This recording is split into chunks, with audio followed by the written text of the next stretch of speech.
settle, mind over matter, get the gold medal. On another level, I will never settle, mind over matter, get the gold medal. On another level, I will never settle, mind over matter, get the gold medal. On another level, I will never settle, mind over matter, get the gold medal.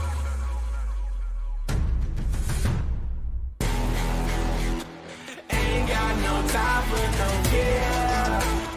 I work too hard to get here. Ain't got no time for no fear. I work too hard to get here. Ain't got no time for no fear. I work too hard to get here. Ain't got no time for no fear. I work too hard to get here.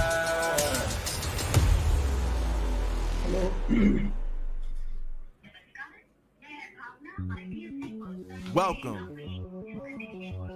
to the place where dreams come true, where everything you want can be yours, if and only if you're willing to work for them, you're willing to hurt for them, but most of all, you're willing to be first for them.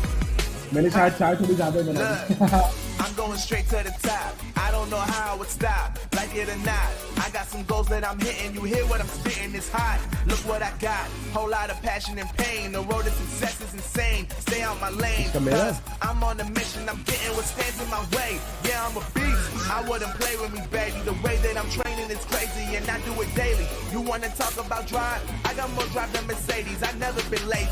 I'm in the room. It's a red alert. You wanna compete? Well, get better first. I got 10 toes in the dirt, push through the hurt just to show them my worth. I'm the best. Yeah, I'm the best. I never stress. I know what's next. I'm who they test, like we playing chess. But I'm unimpressed, so now let me flex. Yeah, I'ma work through the struggle and hurt, cause I know my worth, and I gotta be first. Yeah, I gotta be first. Look, I don't want anyone's sympathy. I understand what is meant for me. I give my focus and energy. If it's meant to be, then it's meant to be. But mentally, I'm undefeated. They hear that and say I'm conceited. Like there's no reason. Like I don't beat them and come back again just to teach them that when you work under pressure, you reach higher measures. They'll try and bring you down, but you cannot let them, and only get better and focus on cheddar. Eye on the prize and you'll become a legend. Like when I'm in the room, it's a red alert. You wanna compete? Well, get better first. I got 10 toes in the dirt, push through the hurt just to show them my worth. I'm the best. Yeah, I'm the best. I never stress. I know what's next. I'm who they test, like we playing chess. But I'm unimpressed, so now let me flex. Yeah, I'ma work through the struggle and hurt, cause I know my worth, and I gotta be first. Yeah, I gotta be first. They don't know what's gotten into me, how'd I turn pain into energy. Through all the struggle and hurt, remember my worth, and that's why I gotta be first.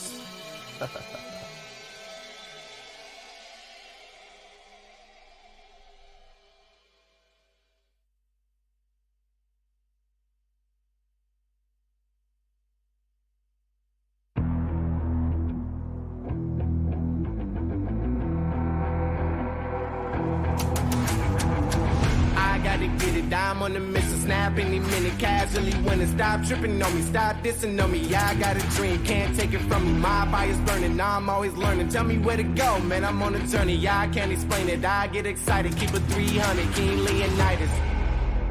Strap in, cause it's gonna be a long ride. Working on me every single day and night. There comes a time when your worlds will collide. If it's holding you back, push it right to the side. Ain't got no time for no fear. I work too hard to get here. Ain't got no time for no fear. I work too hard to get here. I don't got the time, put me in, coach. I've been going hard, time to let it show. Everything raw, give it to me now. Let me have the spot, man, it's going down. Gotta get it here, I don't wanna wait. Take what I want, then I go train. Gotta get a win, I won't lose the game. This is my year, I ain't gonna break. Strap in, cause it's gonna be a long ride. Working on me every single day and night. There comes a time when your worlds will collide. If it's holding you back, push it right to the side. On another level, I will never settle. Mind over matter, get the gold medal. On another level, I will never settle. Mind over matter, get the gold medal. Ain't got no time for no fear. I work too hard to get here. Ain't got no time for no fear. I work too hard to get here. On another level, I will never settle. Mind over matter, get the gold medal. On another level, I will never settle. Mind over matter, get the gold medal. On another level, I will never settle. Mind over matter, get the gold medal. On another level, I will never settle. Mind over matter, get the gold medal.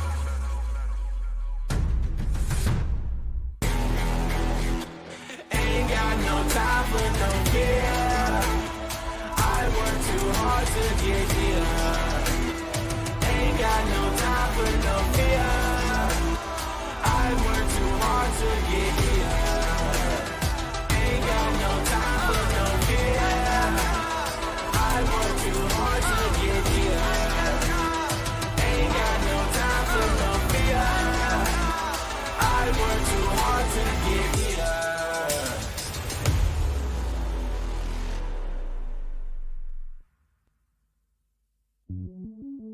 Welcome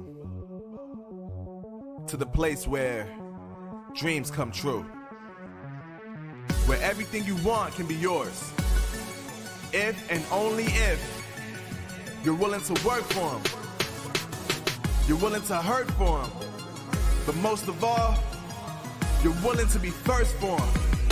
Ha!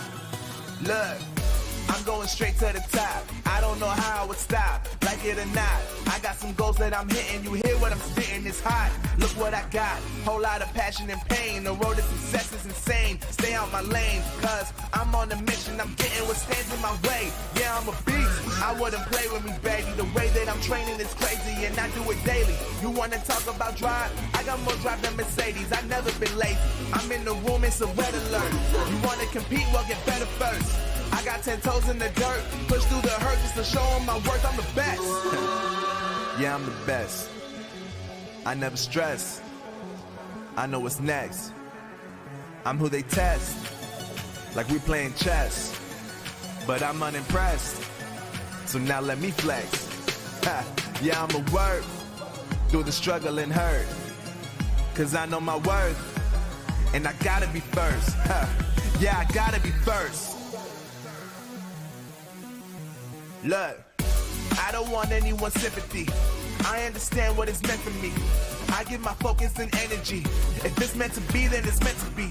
But mentally, I'm undefeated. They hear that and say I'm conceited. Like there's no reason. Like I don't beat them and come back again just to teach them that when you work under pressure, you reach higher measures. They'll try and bring you down, but you cannot let them, and only get better and focus on cheddar. Eye on the prize and you'll become a legend. Like, when I'm in the room, it's a red alert. You wanna compete, well, get better first. I got 10 toes in the dirt, push through the hurt just to show them my worth. I'm the best. Yeah, I'm the best. I never stress. I know what's next. I'm who they test, like we playing chess. But I'm unimpressed, so now let me flex. Ha, yeah, I'ma work through the struggle and hurt, cause I know my worth, and I gotta be first. Ha, yeah, I gotta be first. They don't know what's gotten into me, how'd I turn pain into energy. Through all the struggle and hurt, remember my worth, and that's why I gotta be first.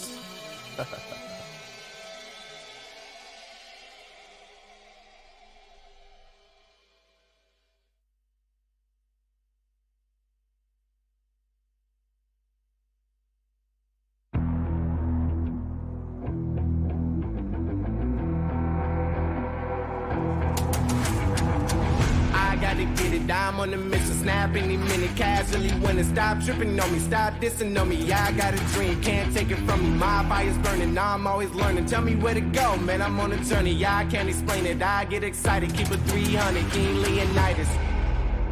Strap in, cause it's gonna be a long ride. Working on me every single day and night. There comes a time when your worlds will collide. If it's holding you back, push it right to the side. Ain't got no time for no fear. I work too hard to get here. Ain't got no time for no fear. I work too hard to get here. I don't got the time, put me in, coach. I've been going hard, time to let it show. Everything raw, give it to me now. Let me have the spot, man, it's going down. Gotta get it here, I don't wanna wait. Take what I want, then I go train. Gotta get a win, I won't lose the game. This is my year, I ain't gonna break. Strap in, cause it's gonna be a long ride. Working on me every single day and night. There comes a time when your worlds will collide. If it's holding you back, push it right to the side. On another level, I will never settle. Mind over matter, get the gold medal. On another level, I will never settle. Mind over matter, get the gold medal. Ain't got no time for no fear. I work too hard to get here. Ain't got no time for no fear. I work too hard to get here.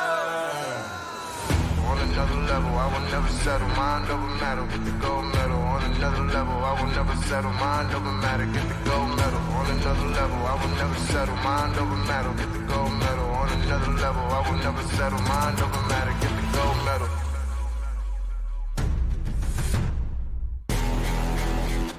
Ain't got no time for no fear. I work too hard to get here. Ain't got no time for no fear. I work too hard to get here. Ain't got no time for no fear. I work too hard to get here. Ain't got no time for no fear. I work too hard to get here.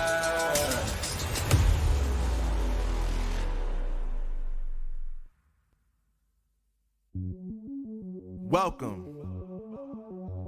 to the place where dreams come true, where everything you want can be yours, if and only if you're willing to work for them, you're willing to hurt for them, but most of all, you're willing to be first for them. Ha! Look, I'm going straight to the top. I don't know how I would stop, like it or not. I got some goals that I'm hitting. You hear what I'm spitting, it's hot. Look what I got, whole lot of passion and pain. The road to success is insane. Stay out my lane, cause I'm on a mission. I'm getting what stands in my way. Yeah, I'm a beast. I wouldn't play with me, baby. The way that I'm training is crazy, and I do it daily. You wanna talk about drive? I got more drive than Mercedes. I never been lazy. I'm in the room, it's a red alert. You wanna compete? Well, get better first. I got 10 toes in the dirt, push through the hurt just to show them my worth. I'm the best. Yeah, I'm the best. I never stress. I know what's next. I'm who they test, like we playing chess. But I'm unimpressed, so now let me flex. Ha. Yeah, I'ma work through the struggle and hurt, cause I know my worth, and I gotta be first. Ha. Yeah, I gotta be first. Look, I don't want anyone's sympathy. I understand what it's meant for me. I give my focus and energy. If it's meant to be, then it's meant to be. But mentally, I'm undefeated. They hear that and say I'm conceited. Like there's no reason. Like I don't beat them and come back again just to teach them that when you work under pressure, you reach higher measures. They'll try and bring you down, but you cannot let them, and only get better and focus on cheddar. Eye on the prize and you'll become a legend. Like, when I'm in the room, it's a red alert. You wanna compete? Well, get better first. I got 10 toes in the dirt, push through the hurt just to show them my worth. I'm the best. Yeah, I'm the best. I never stress. I know what's next. I'm who they test, like we playing chess. But I'm unimpressed, so now let me flex. Ha. Yeah, I'ma work through the struggle and hurt, cause I know my worth, and I gotta be first. Ha. Yeah, I gotta be first. They don't know what's gotten into me, how'd I turn pain into energy. Through all the struggle and hurt, remember my worth, and that's why I gotta be first.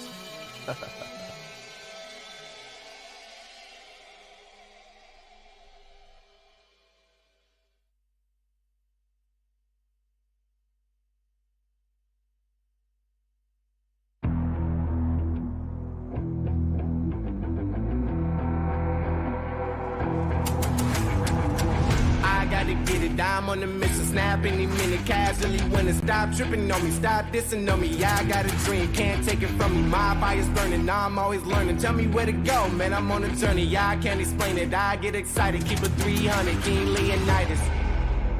Strap in, cause it's gonna be a long ride. Working on me every single day and night. There comes a time when your worlds will collide. If it's holding you back, push it right to the side. Ain't got no time for no fear. I work too hard to get here. Ain't got no time for no fear. I work too hard to get here.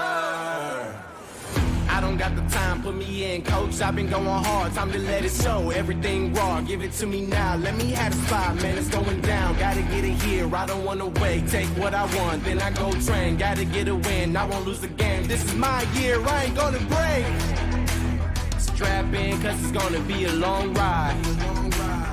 Working on me every single day and night. There comes a time when your worlds will collide. If it's holding you back, push it right to the side. On another level, I will never settle. Mind over matter, get the gold medal. On another level, I will never settle. Mind over matter, get the gold medal. Ain't got no time for no fear. I work too hard to get here. Ain't got no time for no fear. I work too hard to get here.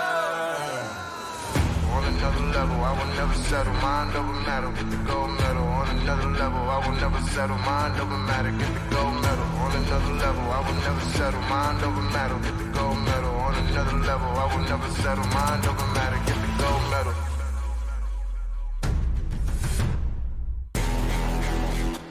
Ain't got no time for no care. I work too hard to get here. Ain't got no time for no fear. I work too hard to get here. Ain't got no time for no fear. I work too hard to get here. Ain't got no time for no fear. I work too hard to get here.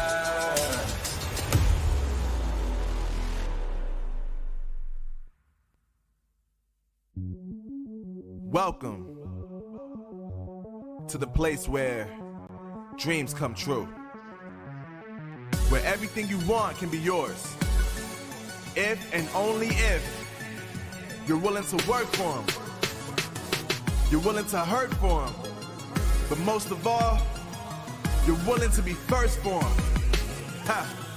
Look, I'm going straight to the top. I don't know how I would stop, like it or not. I got some goals that I'm hitting. You hear what I'm spitting? It's hot. Look what I got. Whole lot of passion and pain. The road to success is insane. Stay out my lane, cause I'm on a mission. I'm getting what stands in my way. Yeah, I'm a beast. I wouldn't play with me, baby. The way that I'm training is crazy, and I do it daily. You wanna talk about drive? I got more drive than Mercedes. I've never been lazy. I'm in the room, it's a red alert. You wanna compete? Well, get better first. I got 10 toes in the dirt, push through the hurt just to show them my worth. I'm the best. Yeah, I'm the best. I never stress. I know what's next. I'm who they test, like we playing chess. But I'm unimpressed, so now let me flex. Ha, yeah, I'm a work through the struggle and hurt, cause I know my worth, and I gotta be first. Ha, yeah, I gotta be first. Look, I don't want anyone's sympathy. I understand what it's meant for me. I give my focus and energy. If it's meant to be, then it's meant to be.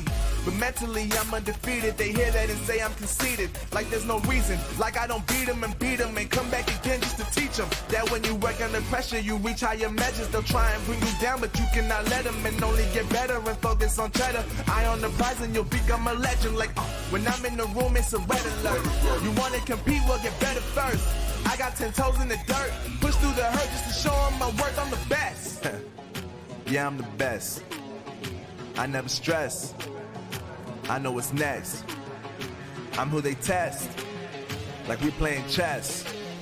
But I'm unimpressed, so now let me flex. Ha, yeah, I'm a work through the struggle and hurt. Cause I know my worth, and I gotta be first. Yeah, I gotta be first. They don't know what's gotten into me. How'd I turn pain into energy? Through all the struggle and hurt, remember my worth, and that's why I gotta be first.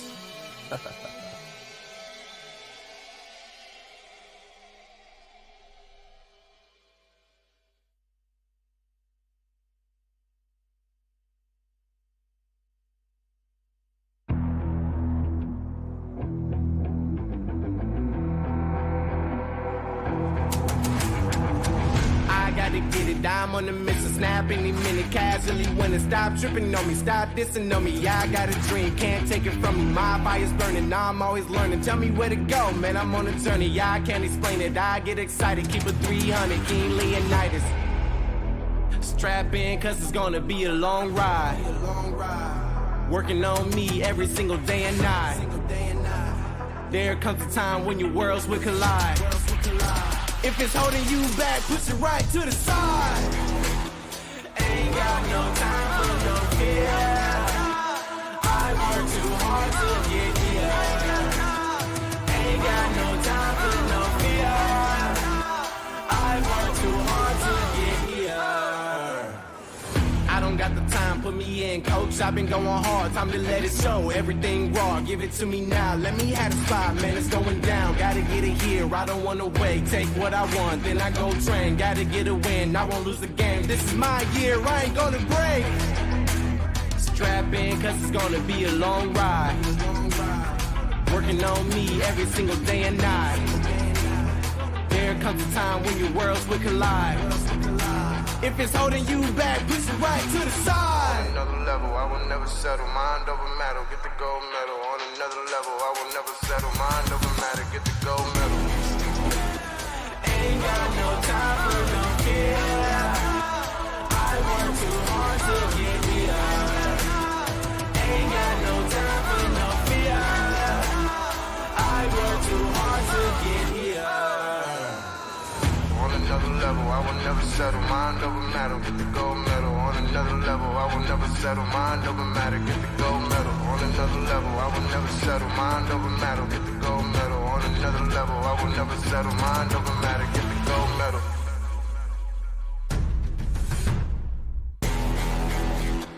Ain't got no time for no fear. I work too hard to get here. Ain't got no time for no fear. I work too hard to get here. Ain't got no time for no fear. I work too hard to get here.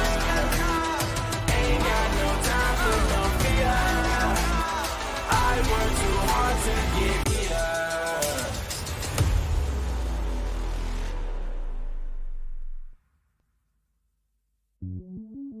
Welcome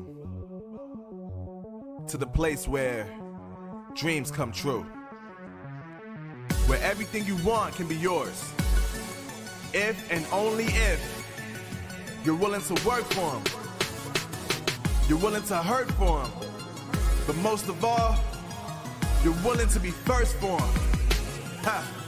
Look, I'm going straight to the top. I don't know how I would stop, like it or not. I got some goals that I'm hitting. You hear what I'm spitting? It's hot. Look what I got. Whole lot of passion and pain. The road to success is insane. Stay out my lane, cause I'm on a mission. I'm getting what stands in my way. Yeah, I'm a beast. I wouldn't play with me, baby. The way that I'm training is crazy, and I do it daily. You wanna talk about drive? I got more drive than Mercedes. I've never been lazy.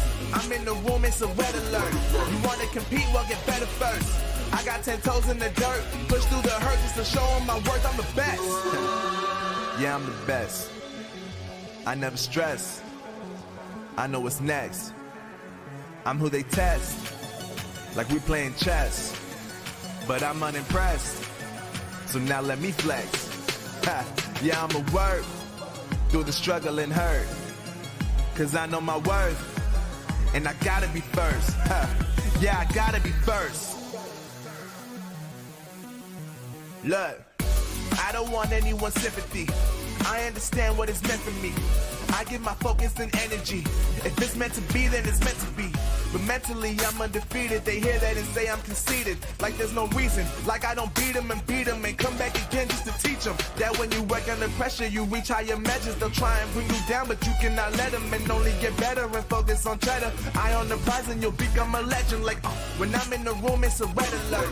You want to compete, well, get better first. I got 10 toes in the dirt. Push through the hurt just to show them my work. I'm the best. Yeah, I'm the best. I never stress. I know what's next. I'm who they test. Like we playing chess. But I'm unimpressed.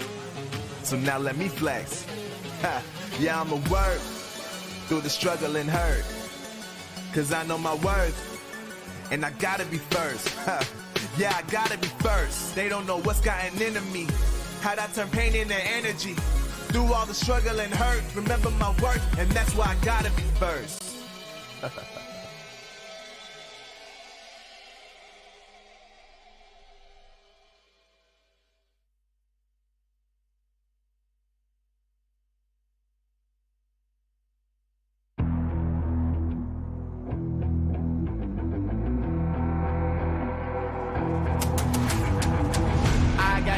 I'm on the mission, snap any minute, casually winning. Stop tripping on me, stop dissing on me. Yeah, I got a dream, can't take it from me. My fire's burning, I'm always learning. Tell me where to go, man, I'm on a journey. Yeah, I can't explain it, I get excited. Keep it 300, King Leonidas.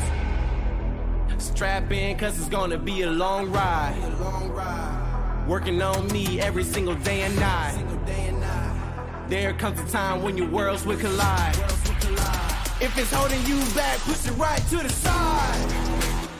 Ain't got no time for no fear. I work too hard to get here. Ain't got no time for no fear. I work too hard to get here. I don't got the time, put me in, coach. I've been going hard, time to let it show. Everything raw, give it to me now. Let me have the spot, man, it's going down. Gotta get it here, I don't wanna wait. Take what I want, then I go train. Gotta get a win, I won't lose the game. This is my year, I ain't gonna break. Strap in, cause it's gonna be a long ride. Working on me every single day and night. There comes a time when your worlds will collide. If it's holding you back, push it right to the side. On another level, I will never settle. Mind over matter, get the gold medal. On another level, I will never settle. Mind over matter, get the gold medal. Ain't got no time for no fear. I work too hard to get here. Ain't got no time for no fear. I work too hard to get here. The Snapdragon Pro Series powered by Samsung Galaxy is brought to you by Snapdragon Elite Gaming, Samsung Galaxy S23 Ultra, and Monster Energy. Are you guys ready for this? Let's show them. Time for talk silver. Let's do this. Oh, what a beautiful play! He can take down anyone! Oh my God! यहाँ पर close करके shot लेके बच गए high level से और उनके ऊपर धावा बोला जाएगा elimination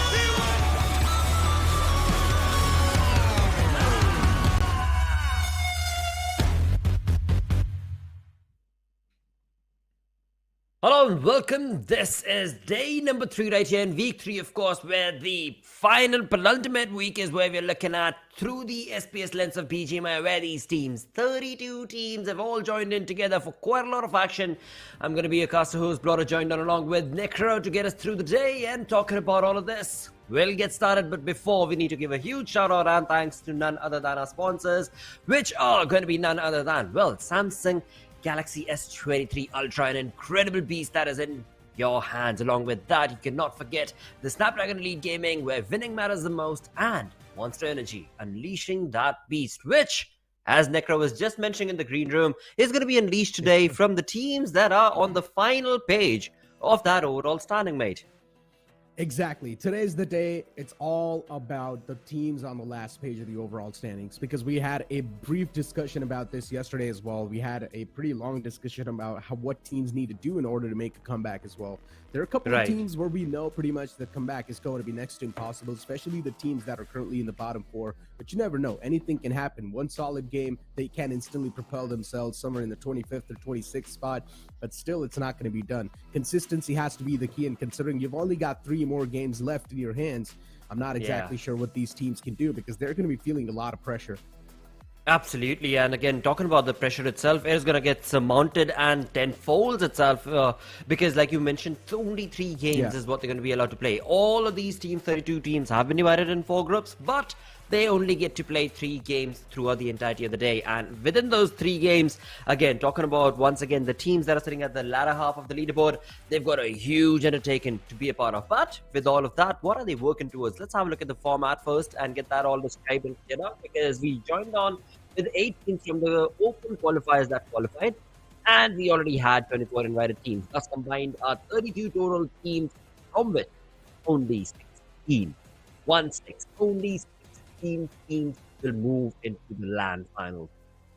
Exactly. And a lot of teams that join alongside from the open qualifiers itself are struggling. You can clearly see it in the overall standings as well. It's understandable. The teams that moved on from the open qualifiers, they did not really have a lot of experience to back themselves up. Now, speaking about yesterday, though, a lot of teams showcased some immense amount of improvement, including Genix FM and Hydra officials. Before now, I'm going to talk about the point system, because point system is something that's really important. First place inside of the game will get you 15 points. Second will get you 12 points. Third will get you 10 points. And of course, it's going to keep on descending downwards until you see that one finish point. That means you will get 1 point per finish that you earn inside of the game. And a lot of teams have been focusing on the finish points card a lot. Yesterday, Blind Esports, they managed to get 52 points in just 3 games. And that was astonishing to me. Absolutely bonkers of a performance coming in from the side of Blind Esports, as they propelled themselves all the way to the 9th position yesterday. They jumped into the top 16, and today their grind is going to be all about sticking in the top 16. They have made it sure shot, but how close can they get to the top 5, to the top 3 itself as well? Because sitting on the 9th spot, they've got 202 points, which is only 46 points shy of the team on the leaderboard's pole position. That's going to be Chemin Esports and Entity Gaming as well. 248 points, both them. But as we've spoken about it throughout the past 2 days as well, these 32 teams divided in these 4 groups, well, the question today is going to be, how are these groups going to be playing the 6 games? Exactly. And one more thing we sort of overlooked yesterday was that Metal Esports got 29 points in 3 games. I would say that's not exactly bad. Almost 10 points per game, but still, considering the position they currently are in the overall standings, those 30 points are not going to help you a lot. They need a nuclear performance in order to save themselves inside of the grand final, especially a slot. If they're not really able to get the nuclear performance, then once again, you got a bit of deals with the final slot itself. And considering it's going to be a LAN finale, it's going to sting even more. And especially if you're a team like Metal Esports, it's going to sting a little bit even more, considering you're one of the OG teams that's out there. And the lineup that you've got, it's of course quite experienced. Even yesterday, we saw inside one of the interviews, the players clearly mentioned that they're quite disappointed in Metal Esports' performance. And it's understandable. You cannot just doubt that. Absolutely, you cannot doubt that for sure. When it comes to the way the Metal Esports had played previously and was expected to play when it comes to the challenge season itself, it has kind of fallen short of the expectation. But you perfectly mentioned, I mean, yesterday's day, with 3 games that they had on their hands, they got 29 points, which is definitely a Herculean task for them, which sadly, though, did not propel them much, because they were part of the first 3 games, if I'm not wrong. They moved all the way on to the 28th position from the 32nd, but then as other teams jumped into the fray, they were pushed on to the 31st position as well. So 121 points, 31st position where Metal Esports find themselves as of now. That is going to be a big tough luck for them, because they, even if they get, or actually, you know what, let me not digress it, because yesterday we saw Blind Esports walk away with 52 points. We saw Metal Esports with 29. If they can bring in a Metal Esports kind of a, Blind Esports, my apologies, kind of a performance, then Metal Esports can be looking forward to being in a good position, perhaps. Absolutely. I mean, we've got the overall standings in front of us. We've been talking about the placements a lot, and this is why we were speaking about the placements. Of course, first page is something that every single team on the first page has got a massive cushion, so it's completely fine. Even if you're Carnival Gaming, Alibaba Raiders, you guys are still going to be chilling inside of the top 16. No issues in that regard. Second page is where the real concern starts. If you're anywhere between 12th to the 16th spot, your spot can be easily compromised by the upcoming team, and we saw how fragile the second page and the third page is. Absolutely. I mean, 10 points shy is the difference between the 16th position holder, that's Hydra Officials, with 182 points. And then following them is going to be Big Brothers on the 17th position. Same is the case for OR Esports as well, where both Big Brothers as well as OR Officials sitting on 172 points. So 10 points shy is their position down south of the 16th position now. Being in the top 16, we keep on mentioning again and again. Why is that the case? Well, only 16 teams, the top 16 in the overall ranking, are going to qualify for the LAN finale. But before we talk about the LAN finale, right now we're part of week 3. We still have week 4 for all of these teams to compete within. But as we've seen, again, if today the jump is not made, then the week 4 situation is not going to get any better for any of them. Exactly. I mean, especially look at this. Team X Spark all the way on the 24th spot. Chemin Esports yesterday, they had a decent day. That's why they've propelled themselves all the way to the 23rd. But still, that's not going to be enough at all. You've still got some of the big teams like Team 8-Bit, Team Prince. You've got Gen X FM, Big Brother Esports, and OR Esports on the verge of making that comeback. And then teams like Team Godlike, they're currently in a really vulnerable spot, including Team Forever. So anything can happen on the third and the second page. Nothing can be speculated for now, especially Team Prince. They've been out of form for a while, but I'm pretty sure all they need is that one single kickstart game, and as soon as they get the momentum rolling, everything's going to be down south for all the other teams in the lobby. You've got the last page in front of us, and today's day is going to be all about these teams in front of you. Absolutely. This is their day to shine and, of course, showcase the best possible result that they possibly can, because sitting on the 25th all the way down to the 32nd position, these teams, they have a big opportunity up their sleeve today. But again, I mean, we've got some big names. Vince God Esports, TWM Gaming, Skulls Esports. These are teams that have played really well in the past. It's just, can they do so today? And that too, consistently. That is going to be key from them. I mean, Team Zero, talking about a team like Team Zero that have gotten 2 chicken dinners for themselves. Autobot Esports, another team that has gotten 2 chicken dinners for themselves, sitting on 25th and 26th position.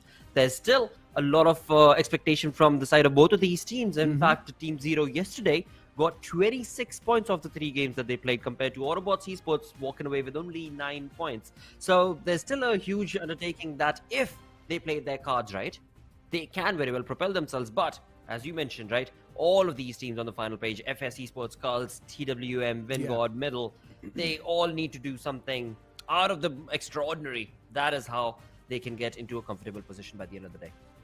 Exactly, but you still got teams like Gen X FM and OR Esports in contention, and you know what they're capable of as well. And OR Esports is one of those teams that's not going to fall short that way. There's no way. OR Esports will definitely try to go for that 16th or at least the 12th spot. That's how good of that's how good of a team OR Esports is, and I'm just waiting for that team to sort of make a comeback in the overall standings. So far, OR Esports, it just feels like they're having a little bit of troubles here and there, making the communication right, the team synergy right. But once they do get all those things in the way, I'm pretty sure every other team's going to have massive struggle. The same thing can be said for Big Brother Esports. It's a pack-a-new player, but the amount of time they've played inside of the pro circuit, they've gained a lot of experience, I'm not going to lie. Inside of the official tournaments, Big Brother Esports made a massive remark, and now even inside over here, they're definitely showcasing some signs of success. Yeah, sometimes the consistency is dwindling down a little bit, but I'm pretty sure if you give them a little bit more time as well, they're probably going to make something happen. Today's the last day of the week 3. Week 4 is going to be the last week of the challenge season. The pressure is definitely surmounting on a lot of these teams, but only the best of them can actually make sure that the pressure is not going to be on them. Resetting your mindset has to be the main key thing, especially the teams on the last page. They need to do that as well. Oh, most definitely. And again, I mean, as you were mentioning, Big Brother is another team that I do want to bring up into the crosshairs, as well as one that has been doing really good.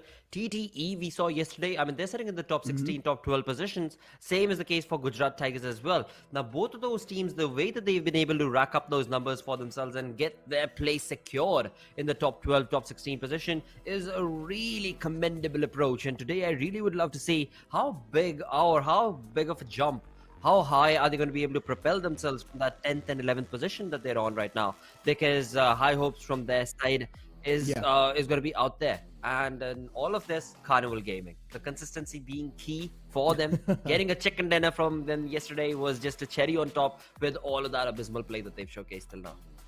Carnival Gaming, I've mentioned this over and over again. Omega himself, the ideal of that team, he believes that best defense is best offense, and that's how Carnival Gaming likes to play. They like to play really defensive. They do not really go that offensive against any other team, unless if someone else is not leaving them any other choice, and that's the only time you would see that team aggress on to someone else. You rarely see a team like Carnival Gaming going for the fights inside of the game. Usually they just try to contest a good centric spot. They would just sit down over there, wait for the circle to close in onto them, and once that happens, Carnival Gaming will just start dominating the final circle, because they're just playing so defensive. They have all the 4 players alive in the late game scenario, and that's the big advantage Carnival Gaming can live with. But as we've got the schedule in front of us, we're going to kick things off with Group C and D. And of course, as usual, it's going to be the classic map of Erangel, Group C and D. That means we've got some of the big names inside of this. We've got teams like Revenue Esports, Reckoning Esports, Keep Forever, Alibaba Raiders, and even Team Skull. And it's not a Group B. You've got OR Esports, Team Together Esports, Entity Gaming, 8-Bit, and we've also got Team Print. Let's see what type of a comeback we're going to be able to see some of the teams that are not able to play that well. Absolutely, as you perfectly mentioned, mate. I mean, starting off from Group C and D today.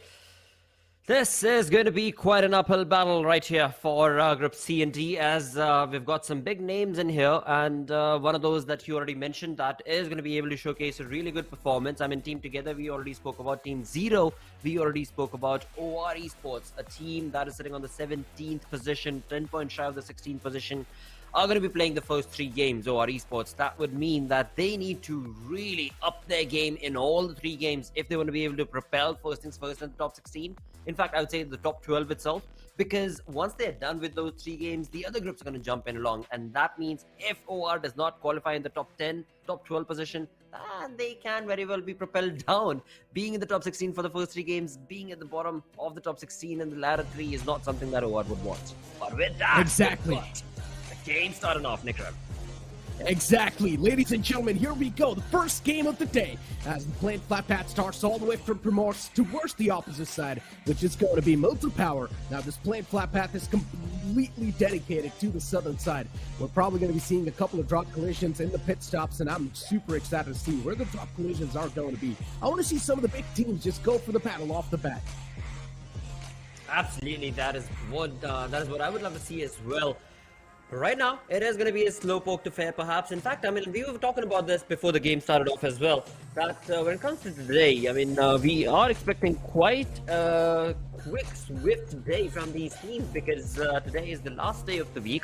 A few of them who have qualified, who are looking real good in the top 16, are going to be just trying to jump into each and every opportunity to get some finish points for themselves, or bring in some absolutely crazy plays, perhaps. But at the same point in time, there are those names, like we spoke about OR Esports, like we spoke about Gen X FM, that are going to try their level best to get decent number of points, but also, I mean, they're going to have to play it a little safe. They cannot be guns blazing through the entirety of the lobby, because their position as of now is not looking too good. Now, talking about a few names that I do want to pick out right here.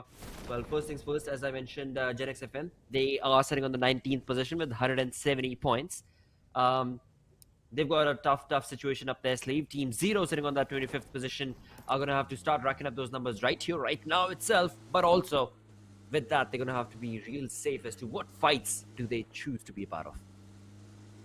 Exactly. I mean, especially you've got Entity Gaming towards Pachinki. That's where they like to go. Then you've also got 8-Bit towards the side of Primorse. We've also got Team Zero towards the side of Corey, as usual. Team Together Esports dropping in a little bit of an isolated spot. Look at Genix FM towards Kamishki and Stalber side. It's not a spot that you see these guys drop onto that often. But once again, because the plane flat path, they just had no other option than to go over there. And considering I thought the plane flat path started all the way from Primorse to Milta Power, that was not actually the case. The plane flat path was also tilted a little bit towards the northern side. So I guess we're not going to be seeing a lot of these drop collisions. As of now, that does not seem to be the case. Another thing I would love to be able to see is the map itself, as this is just the first few minutes of the game.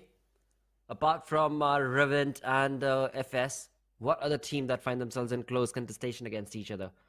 Talking about Revenant from yesterday, Sensei got dropped to real quick and swift in the map of Erangel right there, as he made that drop in, was trying to get into his vehicle.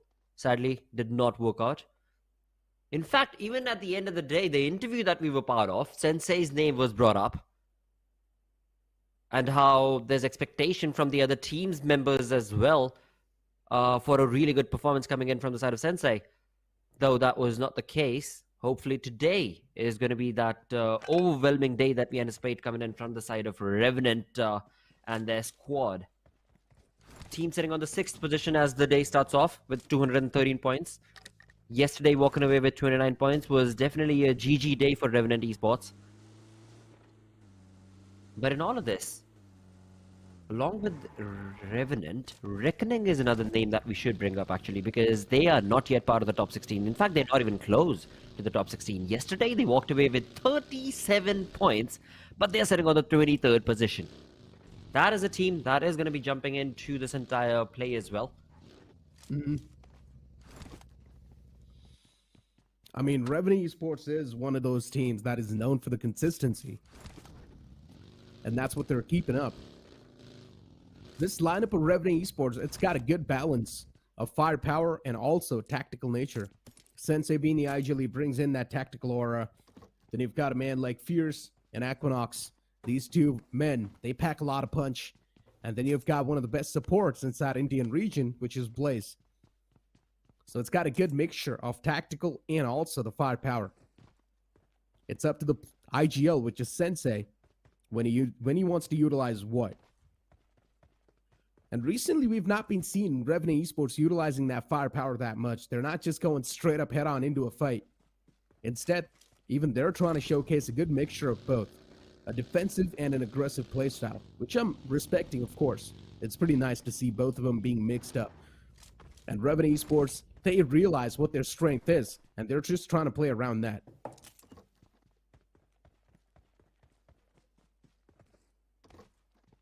Absolutely. Now for the likes of Revenant, slow and steady shall win the race has been their approach through and through. Apart from day number 5, Revenant Esports have had real good days through and through. The lowest that they were able to score was on day 5 itself, which was only amounting to 3 points the entirety of the day in the challenge season. Apart from that, they have had a really good run thus far. As I mentioned yesterday, walking away with 29 points was a commendable approach coming in from the side of this team. So they are looking pretty secure when it comes to the LAN finale and their position in the LAN finale itself. Exactly. I mean, we've got the map feed in front of us, and look at Team Prince.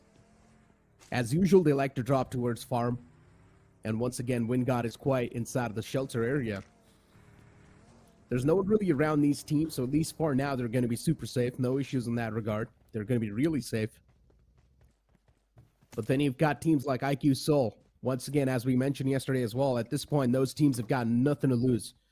And they're probably going to try to just straight up press up on you.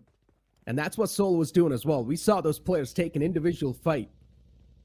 And I love to see that. I love to see an aggressive approach, especially Seoul knows that now it's time to have fun because you've already got a slot inside of the finals. You don't need to try hard that much. And Seoul is just here to get a lot of points and warm their hands up. Yeah, they've secured that position for themselves. There's no worries at all for them. If at all anything, what they need to be worried about, what all different strats are they going to be able to try and apply right here? Because they can very well play it like a skirmish right now between all of these teams and individual games that they've been allotted. Of course, today they're going to be part of the first 3 games. Team IQ Soul. With a 2-man split once again. In fact, never mind the 2-man split, because yesterday we saw the way IQ Soul played yesterday's games. I mean, they did not want to back down from any fight whatsoever. In fact, they took on multiple fronts and multiple teams at a single fight itself. That clearly showcases the kind of mindset that Team Soul's players are wanting to head into the lobby with.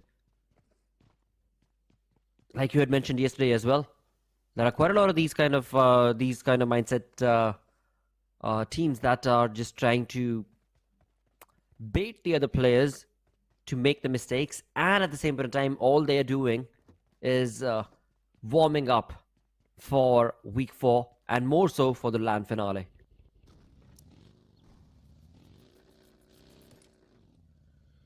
But again, you also see the airdrop on the board. It's right in between the 2 islands. Once again, no one's probably going to be going for it, of course. Looks a little bit too risky, I'm not going to lie. Team Forever, even they're moving in towards the farm side. Luckily enough for Team Prince, they've got the smack center hold down.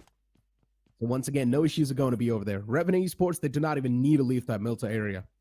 So they're going to be stacked up to the brim when it comes to the loot. Talk about Entity Gaming, though. They need to be a little bit more quick on the feet, considering they like to play passive. And you can also say the same thing for a team like IQ Soul.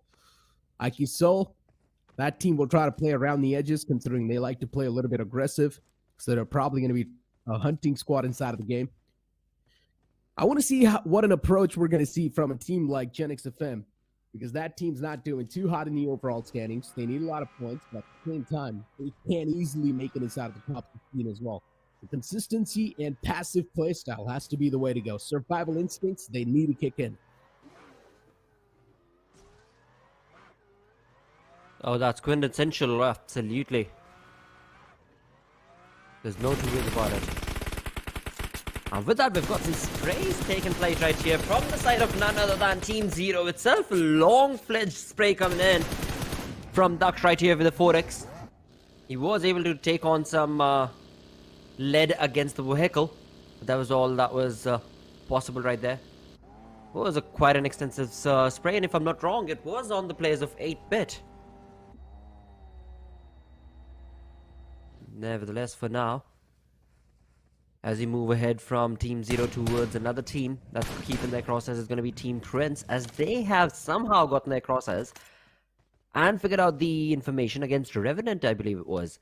So an interesting play being made right here where teams have gotten information, but they're not retaining the information. I mean, the trigger discipline has kind of just fallen back out of this lobby altogether, because the teams, they spot out the opponents and they want to mow them down. They want to bring down their opponents compared to how they were playing yesterday and the day before, where it was a lot of trigger discipline comparatively that we were part of when it came to those individual fights.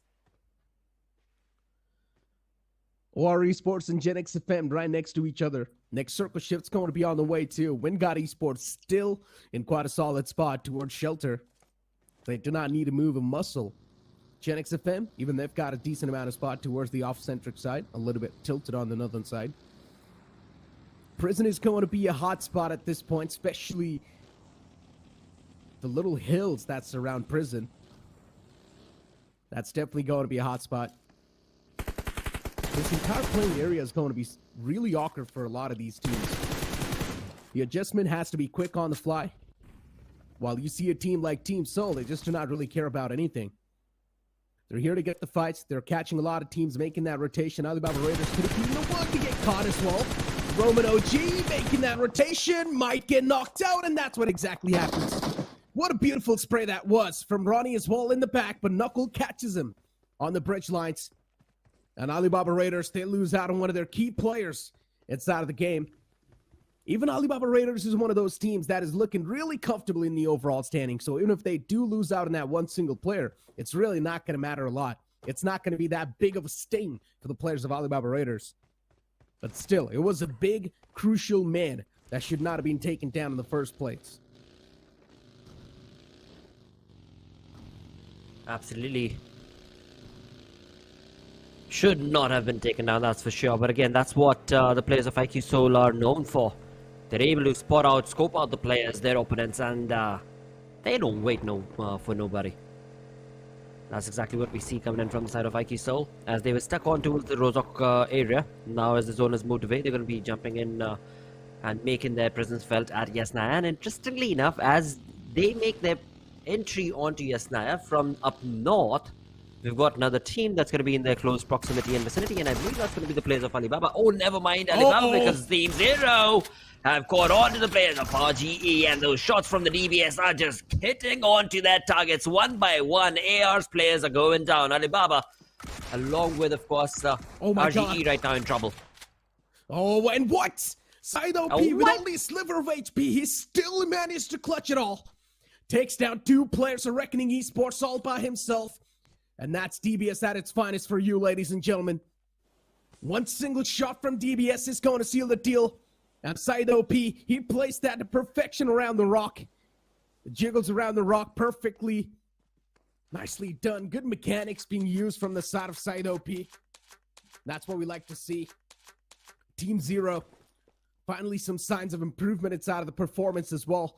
This team's definitely got a lot of firepower. But the only issue Team Zero has had so far is the team play and the positioning they get inside of the circle.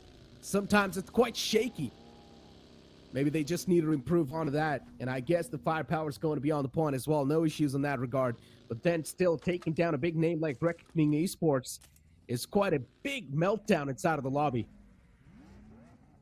Absolutely, and that's a good meltdown as well, is what I'm going to say, because Team Zero sitting on the 25th position as the day started off, whereas Reckoning were on 23rd. Now, not allowing Reckoning Esports with even a single point and getting them eliminated will definitely propel Team Zero to a closer position in towards the top 16, but again, that is a big climb for now, as Team Zero have 4 finish points accumulated from the fight that they were part of. 4 finish points with all the 4 players still retained in the lobby is definitely a good outing for the side of this team. Yeah. I mean, you can pretty much say it was a flawless squad wipe. It was. But the interesting play in all of that was that Reckoning Esports, they were absolutely unaware of what exactly went down against them. I mean, Side OP was able to catch one man. I would say that was just overextension at its finest. Or maybe you can say over-aggression at its finest. Reckoning Esports, they were just really desperate to get that elimination point secured. They knew Side can be a big thorn in the way for this squad wipe. But they still just pushed onto him one after one. And that's why they had to face the brunt. And they got eliminated just like that. Look at Alibaba Raiders. They were being chased down by the players of Team Seoul. And now Team Seoul's on a move too. They do realize Alibaba Raiders not going to be that easy piece of a cake. So it's better to just leave them in the back and maybe focus on the game in the future. But still, Team Seoul, they're not doing so. Instead, they're just going to be stopping at the warehouse, waiting for the players of Alibaba Raiders to take an exit from this city, which I completely respect. On the hit list are the players of Alibaba Raiders, but Team Seoul, at this point in time, their hands are quite tingly. They just want to take a lot of fights. So at least for now, they're going to leave the players of Alibaba Raiders in the back, and they're probably going to try to focus on some of their team because FS Esports is right in the front. And the way the zone itself has taken a curveball shift right here is absolutely incredible. You were talking about Alibaba Raiders as well as IQ Seoul. Both of these teams made that rotation from the northern side of Yasnaya, came down south towards Lipovka itself from the western flanks.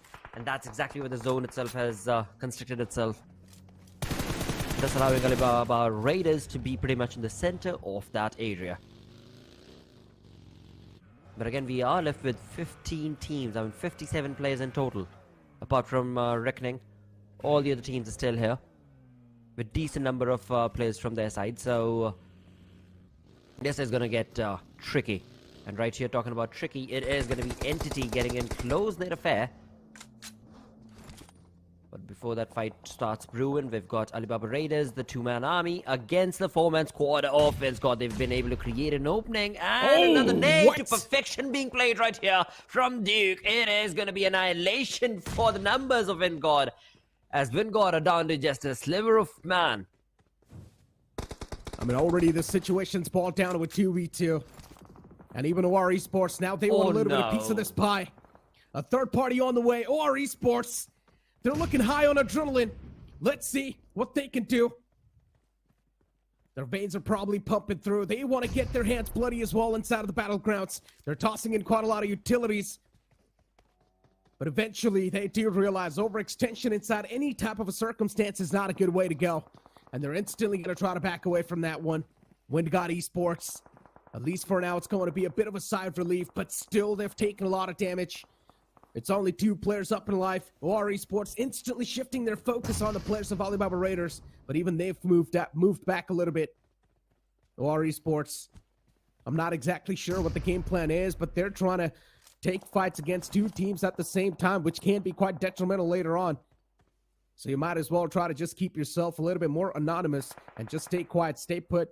WindGod Esports' position's compromised. With only these 2 players, it's going to be next to impossible to hold down an entire squad of OR Esports, but you might as well try. And try, they definitely will, because again, we spoke about this in the pre-game segment. For OR Esports, they need to jump up from that 17th position, and that's exactly what they're trying their level best for. All the utility that they've been able to bring up against the players of Vingod has resulted in absolutely nothing as of yet. They've still got 0 finish points, OR Esports. And the utilities numbers, they are slowly but surely trickling down. In all of this, commendable approach coming in from AR as well, because they just fell back and whoa, perfect nade right there from Pro. It seems that all the nade parades have finally helped him out a tad bit, as he's been able to bring down the number of Vingod to just 1-man squad. A good clearance with the utility, slowly and steadily trying to clear all the angles. They've tossed out so many Molotovs, now they should exactly know where the last man is too. And OR Esports somewhere down line, they know the last man is in that room as well. Just trying to bob and weave, jiggle around the corner, pushing in straight up. It's not going to be the way to go. One after one, because the doorway is not going to allow you to push up twice a single time, but it's still not going to matter. Admino, he goes in all by himself like a one-man army and shuts down the last man and eats him alive. OR Esports, they shut down the entirety of WindGod Esports because they had the man advantage in that fight too. But as I mentioned, pushing in one after one was not a good idea anyways. But still, Admino was like, I don't really care.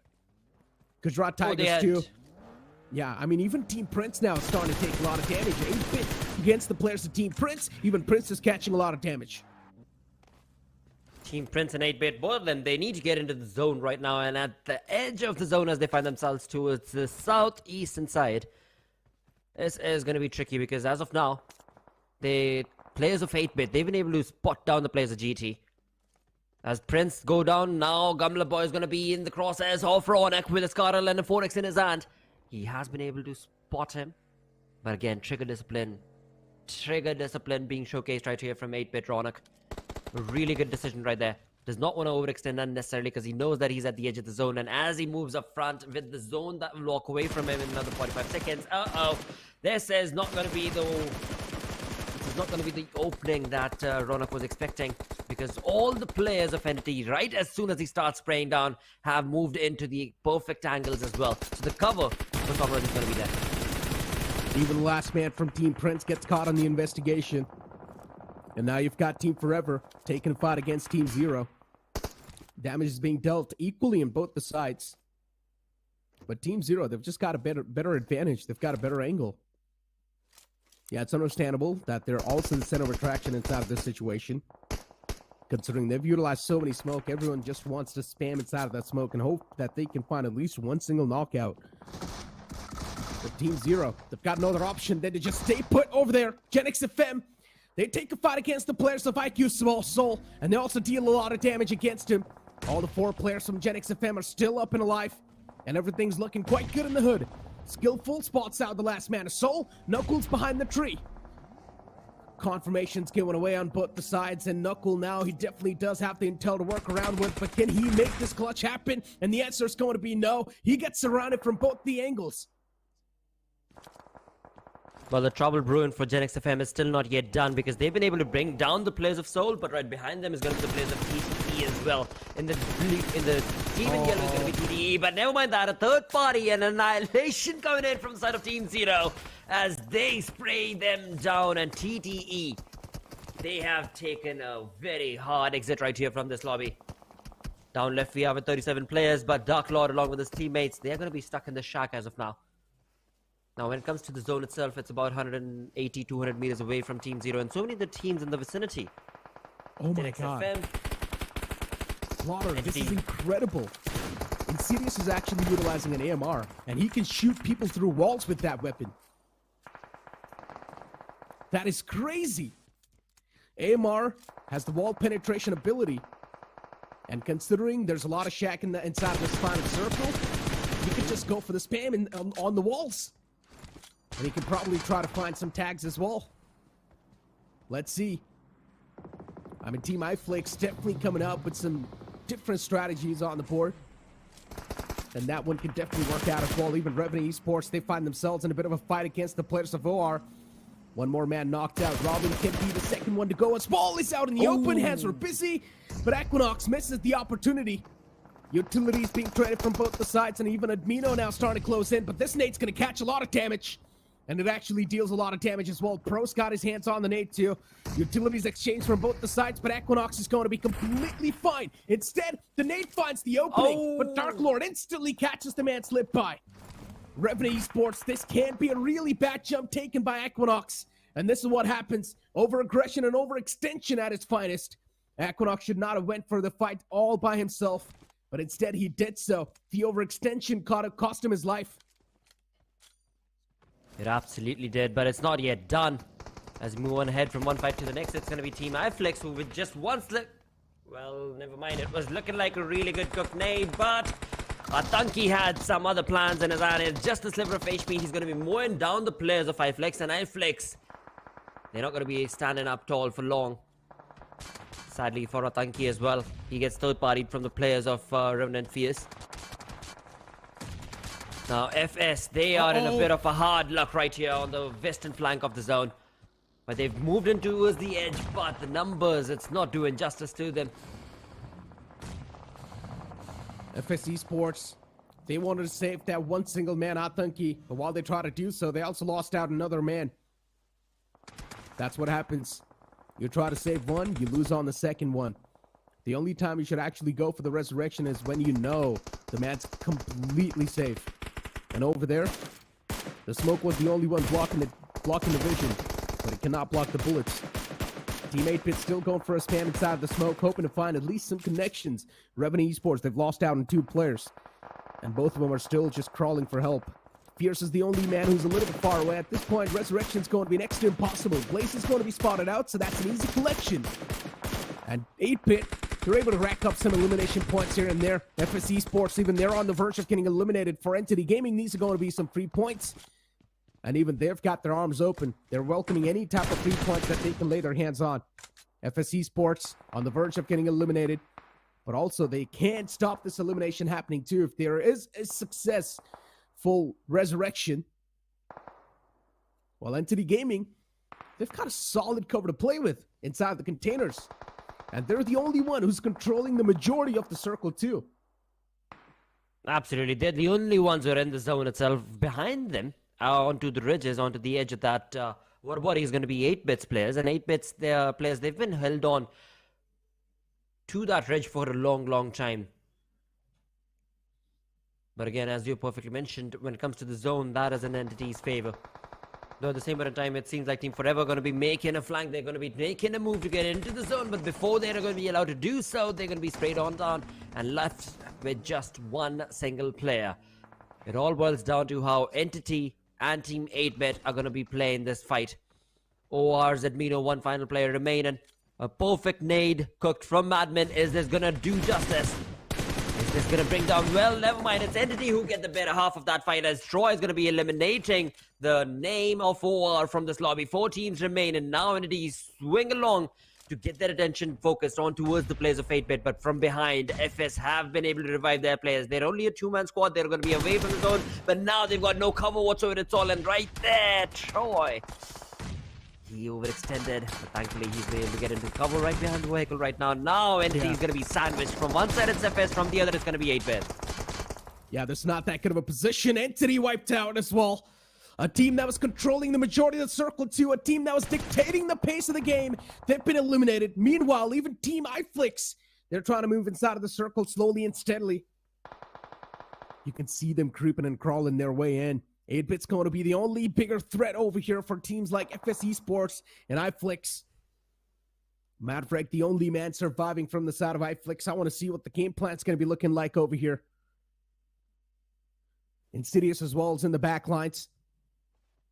Maverick, though, he needs to be like the future insurance. He needs to make it inside of the circle. FS Esports slowly and steadily just crawling in. Meanwhile, there's a fight going on between 8-Bit and iFlix. And I like the fact that FS Esports is taking advantage of this distraction that's being caused by the players of iFlix. 8-Bit, even they need to make it inside the circle, but crossing the open road's going to be even more tougher. And Madman's already done so.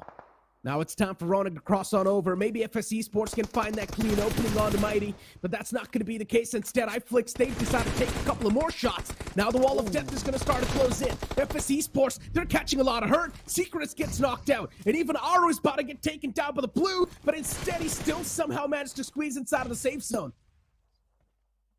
Oh, this is looking absolutely incredible for the players of 8-Bit, because Madman and Mighty, they've got the control of the zone as well as the position that they're in. With that, one final Molotov is all that remains in favor of Mighty from 8-Bit.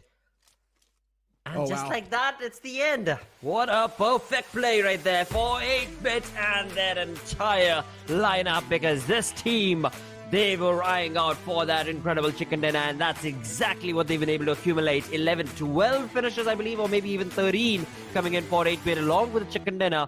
Is going to definitely propel them into the top 16. They were sitting on the 21st position. But with this game turning into a chicken dinner, this is going to be a huge win for 8-Bit right now. But again, they've still got 2 more games remaining. They need to solidify themselves in the top 16. But this is a 100% good start from them. As soon as they got on to that ridge, they got on to real quick, but then they held on to that ridge for a long time. They saw Entity. I mean, we had that clear chance where Madmen along with Mighty, they had a clear opening on Entity's players, but 8-Bit, they held on strong, and when it mattered the most, they jumped into the area and just completely annihilated Entity and got an incredible conversion with, of course, a beautiful chicken dinner. Exactly. It was a magnificent game from the side of 8-Bit. And once again, unfortunately for the players of Entity, though, they were quite sandwiched. So they were just not really able to come out on top. Those containers that they were holding, it had 2 holes, even in the front, even in the back lines. And that's where they sort of got pressure down from both the sides. And it was a big sandwich situation for the side of Entity Gaming. That's why nothing really could be done in that scenario. But still, I would say it's a consistent finish from the side of Entity Gaming. And there's still someone in the top 3. So no matter what type of performance they get, they're pretty much going to be qualifying inside of the finals, so it's all okay for them. Team Soul, they were trying to take a lot of fights too. Unfortunately, they got eliminated by the team Genix FM, if I'm not wrong, and even Team Soul getting taken down like that. It was a big threat from the lobby, just eliminated. As soon as you see a team like Soul get eliminated from the lobby, it has to be a big sigh of relief for all the other team, because if that team's going to be staying alive till the end, they're probably going to go for some maverick fights, which is understandable, because Team Soul, at this point, they're just trying to warm up for the finals, I guess. Oh, 100%. I mean, that's what we're looking at again and again, time and time again from the side of IQ Soul, and the way that they're utilizing those fights and jumping into the opportunities where all they care about is creating mayhem and converting it into finish points for themselves. If it gets some good placement points, well and good. If not, that's okay for them as well, as what we've seen as of now, which is working wonders for the side of IQ Soul. But at the same time, where it mattered the most, it is none other than, of course, 8-Bit, as we clearly saw them jump into the action and get a perfect chicken dinner.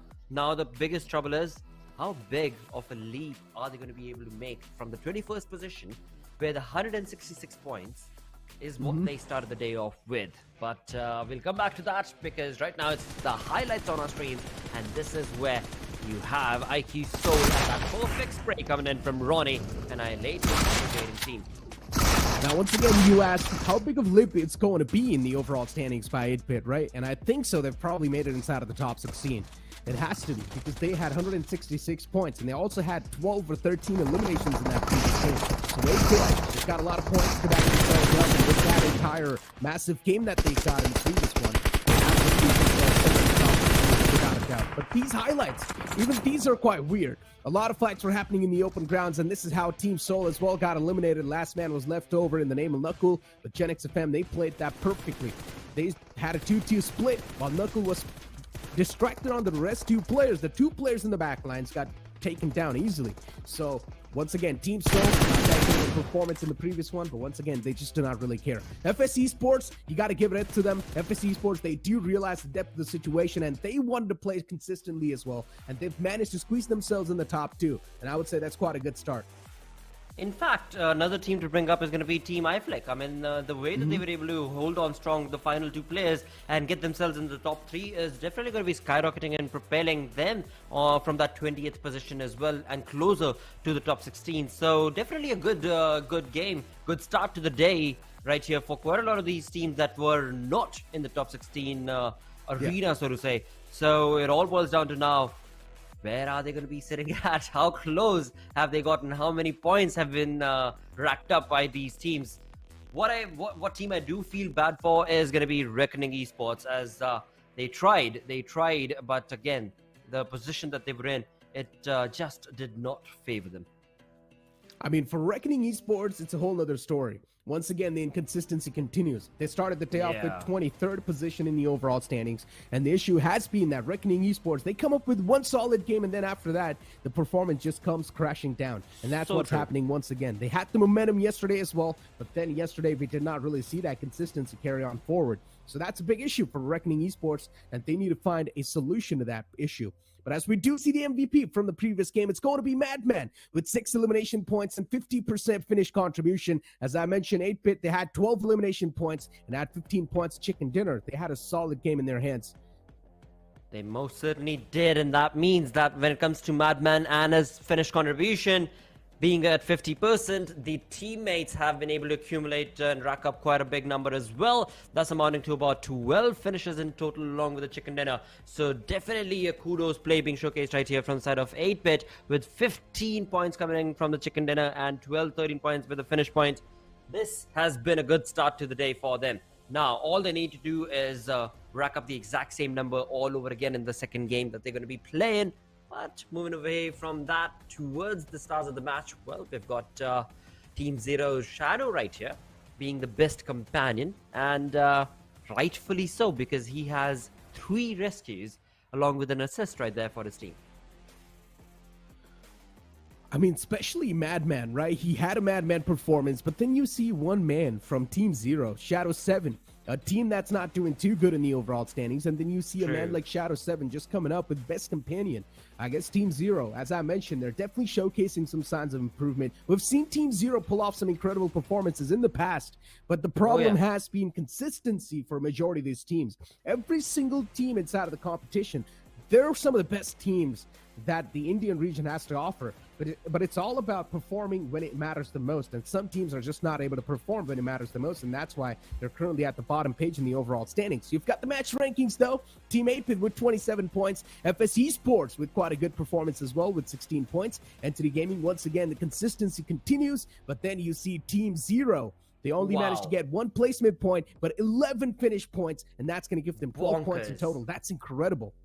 Absolutely, and then coming in close to their position on the 5th is going to be iFlix right there with 10 placement points and only a single finish point. Though it doesn't matter how you get those points, what matters is you're able to rack up those numbers, and that's where iFlix walk away with 11 points. And then is OR Esports with 4 finishes and 6 placement points. A decent outing for them. Definitely could have been better. Nothing taken away from that, but that consistency being showcased from their side. I just hope it does not leave OR Esports in the dust, because the kind of consistency that they bring it in is only 10-12 numbers, per game, which is easily being overburdened by the other teams that are really racking up those points, like Team Zero that we just saw. 11 finishes. Had they gotten a few more placement points, had they made that rotation a bit quicker and earlier, again, a really good climb is what we could have anticipated from them as well.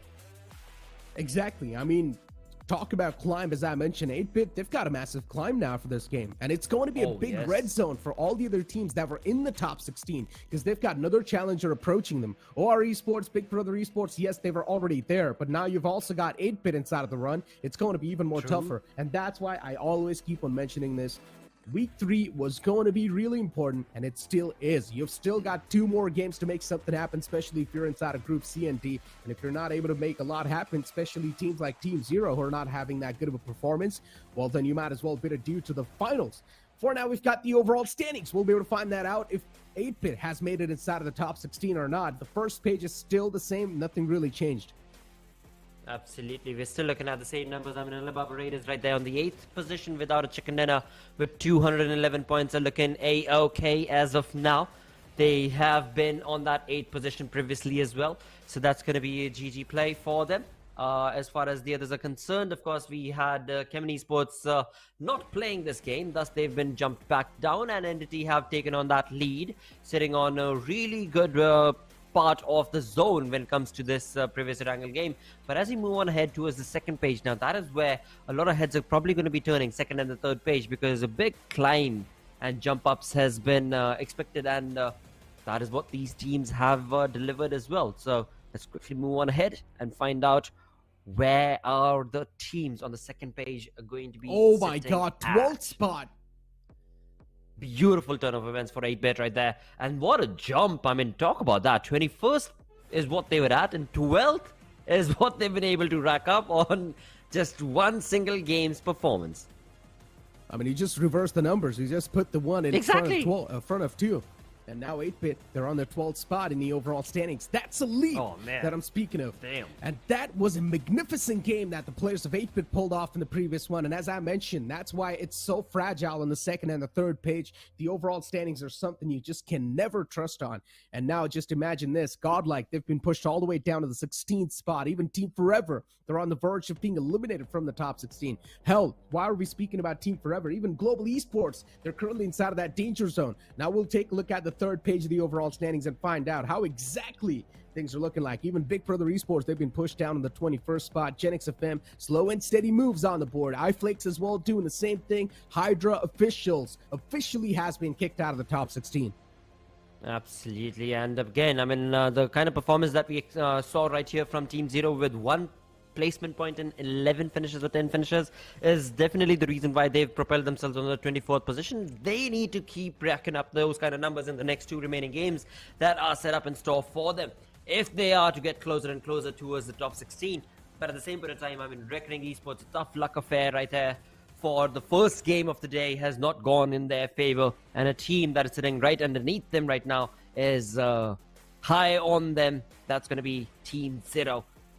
But as we move on towards the final page, now as we move on with this final page, and especially the teams that have the number 25 matches played in front of them, we can clearly start to paint a picture where teams like WinGod, they're not looking good. They're not going to be able to climb up from that position that they're on. FS Esports is another one where it seems that with the 25 games that they played and only 2 more left in their hand for the day, it's looking like a very arduous climb and expectation from them to jump in. Even if they're able to get into the third page, well and good. But the top 16, yeah, that's far out. Exactly. I mean, as you mentioned, now top 16 is a little bit too far away for teams that are currently almost at the bottom 4. And that's clearly mentioned as well. Team Zero, because of that good previous game, they sort of still do have a chance in the upcoming 2 games. But I would say they need at least 1 chicken dinner in order to make that comeback in the top 16. Absolutely. Which sounds a little bit too much. Might just be too much. But as we've got the schedule, and the upcoming game is going to be the game in Miramar. Once again, Group C and D is going to be the one to play this game. As we know, inside Miramar, you need to be a little bit more tactical. And I'm pretty sure these teams are probably going to make that happen. My eyes are going to be sticked up. My eyes are going to be just stacked up on the side of Reckoning Esports. I want to see them do something even better in the overall standings, because as I mentioned, they always do get this one solid game, and then later on the consistency just flows away. True that. That is definitely true, and that is something that hopefully they should be able to keep a very good close keen eye towards. That does not happen for them. But right now, with Group C and D, the expectation is going to be on the map of Miramar. Again, a slow poked affair because of the size of the map, but at the same time, the hunger for these boys, it's not dwindling down, that's for sure. But is the opportunity going to be there? Is the tough break that they need? And when it comes to Miramar, well, all I can say is let the best team get themselves ahead. We've still got the likes of Team IQ Seoul that are going to be part of this. OR Esports, they've been able to rack up those numbers, but will that be enough? 8-bit jumping on the 12th position. I hope they get a lot many more as they get in the top 8 position as well. But Miramar, where is this flight path going to be taking us? Starting off all the way from Ruins, we get this thing started from the northwestern side of this flight of this map, and actually it is going to be majorly focusing itself towards the western side of the map altogether itself. So exactly, a tough luck for quite a lot of these teams that we have seen love to go towards Dore Muda or even Camp Milita for that matter. I mean, the plain flat path is stacked up on one side, and it's going to be a bit of an issue for a lot of these teams. Los Leones is a massive city, and I keep on mentioning this. 3 teams can loot inside Los Leones without even needing to fight against each other. So Los Leones can definitely be a good spot to grab onto. But if you want to move on forward towards Puerto Paraiso, Impala, even El Azahar, it's going to be a long stretch. We might see a couple of battles or might see a couple of collisions happen inside of the pit stop, and I'm super down to see those. But I highly doubt, once again, Group C and D, they've fought against each other for a really long time. So I'm pretty sure they've patched out all the holes that were there in the initial pit stops. So now let's see how the upcoming game is going to be looking like. Revenue Esports moving in towards Los Leones. That's where they like to go. 8-bit, they've got the momentum rolling underneath their sleeves. I want to see how the conversion is going to be looking like in the game of Miramar. They're on the 12th spot in the overall standings, doing okay, but they still do not have the cushion. They still do not have the cushion. And when you talk about the cushiony play, well, that definitely cannot be anticipated right here in SPS, because the teams are hungry, the teams are grinding, and they're bringing in some dominatory plays. And that is something that we're absolutely loving right here with the Snapdragon Pro Series powered by Samsung Galaxy. And with that, quite a turn of events based on the zone itself, as the first zone for this first stage is going to be keeping water treatment has ended the patrol towards the center, and not a lot of teams actually are going to be finding themselves into the zone. But Los Leones, it is a hard-hitting topic right here, where we've got the players of Revenant trying to take on some initial shots with Equinox and Micro in his hand. Along with Revenant, we've got 8-bit around the vicinity. We've got the players of TTE around in the vicinity of Los Leones. So a very big urban start right here on the map of Miramar for these teams. Oh, Kyoya taking a lot of shots. The burst fire with the M16A4 is not going to be that good of a friend for you. And it's Reckoning Esports off the bat, engaging inside a fight. I'm not exactly sure how good of a fight this is going to be panning out for any of them. But Revenue Esports, on the opposite side, Revenue Esports, they've got nothing to lose. If they do lose out in this fight, it's really not going to be affecting them quite a lot in the overall standings. Everything's still going to be quite good. On the opposite side, for Reckoning Esports, everything's on the line. Even a slot for the top 16's on the line. Exactly. So Reckoning Esports, they're probably going to be the one to be under a lot of pressure inside this one. Blaze is the only man up close and personal. Utilities are dealing a lot of damage. Blaze is quite softened up as well. And now finally the push is going to be made as well. Hunter should be able to grab onto this elimination point. But Blaze managed to squeeze himself to the safer side instantly. But he instantly gets knocked out as well from the back lines. Nicely done. One man from the side of Revenue Esports falls prey. But there's also a massive push happening on top of Kyoya, and he needs to push himself on the safer grounds. But Equinox instantly catches him on the opposite side. Kyoya as well has been taken down. Look at the positioning inside of the fight as well. Reckoning Esports and even the players of Revenue Esports, they've got some good stances. They've got some really good stances right there set up when it comes to this fight itself. And again, we talk about this. I mean, you got to be really aware of your surroundings. And that's what both of these teams have been really careful of. And looking at the positioning itself, I mean, coming in from Reckoning as well as Revenant. We've got Revenant's Equinox up on top with the UMP in his hand. And then on the other side, we've got Tommy in the players of Revenant Equinox. So a good cover being showcased by both of these teams, players being up on top of that mountain. Whereas down south, in the Valley of Hurt, both these teams, they're out for blood. And this early inside of the game, you're going to be running low on the supplies as well. True. And that's why you see both of them being in such a bad position for now. Reckoning Esports looking forward to back away from this fight, while Revenant Esports, they're quite adamant in taking this one. Because as I mentioned, for Reckoning, they've got a lot to lose. They were almost on the verge of losing out on one more man, but Kyoya's going to be back up on his feet. Nicely done. Kyoya will be able to get the revive through. So he's going to be back up on his feet for now. But Revenant Esports, they're going to be quite jealous of this resurrection. And Reckoning, they've got a storm proven up in front of them. At least they've got their hands on the DBS, so that can be a lifesaver. Revenant Esports, they need to be a little bit more cautious inside of this approach. The opponents have DBS in their hands, and Reckoning Esports indeed can be a destructive force with that gun. And this is the fight that Reckoning Esports really needs in order to boost their confidence. And as soon as this happens, this opening's being found. Everything's going to be in the hands of Reckoning Esports. They get the man advantage, and now Revenant Esports, they're definitely going to be feeling the pressure. Oh, the pressure surely going to be felt coming in from the side of Revenant and Reckoning Esports. They're the ones who are dominating the charge right now. From one after the other, they've got 3 finish points right here. And as they do, all the commotion has been heard from the third-party team of FS Esports being up on top of the mountain. Now, Reckoning Esports, I mean, yes, this was a really good start from their side. But how exactly are they planning on getting out of this tricky position that they find themselves in? Because look at the flank angle being created from FS Esports. Though, from FS, I'm only looking at 2 players. Where are the other 2, I wonder? It seems like a 2-man split coming in when it comes to the players of FS. So they do not want to overextend in this fight, or would they, Nekra? Yeah. I mean, especially for FS Esports, they've got the supplies. They're not running low on loot. The ammunition is looking quite good. Yeah, meds on the side of Secret is not there exactly, but still, it's completely fine. The ammunition's going to be compensating for that. And he's also got a Mini 14, so that means they're not looking forward to push up close and personal. They're probably going to be taking the fights far away. Secret in the back lines, just waiting for someone to overstep. Reckoning Esports, they've got no clue that there's still a third party waiting around the horizon. And as soon as Reckoning Esports or even Revenant Esports, they step out of that cover, that's going to be it. For Revenant, though, this is a sign of relief right there for Fierce and his teammates, of course. He's the last man surviving for Revenant, but now with the advent of FS jumping into this entire play, Reckoning are going to have to kind of slow down their pace. Thus, for Revenant Fierce, he still has a few more minutes, or maybe even a lot more. Who's to say how this is going to turn out? For FS, the 2-man split that has worked out for them. Hopefully, their teammates are going to be getting in close proximity to be a part of this fight. Because the 2-man split coming in from Reckoning is definitely going to be helping out, if at all, overextension is showcased from the side of FS Secret or Dinosaurs.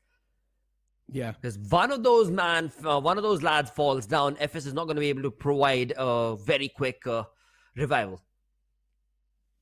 And Blotter, once again, I've mentioned this over and over again. I'm not a big fan of stalemates.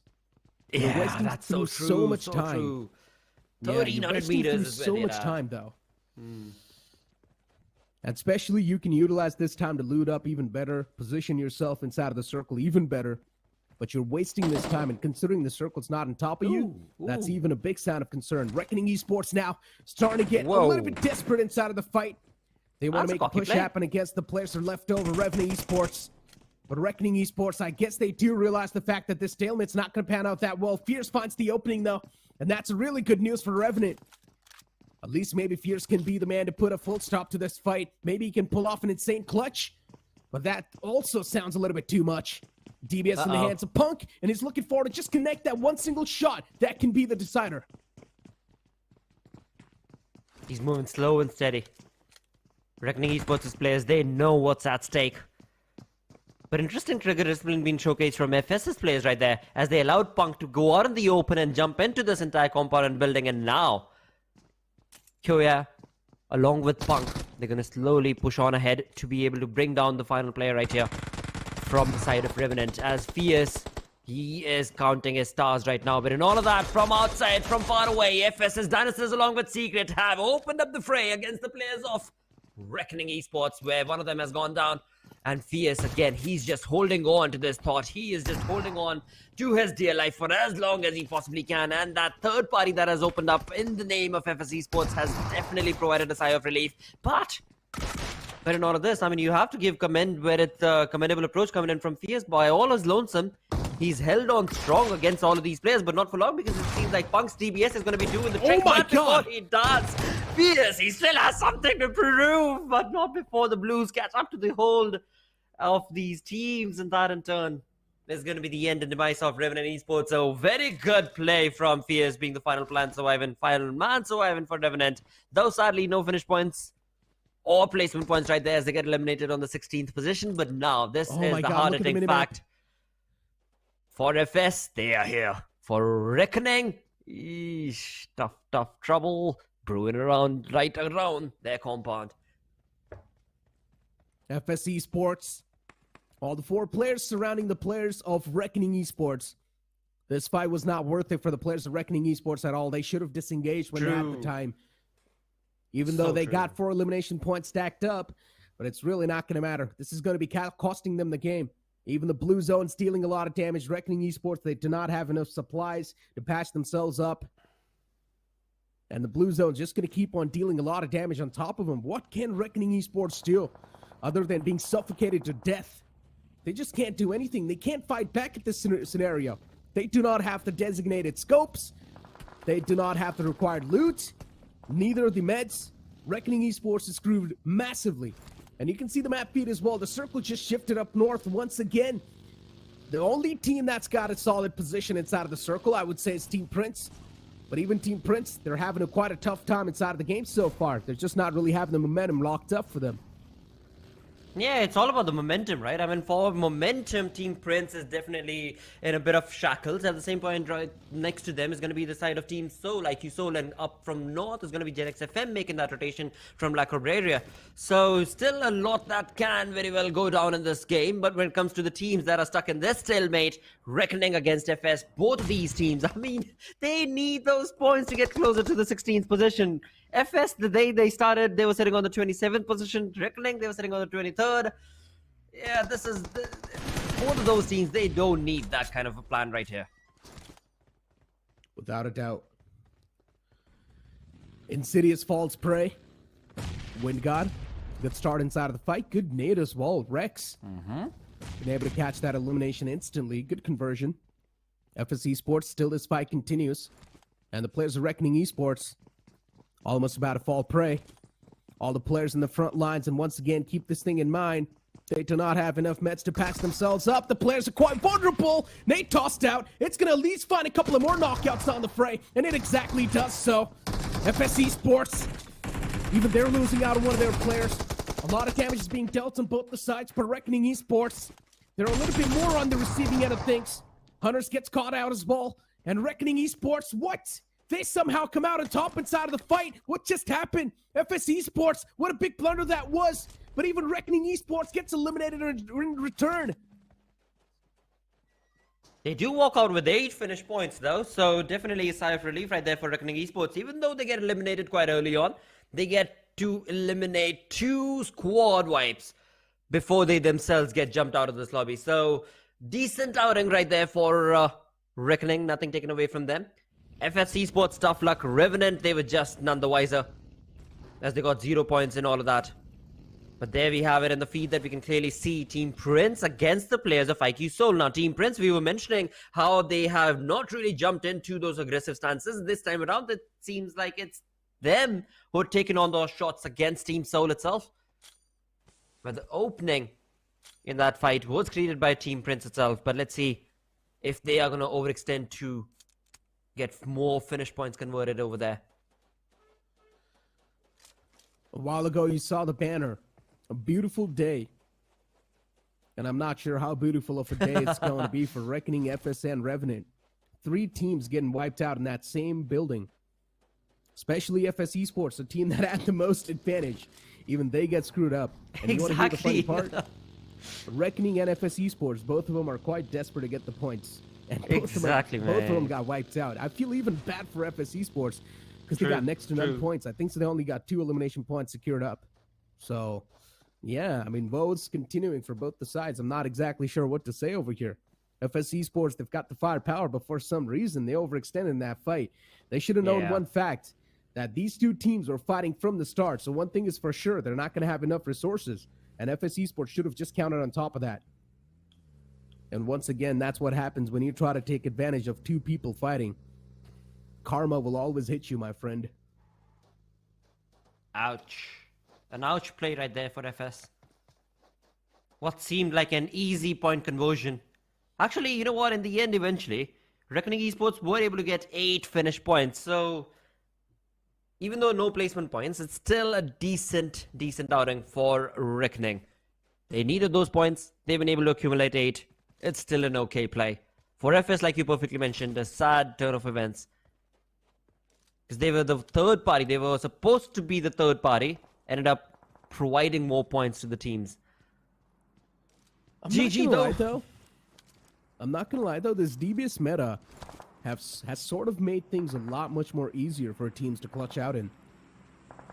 All you need is one single shot, and you can instantly just turn the situation in your favor. So I agree. Once again, I agree. I do understand why so many players and people do want this DBS to be nerfed. It's understandable as well. And I mean, if it does, then I really want to see how, once again, the meta is going to be shifted up. Because in the past, you would have M4 and 6X, and then you would have an SMG in your hands. And I would love to see that once again. UMP will be back in action, that's for sure. Oh, it's still a secondary pick. I mean, there's no doubt about it. It is, yeah. Quite a lot, many times. We see that DBS and UMP being in the hands. But that's a really good shout. I mean, if we do end up seeing a nerf coming in towards DBS, then where exactly? Once. Yep, it has. I mean, where is the meta going to be shifting to, I wonder? Oh, bolt action, mate.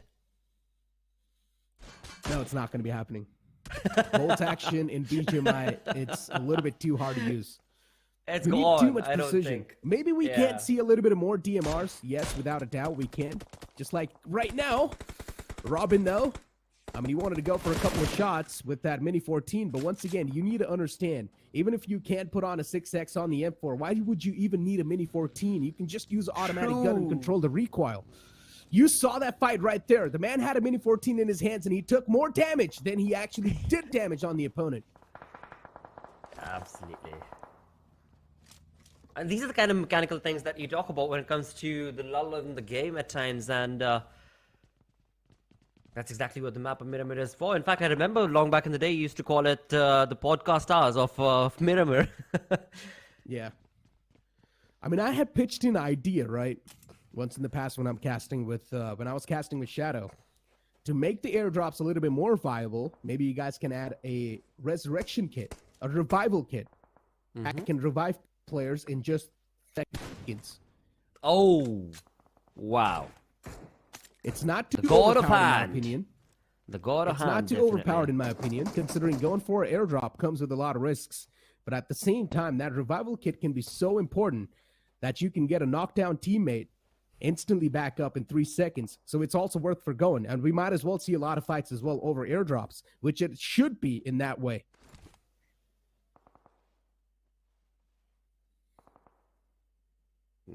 That is definitely a good point to be made. Though many times we notice when it comes to these airdrops itself, teams don't always actually tend to focus on those airdrops. Not always actually, because it's such an open bait for whoever goes out there.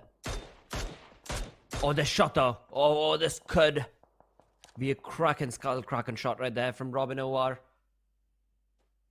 GT was damaged a tad bit. I'm sure his helmet's lost.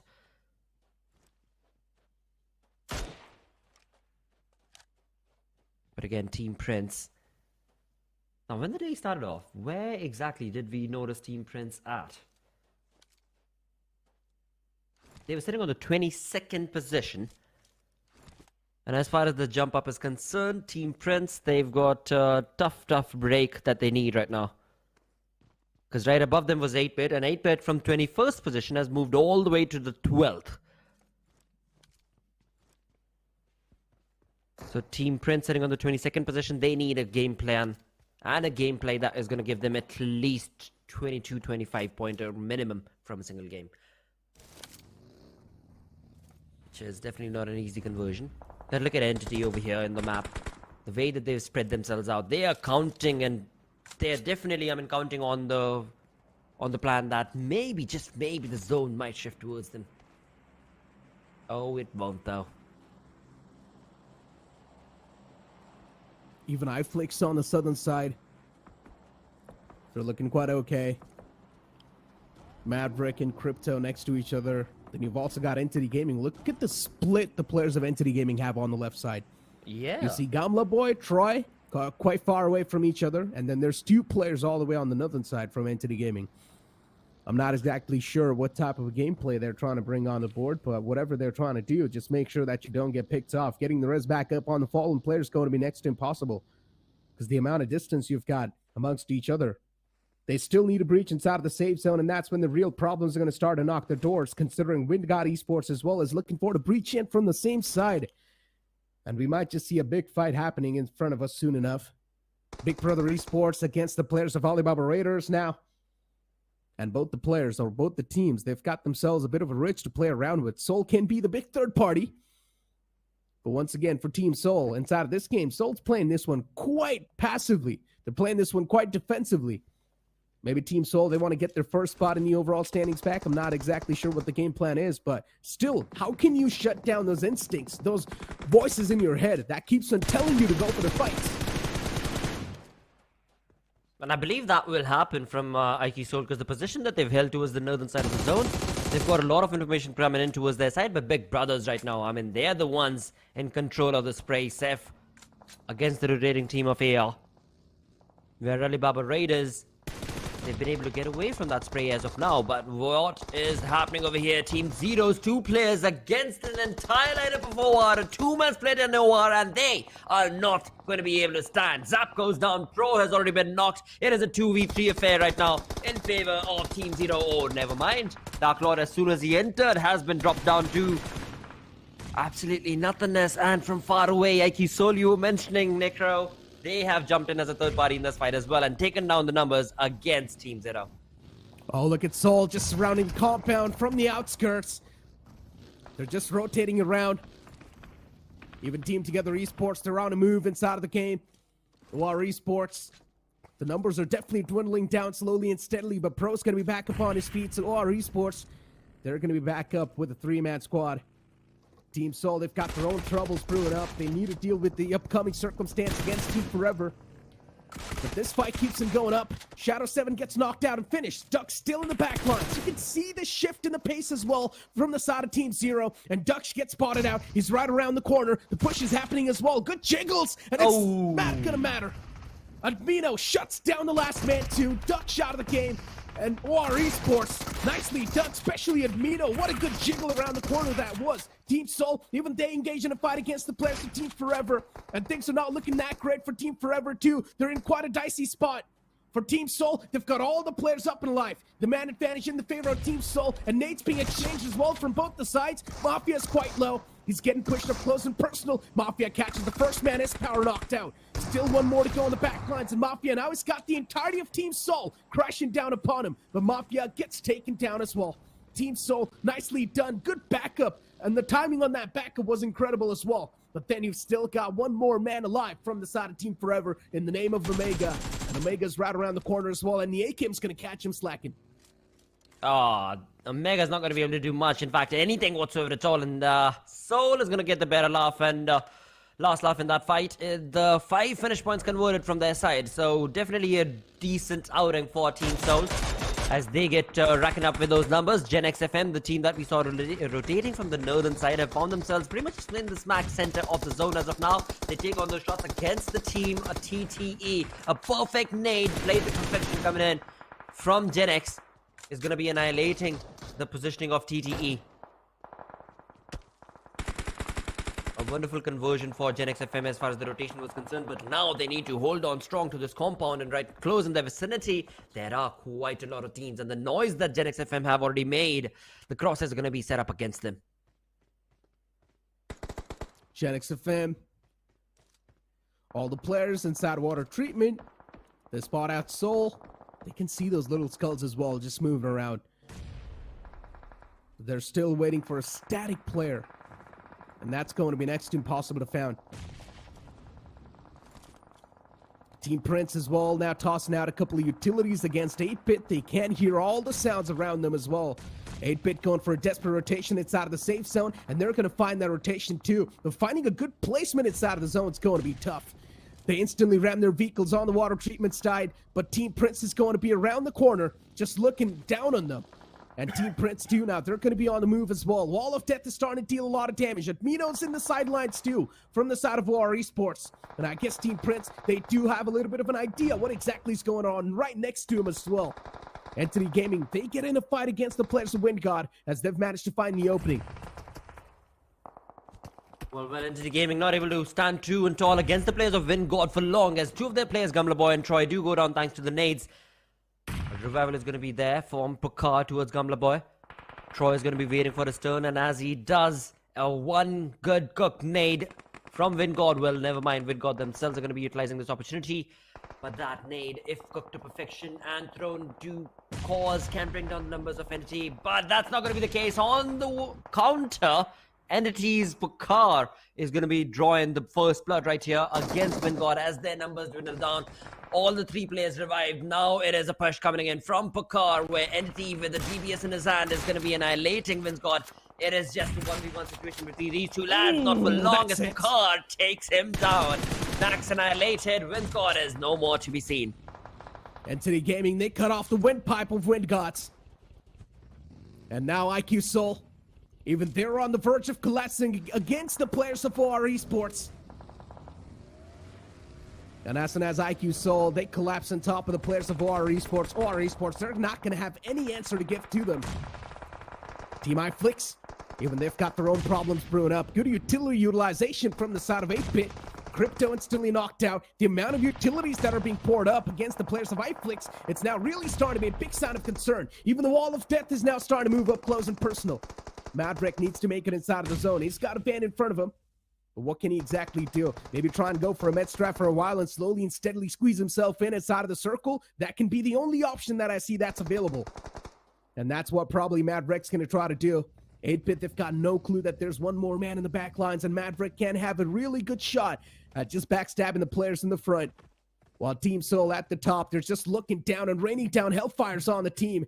They've got so much intel to work with. The only team that's going to be a big thorn in their way has to be Big Brother Esports. That's in the sidelines. Absolutely. The question is going to be for Soul, if they're going to be the ones who are going to be dropping down from this position that they're in, or is it going to be Big Brothers they're going to be able to join hands with? Before now, the two-man split coming in from the side of Gen X FM is definitely doing wonders for them, because they've got the compound in control, and contestation against Gen X FM can only be drawn in against iFlex, but iFlex, they do not have the numbers going for them. For 8-Bit, they are a bit lackluster right now. So Gen X FM, the game's going to be in their hands, but overextension is where Soul is going to be waiting to capitalize upon. Gen X FM do open up the fray against Big Brothers. A perfect nade cooked to perfection where Sarvit has been dropped down. Saif has already been lost to the cause. Big Brothers now, if this is the moment that Soul pounces upon BB, then that is going to be the key element that Gen X FM could capitalize upon. And that is exactly what they do as they bring down Ronnie. Gen X FM, a really good spot against the players of Soul. But Soul as well looking for to beam down anyone that stands against him.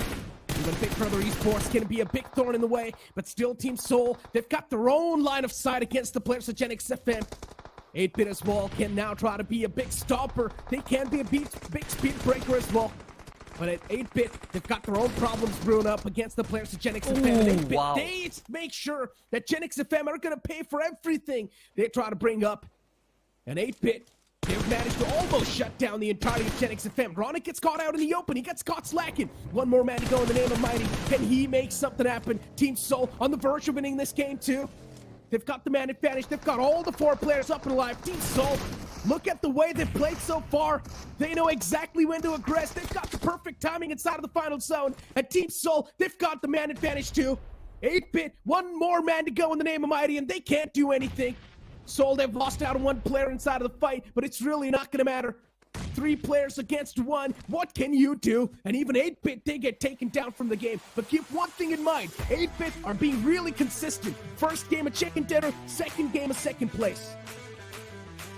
A perfect game right there for 8-bit, but nothing taken away from the side of IQ Soul, as they are the ones walking away, reigning in supreme with an incredible chicken dinner in their hands all over again. They are going to be jumping on perhaps even to the first position itself, or getting closer to it, because this is what Team Soul and their fans were waiting for. An elated play being showcased right there, with discipline where it needed and mattered the most, and that in turn has given them a sigh of relief for sure, with the second game of the day for IQ Soul doing wonders for them.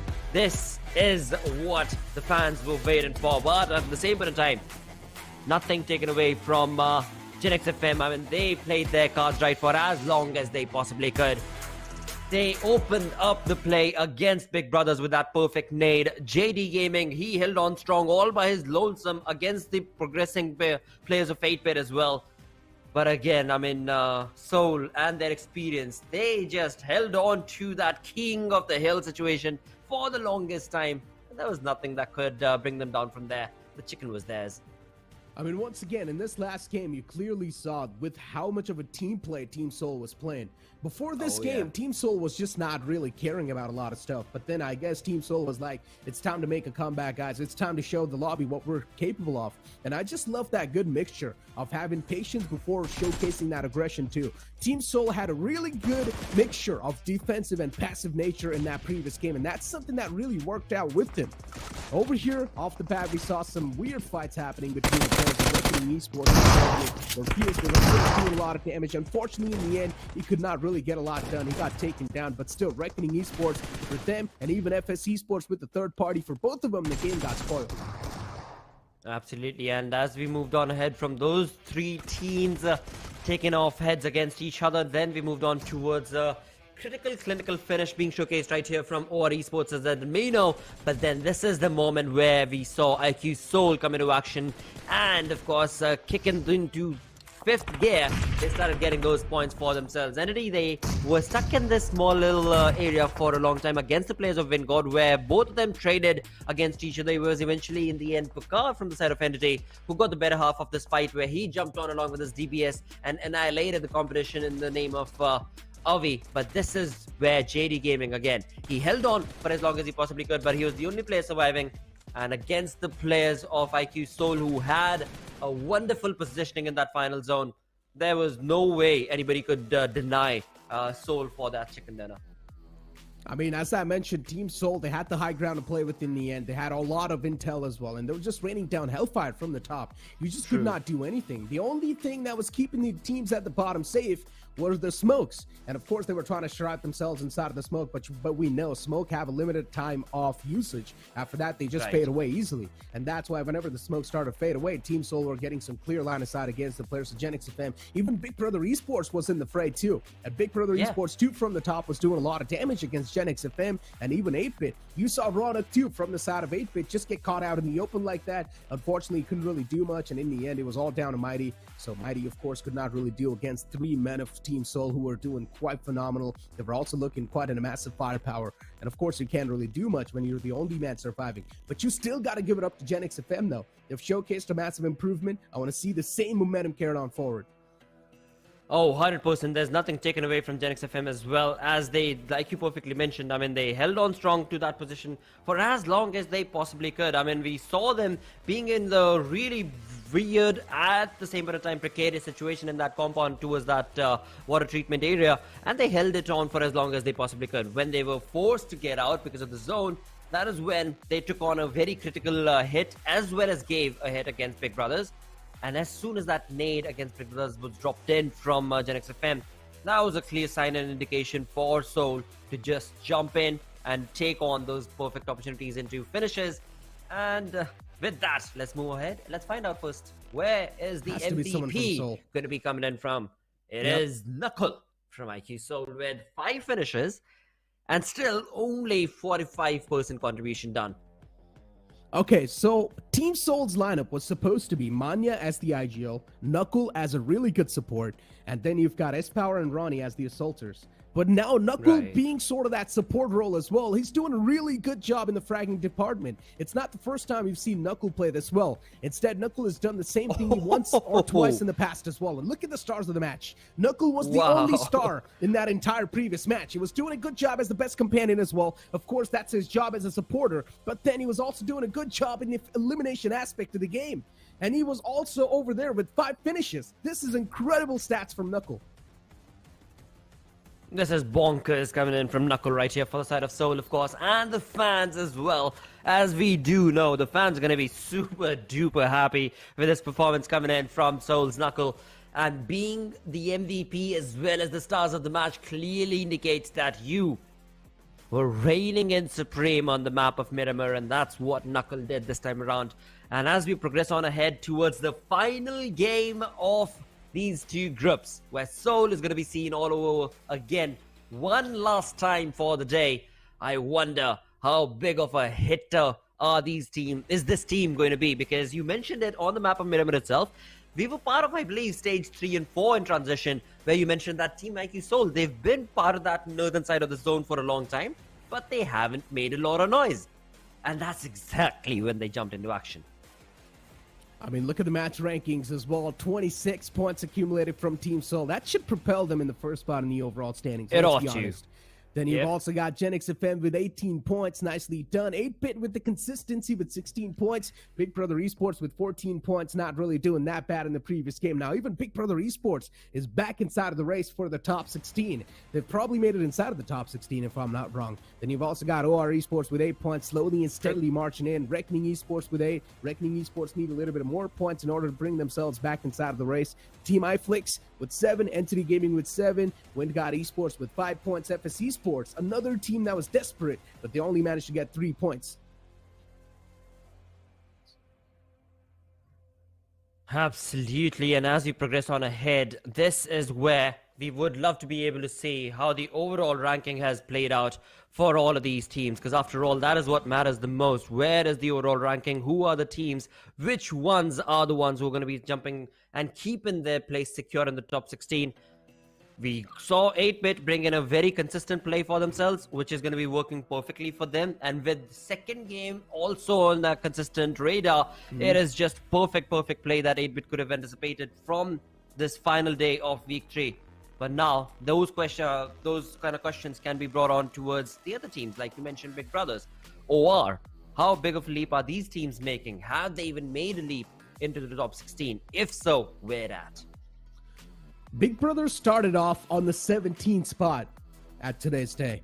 And these points that they got in the previous game, it's either going to bring them in the 16th spot in the overall standings or really close in the 16th spot, somewhere around that. So I'm not exactly sure how Big Brother Esports is going to be trying to play the upcoming games exactly. But one thing is for sure, if they want to have the cushion, they need to have a solid upcoming game, which of course they're trying their best to do so.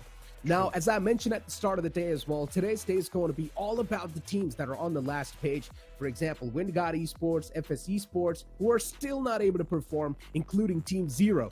Team Zero, they're definitely showcasing some more signs of aggression, but the aggression in the first game, it sort of worked out. In the second game, it just fizzled out.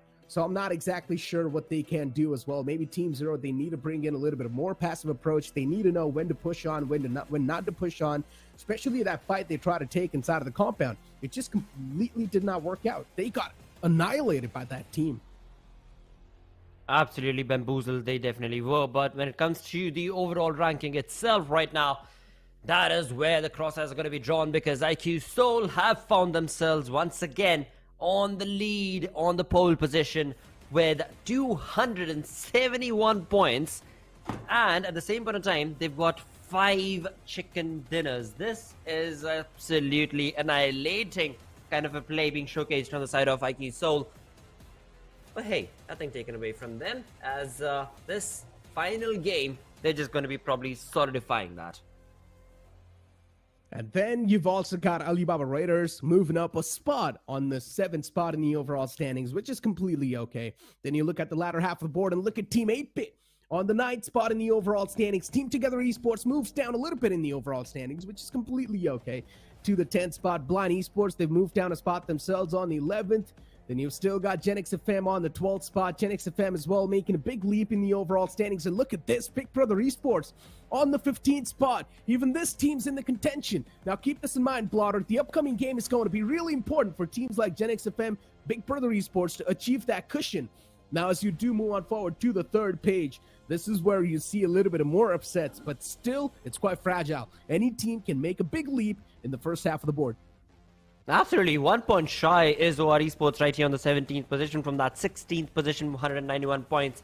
And as we move on ahead from their position towards the 18th and 19th, we've got Team Forever and Team iFlex. Now, both of these teams, they still have one final game remaining, which is going to be the upcoming game, where they need to just get as many points, of course, that they possibly can rack up. But will that be enough for them to get themselves in the top 16? Maybe, maybe not. We shall see that later.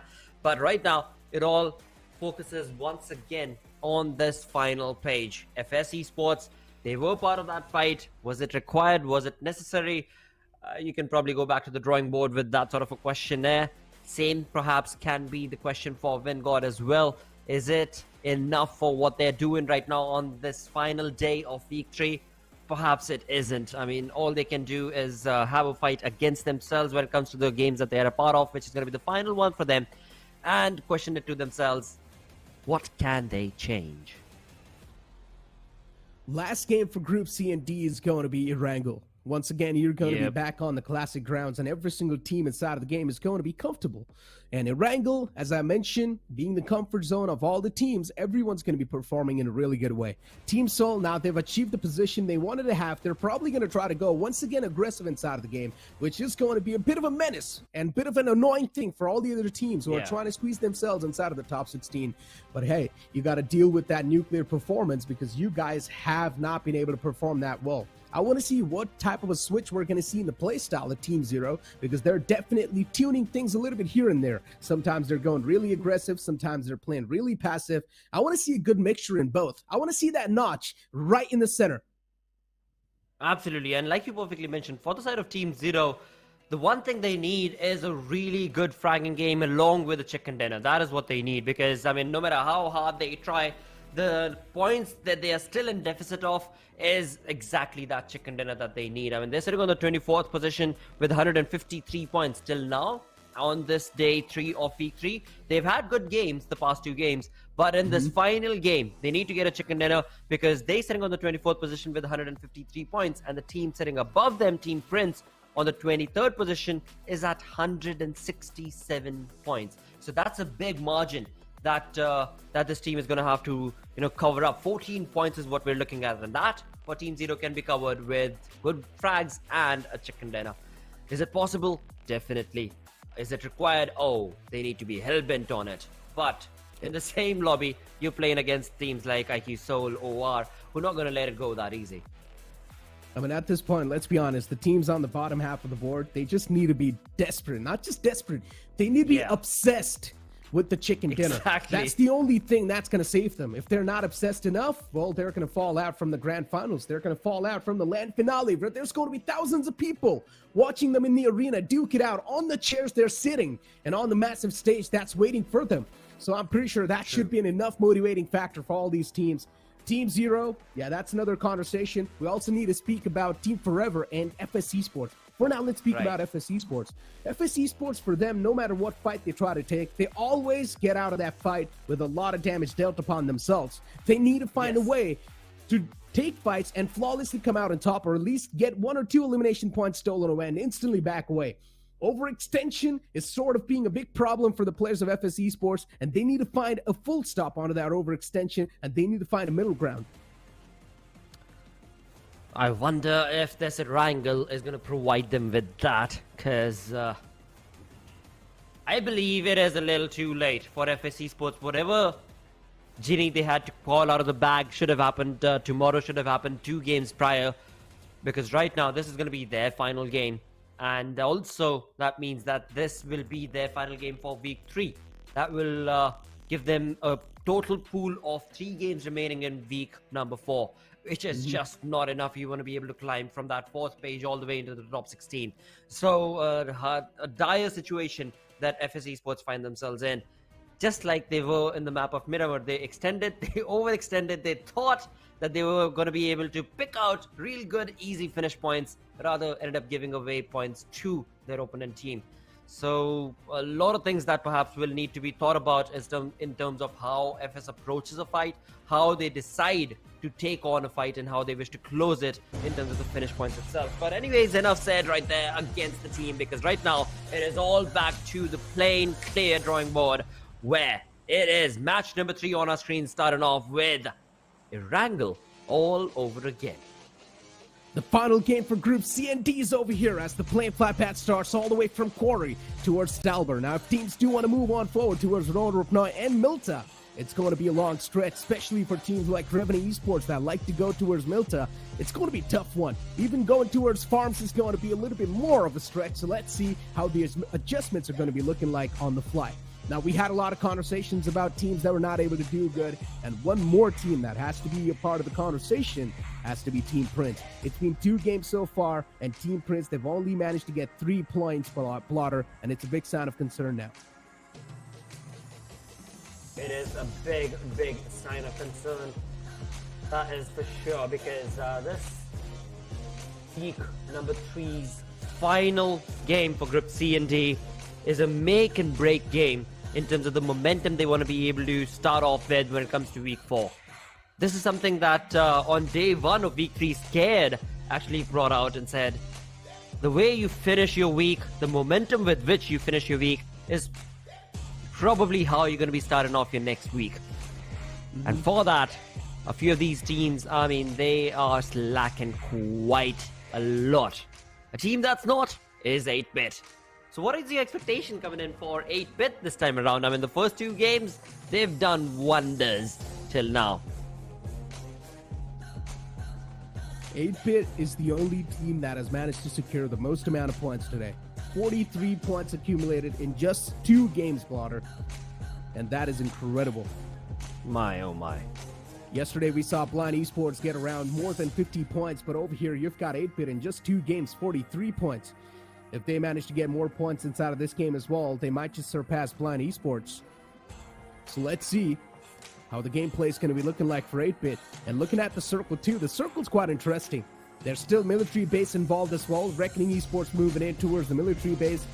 They're probably going to be buying a little bit more time from the initial phase of the looting one. But let's see, considering they're still going to be inside of the first circle, Reckoning Esports can't definitely afford to use that time.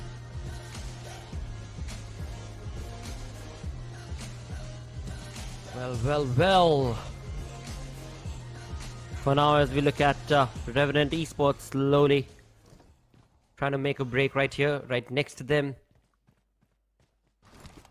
we've got Wingod Esports,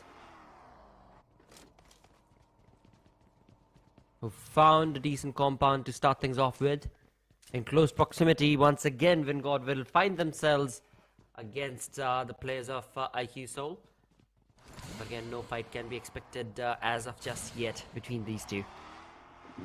And also, as you mentioned, when it comes to the zone itself, having the military base being part of the zone, I wonder if the BGMI gods are going to take us down south when it comes to this Erangel. Take us all the way down towards the military base, because we've yet to see that in week 3 on the map of Erangel. Because if that would be the case, RGE is the only team. Reckoning is the only team that find themselves on the military base. No other team has even come close to that area just yet. And Reckoning Esports, if they get that military base zone, well, they should be able to rack up those points, because they need them. Based on how the previous game went against them, with 8 points that they accumulated, it was a decent GG play for Reckoning, but it's still not enough. They find themselves on the 22nd position based on the previous game's finish points that they got. So being on that 3rd page with 171 points, they need a chicken dinner as well if they are to get close to the top 16. And this being the final game, It's tough. Once again, though, Blotter, Reckoning Esports have only managed to get 8 points so far. In the first game, they got none. They So got in none, 2 games, exactly. 8 points. It's not that good of a score, I'm not going to lie. Reckoning Esports, they need to do even better. They need to get at least 1 chicken dinner today. And this is the last game. Time's running out. And time is of the essence. You cannot afford to waste it. And considering inside of this game, Reckoning Esports, they're going to have a good start to themselves as well, considering they've got the entirety of military base just to themselves. They can sit down, loot quite nicely. They're also inside of the circle, so they can't take a lot of time if they do want. But Reckoning Esports, they need to do anything and whatever it takes in order to win this game. Same thing can be said for the likes of Team Prince. Revenue Esports is quite okay, but then you look at the opposite side and you see FS Esports 2 towards Milta Power, and even FS Esports is quite desperate. So many teams for them, the contention for the top 16 is on the line, and they're not able to make it. But this game is all they have. All the hopes and dreams are going to be on this game. If nothing happens inside of this game too, you might as well just give up on it. You absolutely should bid adieu to the dream of being a part of that LAN. And a few of these teams, I'm sure, have already understood that, especially the ones that are sitting on the final page of the leaderboard. No matter how hard they try, things are just not looking like they are going to work out for those teams. Though, yet again, every single game is a learning. And that is what the teams that are on the final page could perhaps progress on with. Though right now,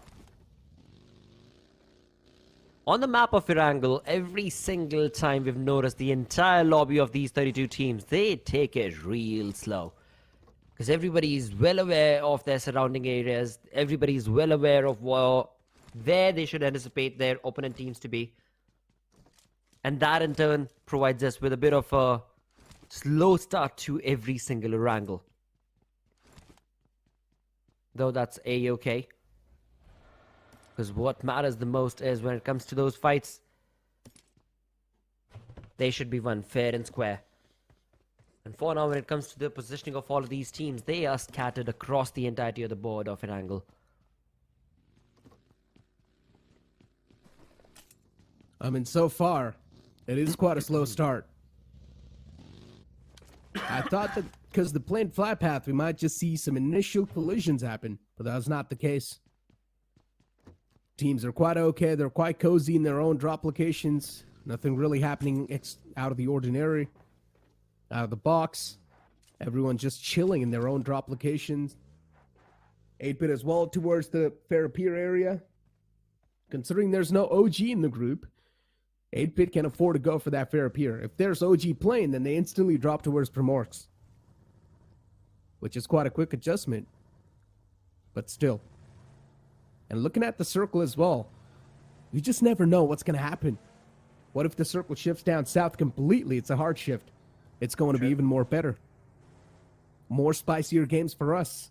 If the circle's up north, well, it's going to be a standard one. Nothing out of the box. And a lot of teams are expecting it to be up north. I wonder what's going on through TTE, Team Together Esports' minds right now. The circle went down south. Oh, well, I mean, it's still half on the military base, half on the entirety of the main island. But TTA, they just were clear in their minds that no matter what the zone does, we're going to be going all the way up north towards Zarki. They want to play it as safe and as secure as they possibly can as they find themselves in the blues right now. Though again, when they do start rotating, the teams that they can very well come in contestation against, there are quite a few.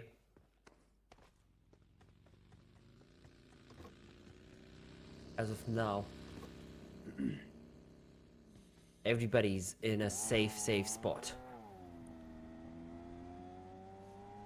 Revenant on our screens, scattered across the entirety of the military region, very close to their proximity. The noise that they're making, I'm sure, is going to be heard from the side of Team Prince as well. And we can clearly see that shots are being fired from Team Prince's side as well.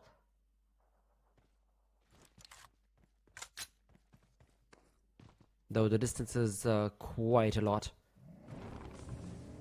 Oh, 8-bit. Not a lot to worry about. Juicy was knocked out in the action, and Team Zero is a team that's not going to back away. They find another run over elimination. This is not looking too good. Look at Team Zero, that calibration that I was talking about. I wanted to see the knots somewhere in between. But Team Zero, they're not going to be stopping anytime soon. They're here to get the elimination points, and they're going to try to chase down the opponents. It's an absolute grand theft. Team Zero, like a thief of the night, just stealing away those 2 elimination points from the pocket of 8-bit. We were speaking about the consistency that 8-bit has showcased so far, but Team Zero is looking forward to stop him in the tracks. And for now, 8-bit, they've got no other option away than to just run from this fight. I was just about to mention, for Team Zero, they've extended. They've gotten 2 finishes. They should be happy with that. Overextension right now, running out in the open behind the final 2 players of 8-bit. Could very well backfire, and exactly the moment I thought that thought, they have decided to stop. And they're going to be falling back, which is definitely a good decision coming in from the side of Team Zero. But Team Prince, the noise that they made has been heard from their opponents, and that's going to be Revenant in the crosshairs of Savitar. Though again, when it comes to Revenant, a really good split is what we're looking at against the positioning of Team Prince right now. And they've held on to this bridge area. So Revenant, they are counting on to the zone going down south.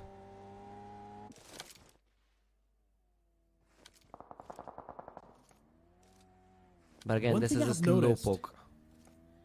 One thing I've noticed about Team Prince and their performance from week 1 to week 2 and week 3, you've seen that confidence just lower down slowly and steadily. In week 1, Team Prince was not shying away from any of the fights. In week 2, you saw Team Prince take a passive approach slowly and steadily. In week 3, you're not seeing that aggressive Team Prince at all. But talk about aggression, Team Soul, they were just waiting for one more team to aggress on forward. In the name of OR Esports, first man's caught and instantly knocked down as well. Look at S Power, even he catches Admino in the tracks.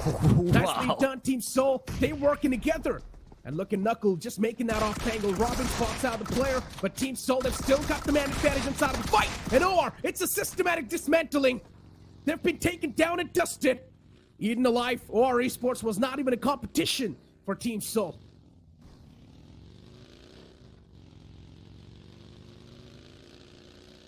It all boils down to how Ronnie and S Power, they just come together in that fight.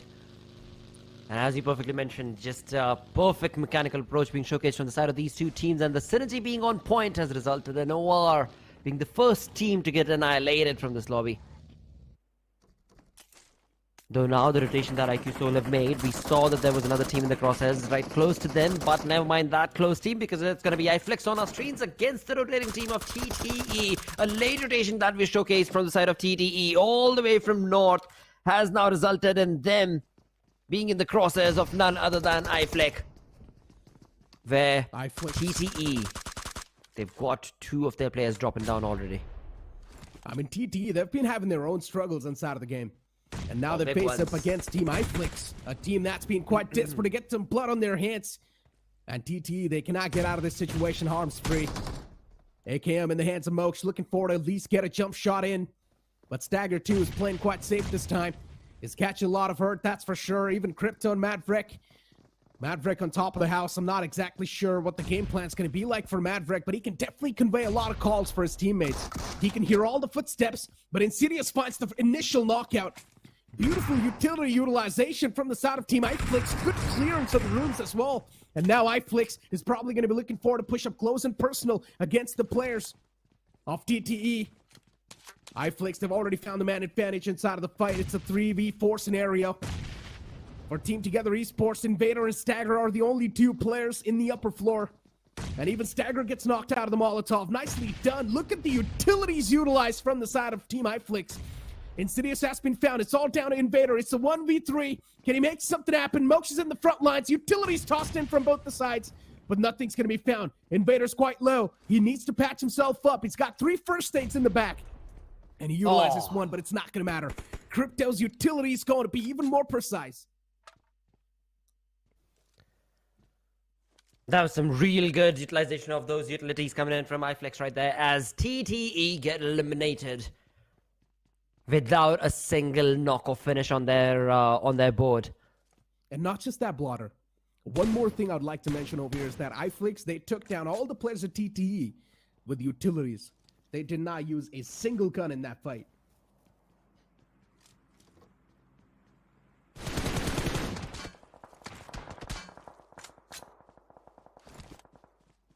As he move away from that eliminated team.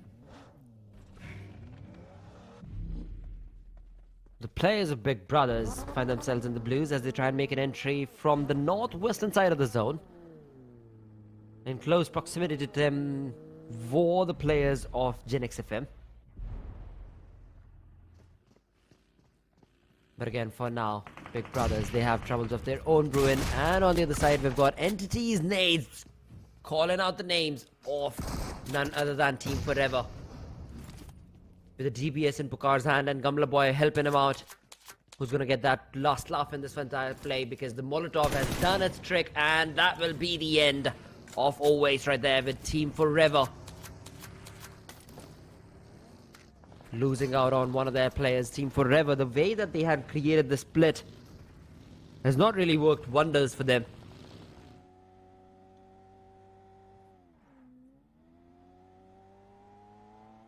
Gen XFM, even they're on the rotation. Skillful, JD Gaming, Spider Jod, and even Karun.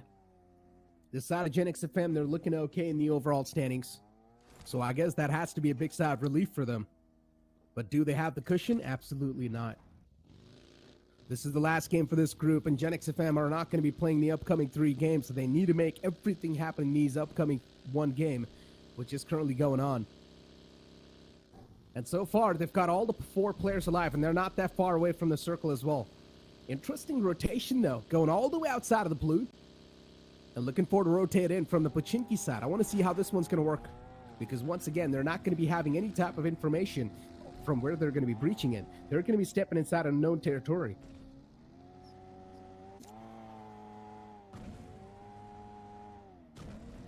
Again, I'm absolutely gonna keep in the position of Entity right now.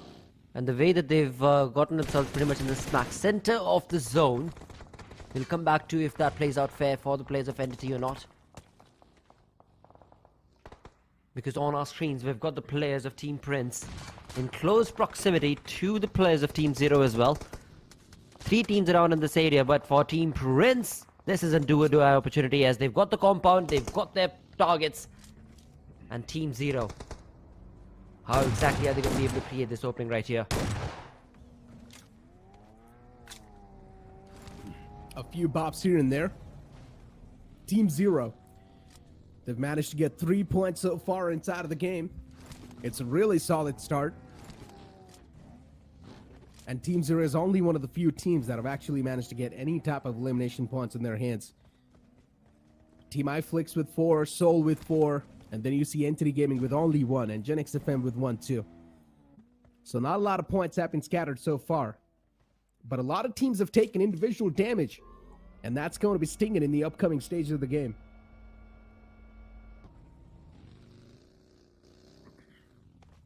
Team Zero just eliminated the player Manya from the side of IQ.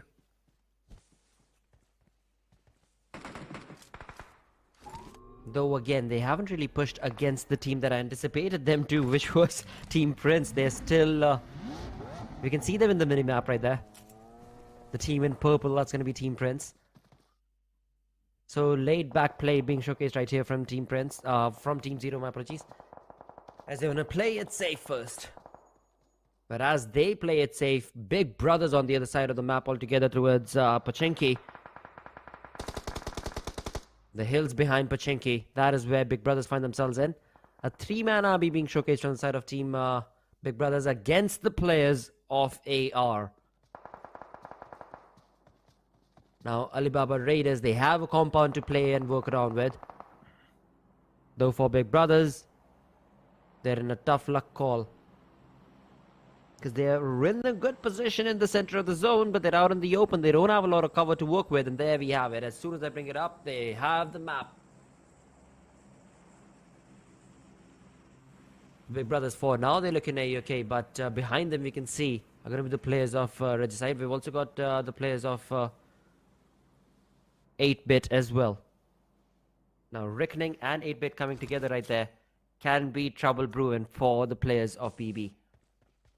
Though the zone has definitely moved away. Revenue Esports.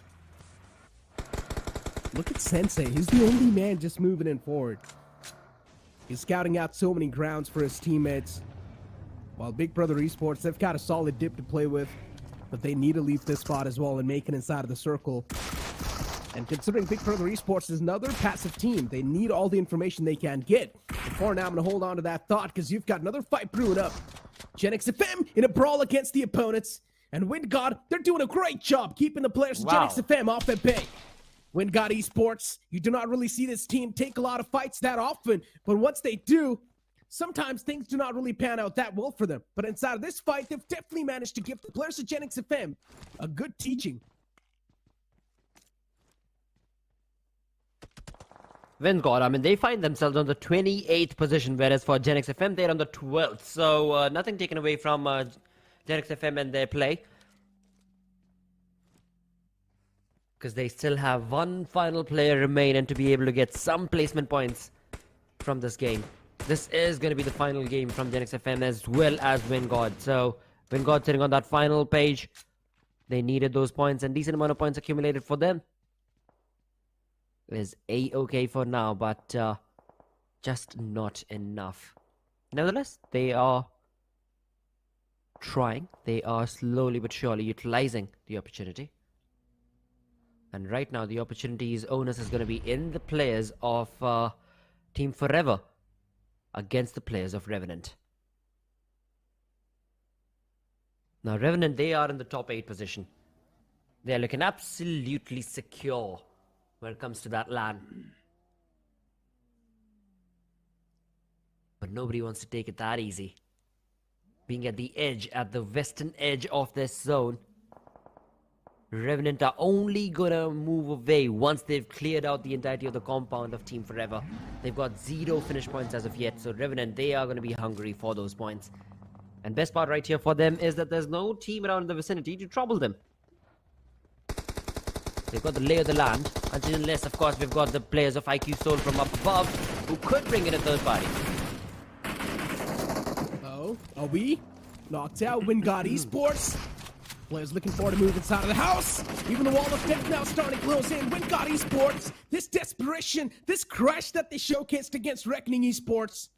It's not that solid, but Reckoning Esports, they easily managed to wipe out the entirety of WindGod Esports, and that's what they exactly do. An easy squad wipe for the entirety of Reckoning Esports, and they managed to get 4 points. And that's going to be a solid start for the late game for the side of Reckoning Esports, but still their backs are against the wall. They need to make it inside of the circle, and the only team with a solid spot in the circle are the players of FS Esports, but that too, they're out in the open.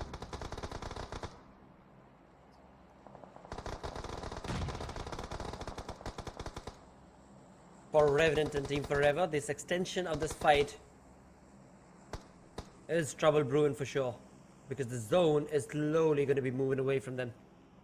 As Necro just mentioned, when it comes to the center of the zone, it is none other than FS. We can see Team 12 in sky blue color, who are looking absolutely comfortable. But I wonder for how long, because far out above, we've got the team in yellow, and that's going to be IQ Soul. Who've had a good day, but what a perfect spray right there coming in from Blaze as he brings down one of the players from IQ Soul. So again, the distance is quite a lot. Decent amount of damage being done right there, but not enough to be able to bring down a finish point for themselves. Now IQ Soul, they're going to have to move out as well. They are going to be out in the open, outside the zone. Right next to them are going to be the players of AR as well. Alibaba Raiders, they might have the last laugh in this, because it is going to be none other than Soul who are going to be making the first move out in the open. And this is where they're going to be losing out on their players as Ronnie goes down. As Power, Knuckle, along with Manya, they're going to be getting closer and closer to the shack. And as they do, AR are going to jump into the play as well with the DBS in his hand already. It is Alibaba Raiders against the entire squad of IQ Soul, with IQ Soul and none the wiser. And Knuckle, the final player surviving, is not going to be able to do much, missing out on that frag. He gets eliminated. The entirety of IQ Soul are done and dusted with the 12th position 5 finishes. Revenue Esports, even they're looking quite solid inside of the situation. Looking unshakable and doing some unthinkable things. Revenue Esports, I like the fact that they're asserting some dominance inside of the game. I flicks Insidious, so you're out in the open. Tuck yourself back in the cover, and that's what he does. Still just going for the attack continuously. Revenue Esports looking to find something, and speak about looking to find something, even Maverick is doing the same thing. Just mowing the lawns in the front, just spamming through the smokes. Just wants to find that one single hit marker, and as soon as he does, he will just keep on spraying down the same spot. I flick slowly and steadily, looking to move up close and personal against the foes. Nate's cooking up in his hand, and what just happened? What are you doing, Maverick? Are you crazy? Just blows himself up. I'm not exactly sure what the game plan was for Team iFlix over there, but Maverick, the Nate just cooked in his hands and he got blown to smithereens, and that's just going to give even more time for the players of Reckoning Esports to squeeze themselves inside of the circle. And look at this. It's an absolute bombardment, an artificial red zone being created on top of the players of Big Brothers. And now Reckoning Esports, they get a little bit of more breathing space. Well, this is chaos for sure right here, because the open zone is definitely inviting a lot of these teams to take on those points. Those finish points is what iFlick have been able to accumulate. 7 finish points for iFlick, and now they're going to try and push on their luck against the players of RGE as well. As one by one RGE come out in the open, iFlick is ready and drawing on the blood of the players of their opponents. As Turbo goes down, one final player, Kyoya, remains. Where Reckoning Esports, they are not going to be able to survive for long when it comes to this fight. For iFlex, they have been able to get the revivals on their teammates. Insidious does go down. Crypto is still waiting on that revival, which is going to be provided, no troubles at all. 9 finish points for iFlex is definitely a really good game, but what they need is the zone. And when it comes to the zone from the other side, Entity has gotten that much more closer. With the 3 teams that remain, Entity with all 4 players still survive, and it seems like a chicken dinner. The second chicken dinner in 3rd week. The entirety of Entity has come together right here with 7 finishes, and this is what Entity is known for. To be able to play the game to perfection. Yeah. Entity Gaming, they're probably going to be the dictators of this final circle. They've got a nice 2-2 split going on for themselves, but Team iFlix looking for the breach inside of the safe zone. They need to traverse through open grounds, and that's where Entity, they're going to have the advantage. Because at least this 2-2 split's working out quite nicely. For Team iFlix, they need to take care of the sidelines as well, because FS Esports can be a big threat in the way. For Entity Gaming, they've got a lot of intel to play with. And for them to mow down the lawns, it's not going to be that tough at all. iFlix, all the 3 players stacked in one side. For Team FS Esports, 2 players stacked on one side. There's a bit of a distance between those 2 players of FS. But I want to see how that's going to be utilized for succession. iFlix now finally looking forward to make some moves on the board. They've used a couple of smokes, but soon enough, those smokes as well are going to start to fade away. So iFlix, they need to make something happen as quick as possible on the board. Time's of the essence, and it's taken away quite quickly. A beautiful nade from Secret is going to find the opening. Crypto goes down. Team iFlix now on the verge of crumbling down as well. Too many utilities being tossed on over from FS, but even FS, they have their own casualty. Aru gets taken down by the players of Entity Gaming, and Entity Gaming, they're here to third party this entire fray. Entity Gaming with the most amount of man advantage. They're looking forward to stop the players of Team iFlix in their own tracks, and Entity, they've of course got everything they need in these final few moments. Maverick inside of the smoke, just waiting for someone to overstep the boundaries. Even Secret nades finds Bukar, and Maverick's gonna take the advantage. He instantly shuts down one more man from Entity, but the vehicle gets blown up, and with the vehicle explosion, even the last man of iFlix falls down. And that is all that Entity is going to be able to draw against the players of iFlix as they get eliminated. FS, they're stuck behind this tree. and the smoke that they've created with the cover slowly fading away. But what a perfect play right there from the side of Secret, as he's been able to bring down Somraj from Entity. Now it's a 2v2 affair, but the flank angle that Entity's Troy has got for himself, will he be able to do much? A perfect Molotov being thrown against him. Secret out in the open. From one side it's going to be Troy, from the other side it's going to be his teammate, who is going to be able to get the players of FS down. Secret goes down, but no! FS are going to have the last laugh, as they, I believe, walk away with an incredible chicken dinner. This was stolen away from the players of Entity. I'm not entirely certain how could this have gone down this way. Entity, they had really good control, but did not get the chicken dinner, or did they? It seemed like FS. They were the ones who was, as soon as that revival was brought in, they jumped outside that smoke and that tray. From one side it was Secret, from the other side it was teammate against Troy. They brought on a spray. Secret spray played to perfection, and on the other side FS's Secret's teammate did the deed and put the nail in the coffin, and the final player for Entity Gaming. They got so close yet so far. In the entirety of the tournament, I mean, they've only got one single chicken dinner. This would have been their second. But that has not been their luck. Nevertheless, for the players of FS, this has been a really, really good conversion right there, and they needed it as well, as we found themselves sitting on the 4th page of the leaderboard. FS Esports, I mean, for them, this was a much-needed chicken dinner.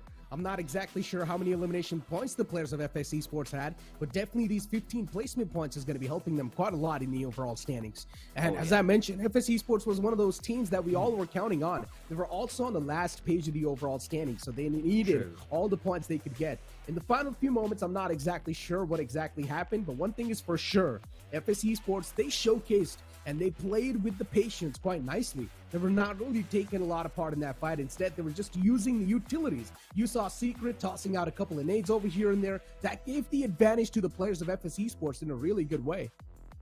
But again, I'm so questioned and baffled with the way it played out right there, Necro, because, you know, in the final moments, Entity had already cleared out the third team. They knew exactly where FS's players were, right behind that smoke and that tree. And for the players of Entity, they were in a split as well. So it was a perfect flank that was created. From one side it was Troy, from the other side it was teammate, and yet the conversion was in favor of FS. So was it, again, you know what, let's recap it through the highlights right now and give our brains a little bit of relaxation, because this is the final game that Group C and D had to play. As I mentioned to you a while ago, this was the final game for Group C and D, and you mentioned this as well. So considering a lot of teams realize the fact that the depth of the situation is quite bad, so Team Zero as well off the bat, we saw them take some aggressive approach. FS Esports then getting the chicken dinner, of course, can put them in a decent spot. Gen X FM as well, they were trying their best to do something, make something happen on the board, but even, of course, they were not really able to do a lot. TTE, even they themselves are now starting to get demolished inside the lobby. The consistency is starting to fade away from Team Together Esports. Reckoning Esports as well, they made sure that the players of Wingard Esports aren't going to crumble down in front of them. Even that fight was quite an incredible one. Team Soul, as usual, you do not really expect a lot from them, considering they're already on the first half of the board, and they're pretty much going to be qualifying, so I do not really have to expect anything from them.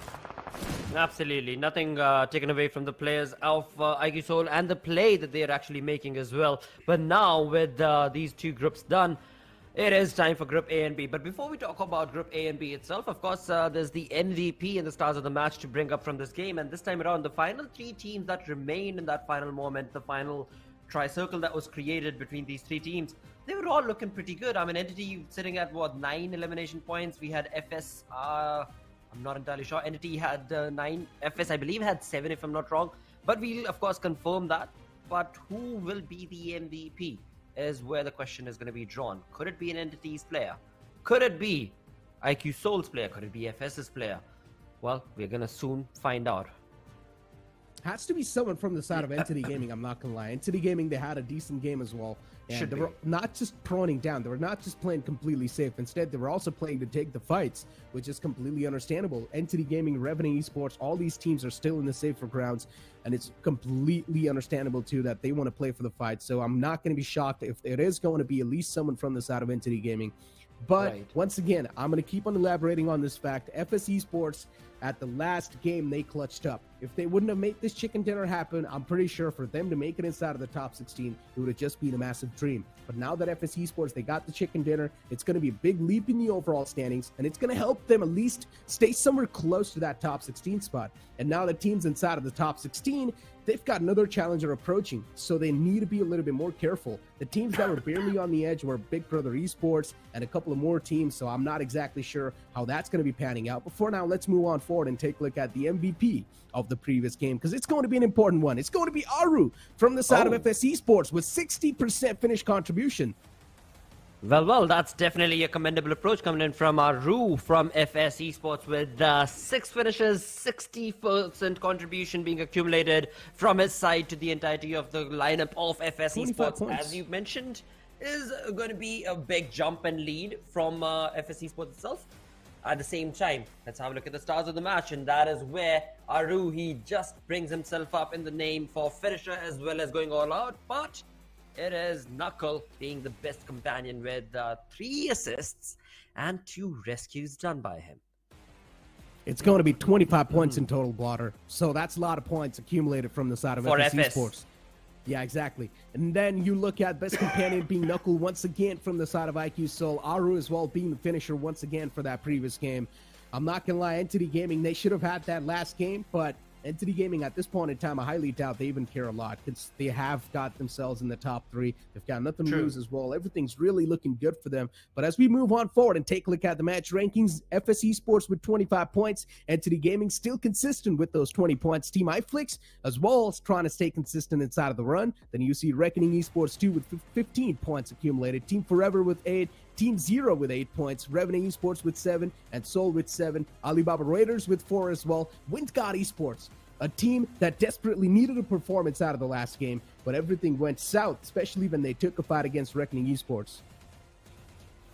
Well, at the same point of time, I mean, looking at OR Esports right there, Gen X FM, they are looking comfortable in the top 12, top 10 position with where they found themselves. They're going to be dropping down into the top 12, top 16 still is where I expect them to remain at the end of this game at least, but OR Esports, a tough luck being drawn against them. They were sitting on the 17th position previous to this game with 190 points. This time around, they got nil. They got zilch, which in turn is not going to propel them, rather push them down further, because the other groups are going to be now jumping in. So the 17th, 18th position that OR Esports were in, that is going to be trickling down south for them, sadly. But talking about the overall, let's, of course, smash all the speculation coming in from me and just confirm what the numbers are for all of these teams' overall ranking on our screens after 51 games having been played in the 3 weeks. We're looking at Entity leading the charge all over again, once again, with just a single chicken dinner.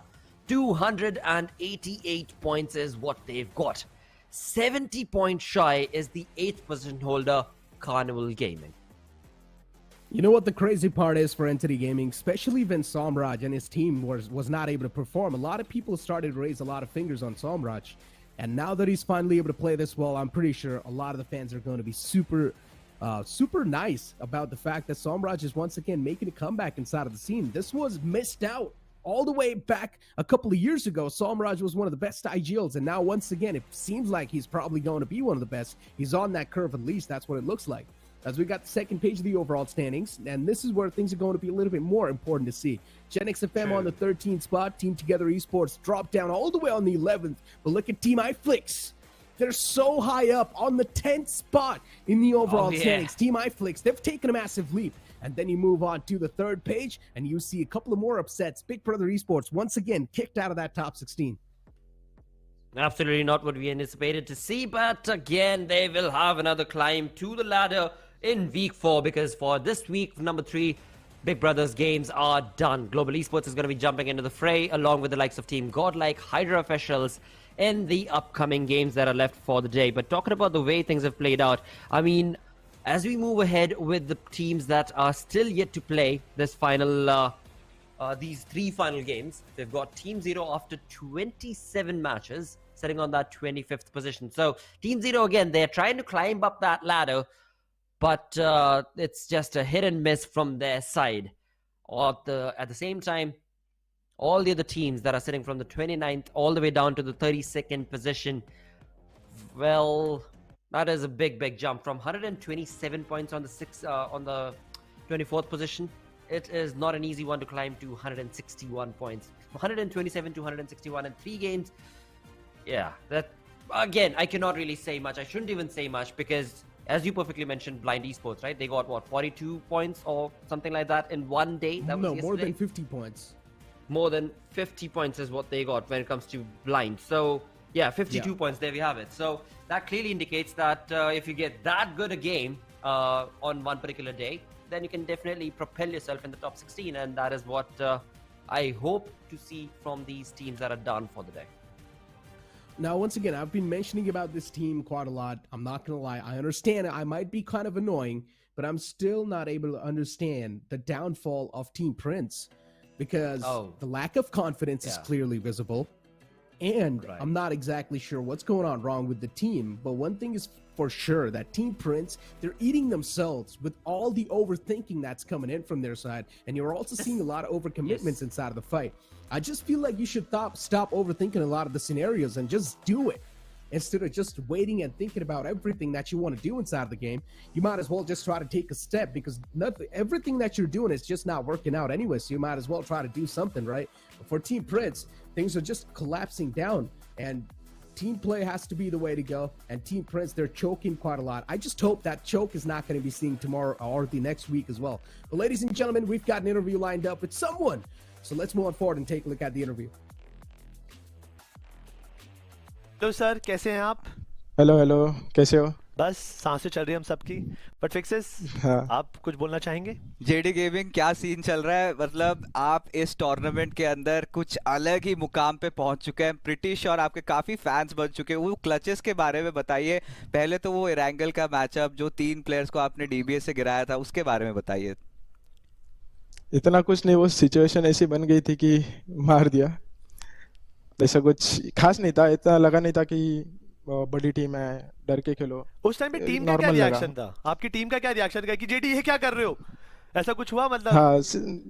हाँ हुआ, जैसे करण चिल्ला रहे थे कि बहुत अच्छा मारा करके।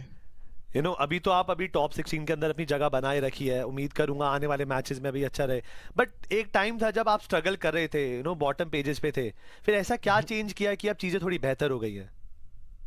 हम 3 वीक से ये मतलब स्ट्रेटजीज बना रहे थे 3 वीक से कि भाई ये पहले 3 वीक थोड़ा स्ट्रेटजी बनाओ, खेल के देखो कैसे वर्क होता है। अभी वही कर रहे वर्क उसके ऊपर, और अगले वीक में आपको दिखाई देगा उसका रिजल्ट।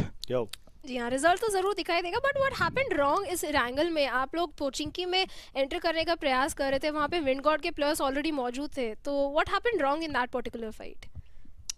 सरप्राइज था, पता नहीं था बाकी बंदों की पोजीशन, एक बंदे की ही पता थी हम लोग को। वो थोड़ा हम लोग के लिए सरप्राइज हुआ। तो वही है कि थोड़ा गलतियां की है, उसको सुधारेंगे और अच्छा परफॉर्म करेंगे आगे चल के। आई थिंक आप अभी जिस पेस से बढ़ रहे हो JD gaming, I am definitely sure कि आप लोग लैन में दिखोगे। लैन में हम देख चुके हैं अलग ऑर्ग से खेल रहे थे, बट इस बार क्या बदलने वाला है कि इस बार जीतना है या फिर वही टॉप 8 टॉप 6 वहाँ पे खेलना है? नहीं, अगर जाना है तो जीतने का ही ये है कि जीतो या तो #2 वही। जीतना और #2 में फर्क है। ये जीत हार के बीच में मुझे फर्क लगता है। इंसान प्रैक्टिकल होता है कि मुझे ये अचीव करना है, बट ट्रॉफी तो एक ही है। ट्रॉफी टारगेट है आपका?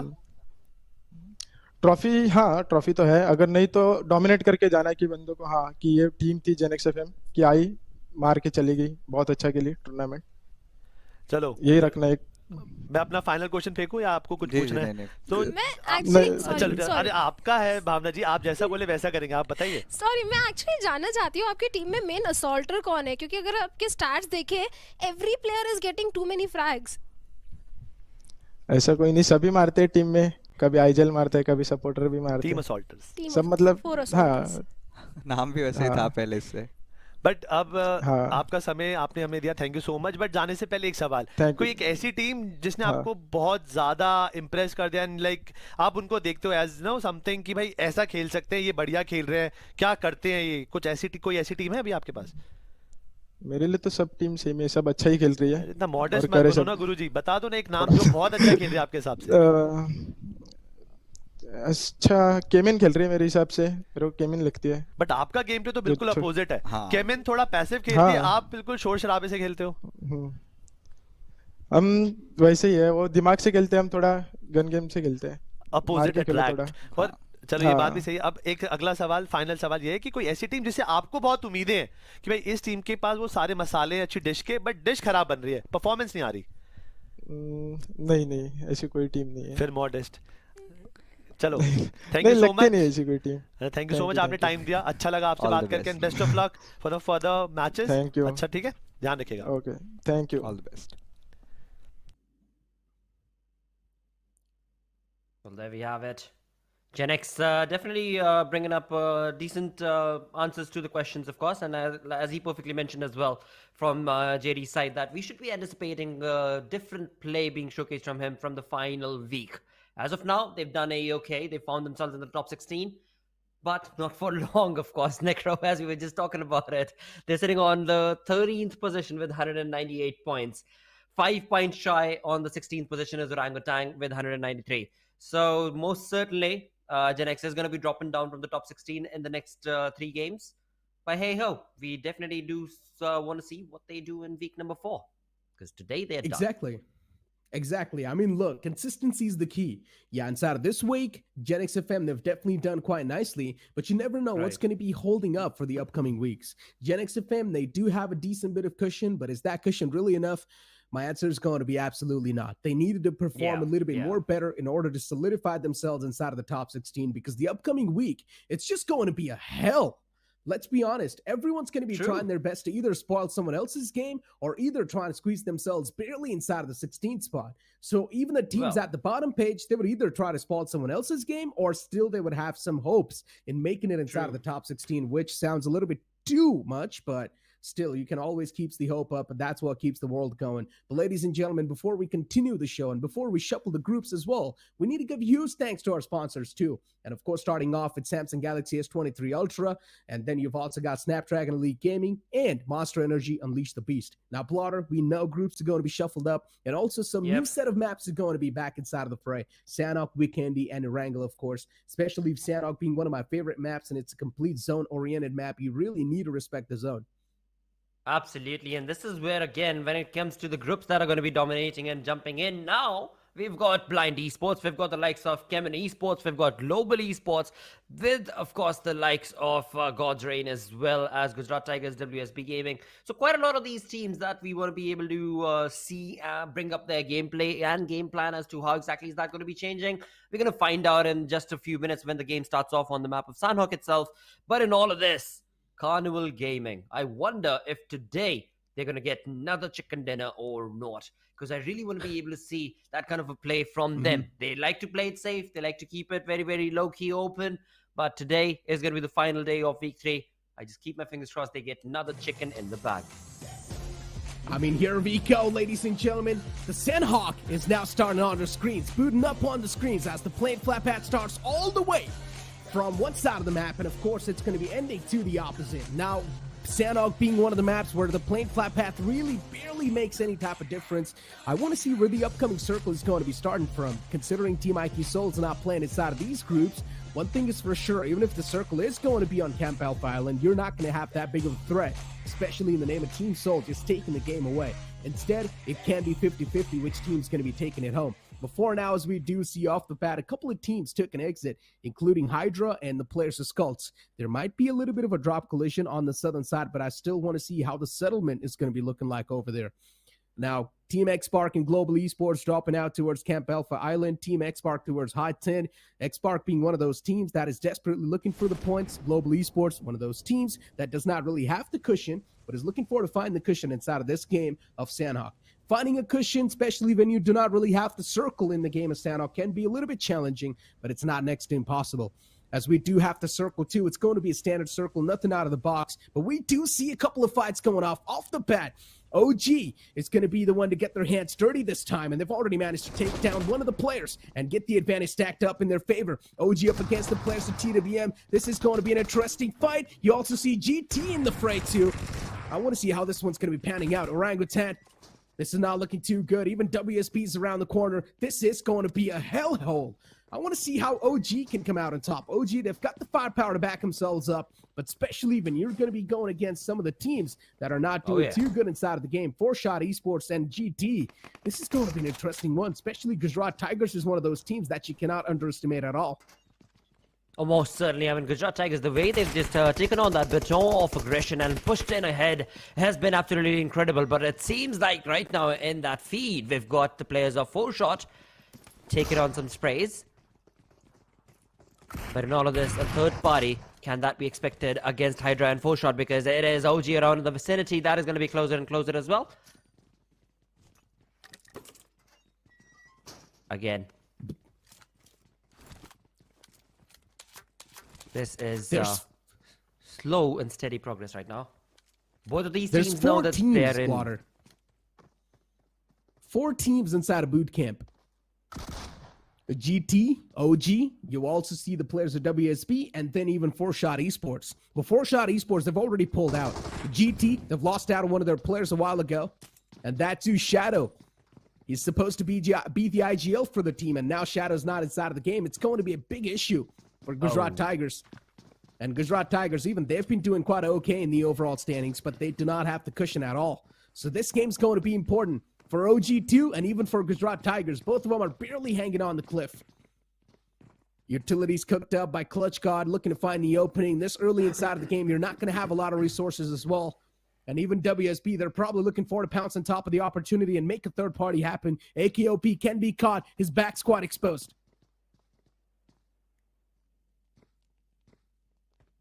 Again, both of these teams, they're playing it really, really safe. And in all of this, WSB Gaming, they are waiting on for that opportunity to be able to bring in that third party against any of these teams that they created an opening against. But for now, it is all down to Gujarat Tigers against OG's Ash. Clutch God, he got so close, yet so far as he pushes back. Now again, this precarious situation that both these teams are stuck in, WSB, they're just being, they're not even moving, they're stuck with a snail pace attitude. They're just spreading themselves. We can see the team in magenta in the minimap. They're patiently waiting, and as that happens, who will get the first knock right here? Vizgod or GT? OG. They can finally hear the footsteps approaching them. The GT, they've got a good stance inside of the fight. Clutch God is going to be the first man to hit the deck as well. But now OG, they're going to get the advantage stacked up inside of the fight. It finally breaks out. It's an absolute street brawl. And Gujarat Tigers, they're on the verge of losing this entire brawl as well. Gujarat Tigers in the man disadvantage, while the opponents have got a massive advantage inside the fight itself. And Ash is just going for the pre-fires, and he catches that man. Nicely done. GT out of the contention. And OG, an easy conversion inside of the fight. But WSB Gaming with the third party is ready around the corner. The players are softened up as well. If they want, they can keep on pressing up too. OG, not in that good of a position. And WSB, they've got everything lined up for them. Even good vests. Look at this. Level 3 helmet onto Raiden. It's going to be tough to take down this man itself. WSB with some good resources to back themselves up. Everything's looking like they've got a date with destiny. And WSB, some free points for grabbing as well. OG with all the disadvantage stacked with them. And now Raiden as well, looking forward to making off. Fangle Ash has got nowhere to go. Wizchard, he's only got a double barrel shotgun to back himself up. And he's also pinned in that corner, in that closet room. And he gets devoured. He gets dismantled. And with that, 2 teams getting eliminated right here. OG being the second one. In all of this, WSB Gaming has capitalized on those points that were easily available for them. And bringing in that third party, they have had a wonderful start to this game. But in this stage 1 itself, quite a lot of fights that we've seen happening around in the area. Where right now it seems that Chemin Esports have trouble of their own brewing. against the players.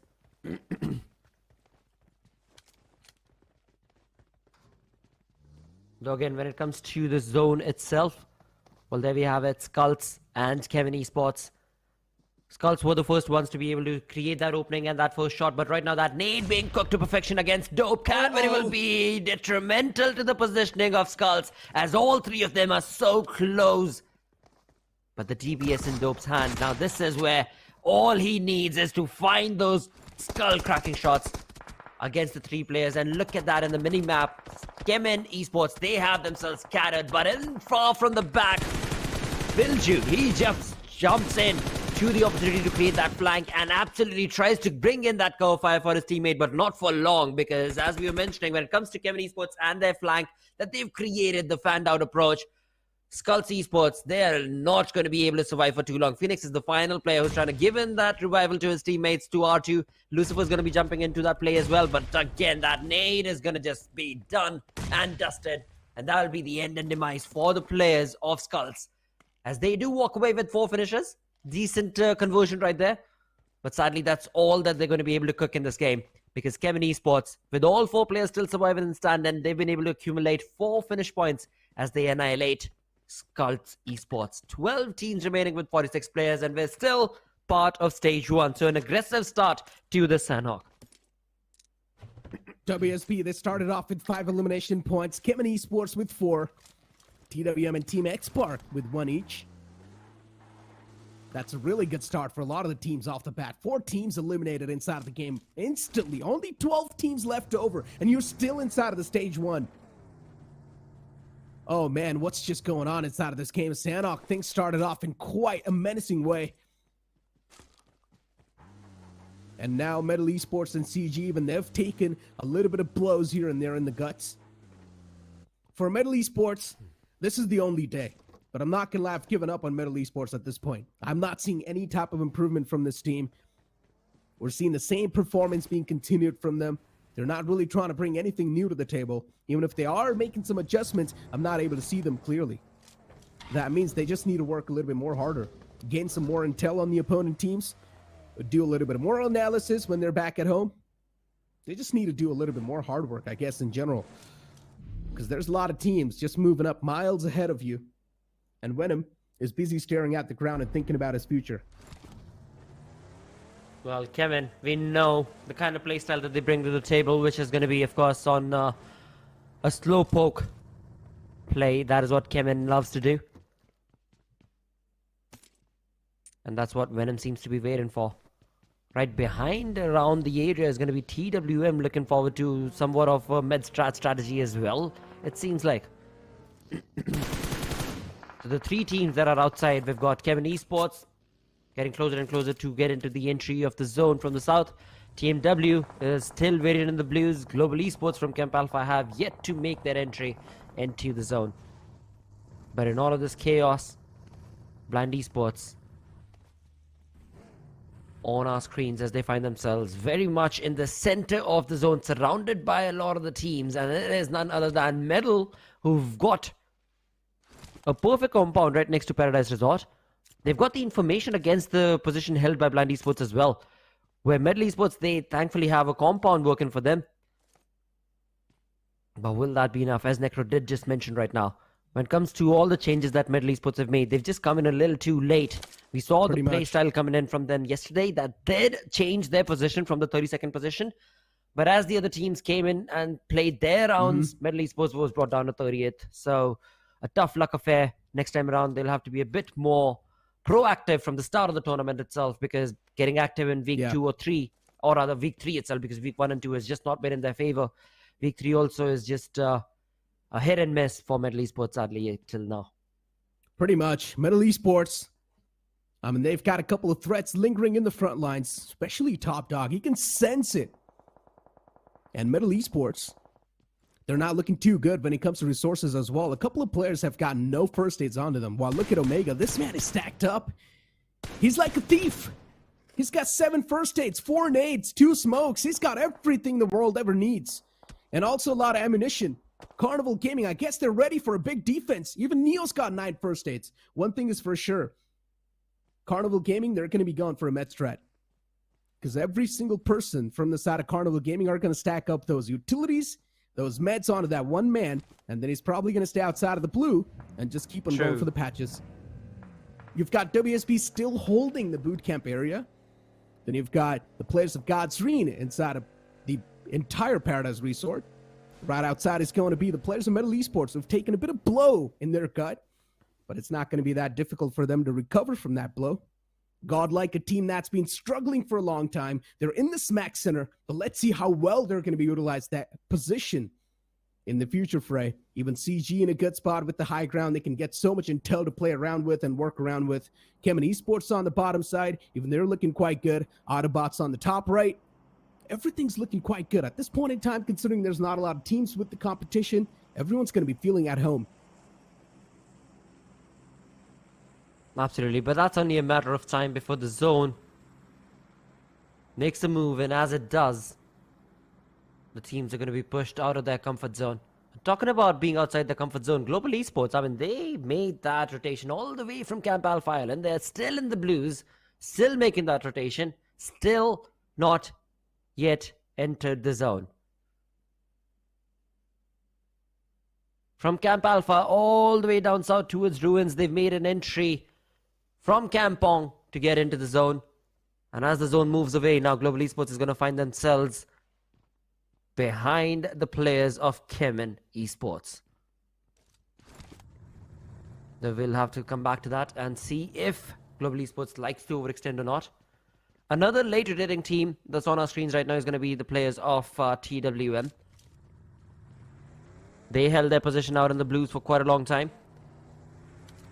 And right now are slowly but surely getting closer and closer to the zone. With 200 meters that they wish to cover, they're making a long walk. I just noticed one thing.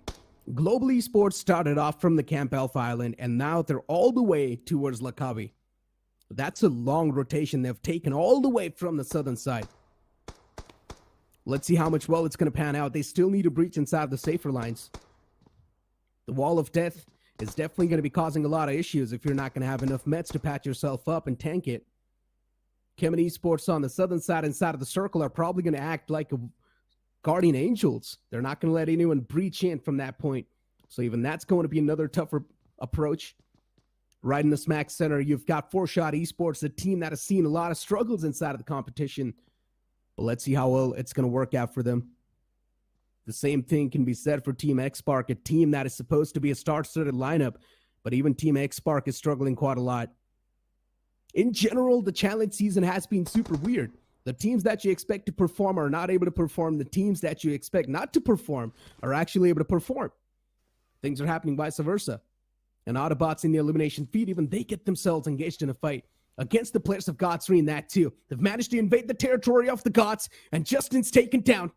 And the Gods are not going to be quiet after this one. They're looking forward to get the confirmation flowing up too. But AUTOBOTZ, it doesn't seem like they're going to be shying away anytime soon.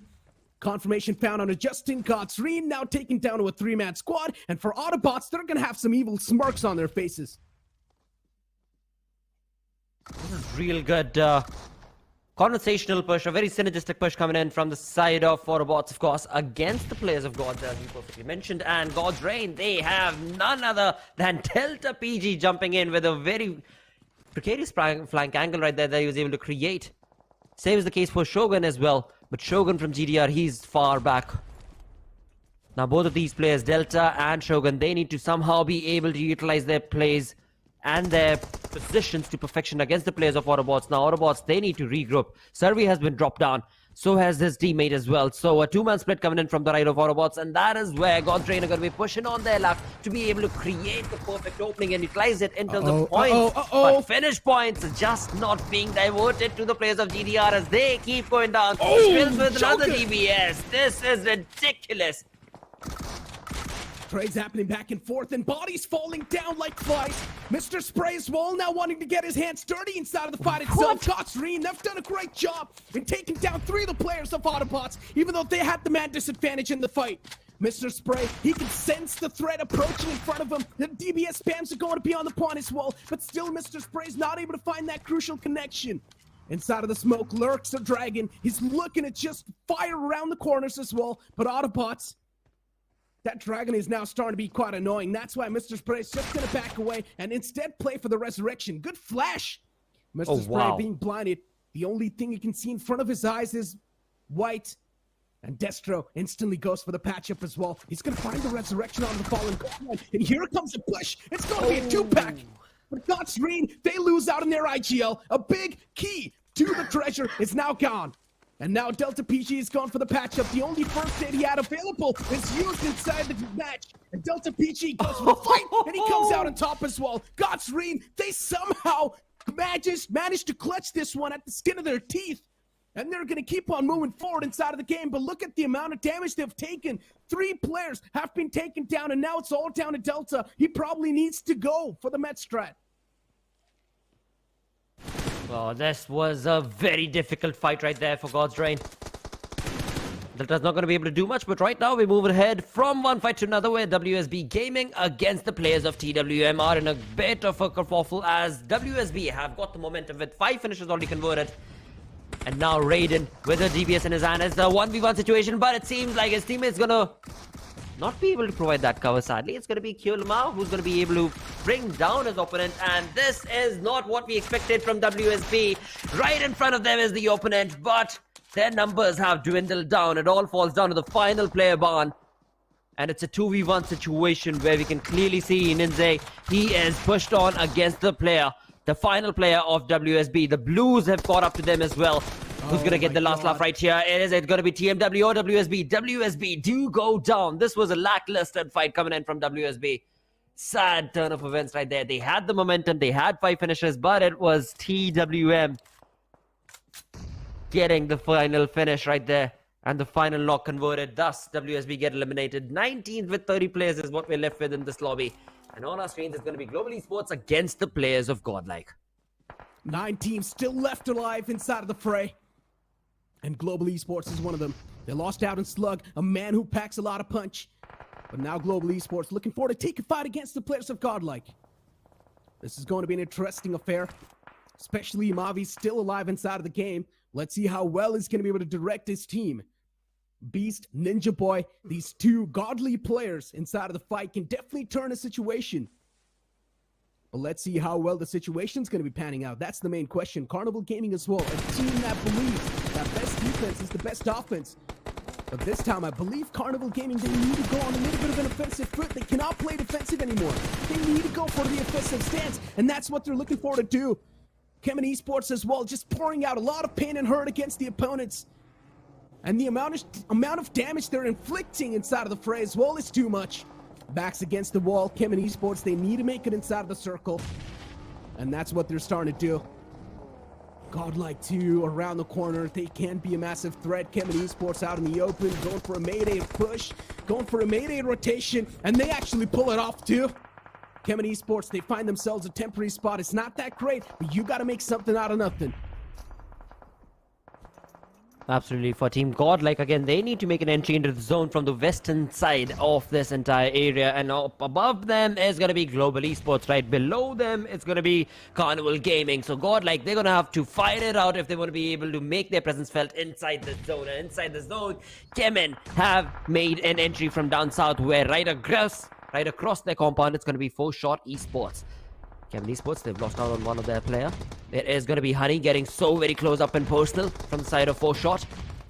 But dope again, Chan. It seems that Honey is going to be falling back. Altu with that perfectly cooked nade can maybe bring in a lot of damage right here, but he also has to take the brunt from the Blues. He's just barely surviving right there. And 4-Shot has no idea.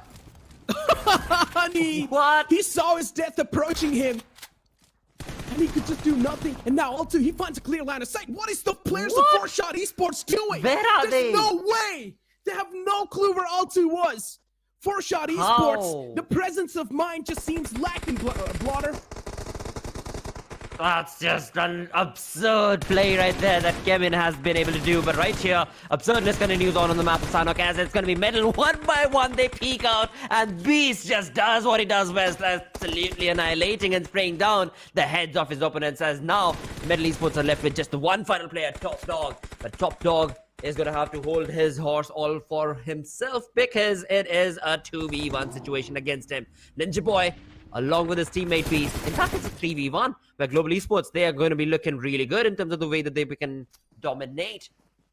But from the other side of the zone, it is going to be Godlike. From one side, it is the team in purple. That's going to be Global Esports. On the other, it is going to be Godlike. Who gets the better laugh in this entire final fight? We are going to find out. The Globes now looking to spin around the block. As gods, they've finally started to rise up from the ashes, but they might just be put back in the coffin. And that's what happens. Blind Esports, they put the gods back in the coffin, and now it's time for Blind Esports to prevail. They've managed to conquer over the gods. They've taken down some of the best teams inside of the lobby, and Blind Esports, finally, it's time to break the patience. Finally, it's time to play a little bit more assertive inside of the lobby. Globe, the spin is not going to pan out that well. Ninja Boy spot out. What a great spot that was. Team X Spark, Sarunk's going to be the man to find the opening. But Global Esports, they've got their eyes locked on the players of Team X Spark. Even X Spark is quite desperate to get these points. Sarunk's taken down too low. Global Esports can be a big thorn in the way for this chicken dinner. And Team X Spark, they're starting to close a little bit of close and personal. Global Esports from the back line starting to deal a lot of damage. Team X Spark nowhere to go. They're in a big pickly situation. They're in a big sandwich situation. Blind Esports, they need to make it inside the circle themselves, but Ninja Boy catches a man lacking by, and Blind Esports, within a flash, the entirety of that team just comes collapsing down. Team X Spark, they control the entire pace of this final circumstance. They are going to be your dictators for this final circle. And Global Esports, they are now trying to get things back in their own hands. They want to take the control of this entire game in their own hands. It's all down to Mavi, the legend who's been around the corner for a long time, who's been in the esports scene for a long time. He packs a lot of experience. He shuts down 2 players and 2 more to go on the front lines. The DBS is doing a lot of damage, and Mavi, he catches the 3rd man too. With only 2 bullets in the DBS, he's looking to put a full stop to the story of Team X Spark. This Cinderella run of Team X Spark might just not come true, because Mavi himself is still alive behind that rock. If Mavi wants, he can go for the res, but I'm not exactly sure can he make this happen or not. Team X Spark, they go for the resurrection out of the fallen player. Ninja Boy will be back upon his feet too, maybe. I'm not exactly sure, but Team X Spark, they're going to play for the man advantage. Oh, this is not looking good for Mavi. He should have utilized that opportunity to be able to get that res, and now he finally goes for it, where the revival has already taken place from his opponent's side. X-Spark push on ahead, and just like that, a 2v1 situation going against Mavi's side. It is going to be X-Spark dominating in this fight. An incredible conversion right there for X-Spark. It seemed that Mavi might have that chicken dinner all by himself. It was a 1v3 situation that he had a control of. He definitely stood true and tall. The experience definitely showcased quite a lot right there, shining through Mavi's playstyle. But it was X-Spark who were able to get the chicken dinner in the bag for themselves. A much needed, a much awaited chicken dinner coming in favor of X-Spark, of course, but nothing taken away from Global Esports' dominating play right there in the final moments of the game, where Mavi, he was so very close. Had he just gotten that res on time, it could have gone either ways. It could have definitely gone either ways. It was too good to be true, Blotter. Mavi, in a 1v4, almost on the verge of making the comeback as well in that fight. Wow. But unfortunately, Team X Spark, they play a little bit more wisely. They go for the man number. They prioritize the man advantage over the ego. And that's why Team X Spark, they pretty much come out on top. Patience has to be the key in these type of situations. And that's where I guess Team X Spark pretty much came out on top. But look at the brighter side over here. Team X Spark needed those points. They got the chicken dinner with a decent amount of elimination points. And now Team X Spark is not going to be on the last page of the overall standings. True. That is definitely going to be a commendable approach right there, coming in favor of Team X-Park. Of course, for Global Esports, I mean, they have everything working for them. The way that they've been able to play out their first 3 weeks, I mean, this being the third week's final day, Global Esports has been looking very comfortable in terms of the position that they've been able to sustain and create for themselves. But for X-Park, it was much awaited. The fans are going to be definitely elated in terms of the performance that they've been able to bring to the table. And I just hope that the other 2 games, the remaining 2 games for X-Park, also go similarly stylishly well for them, because they also need those points. That is the only way you can qualify for that LAN finale, being in the top 16. I mean, let's be honest. We had a lot of expectations from this X-Park lineup. I've mentioned this over and over again in the past as well. This entire lineup that X-Park has, it's completely oriented on firepower. And finally, we're able to see that firepower in action as well. God's Dream, this clutch from Delta PG was, of course, one in a century. And it was quite an exhilarating clutch as well. But then later on, we saw a fight between the players of WSB and TWM, where TWM somehow managed to come out on top in that fight. WSB being one of those teams, recently their form was on point as well, but still TWM somehow, they shut down the likes of WSB to come out on top in return. Godlike as well, they unfortunately clash against some of the best teams inside the lobby, including Blind Esports. And unfortunately, Godlike, they just did not have the man advantage, and they just came crashing down.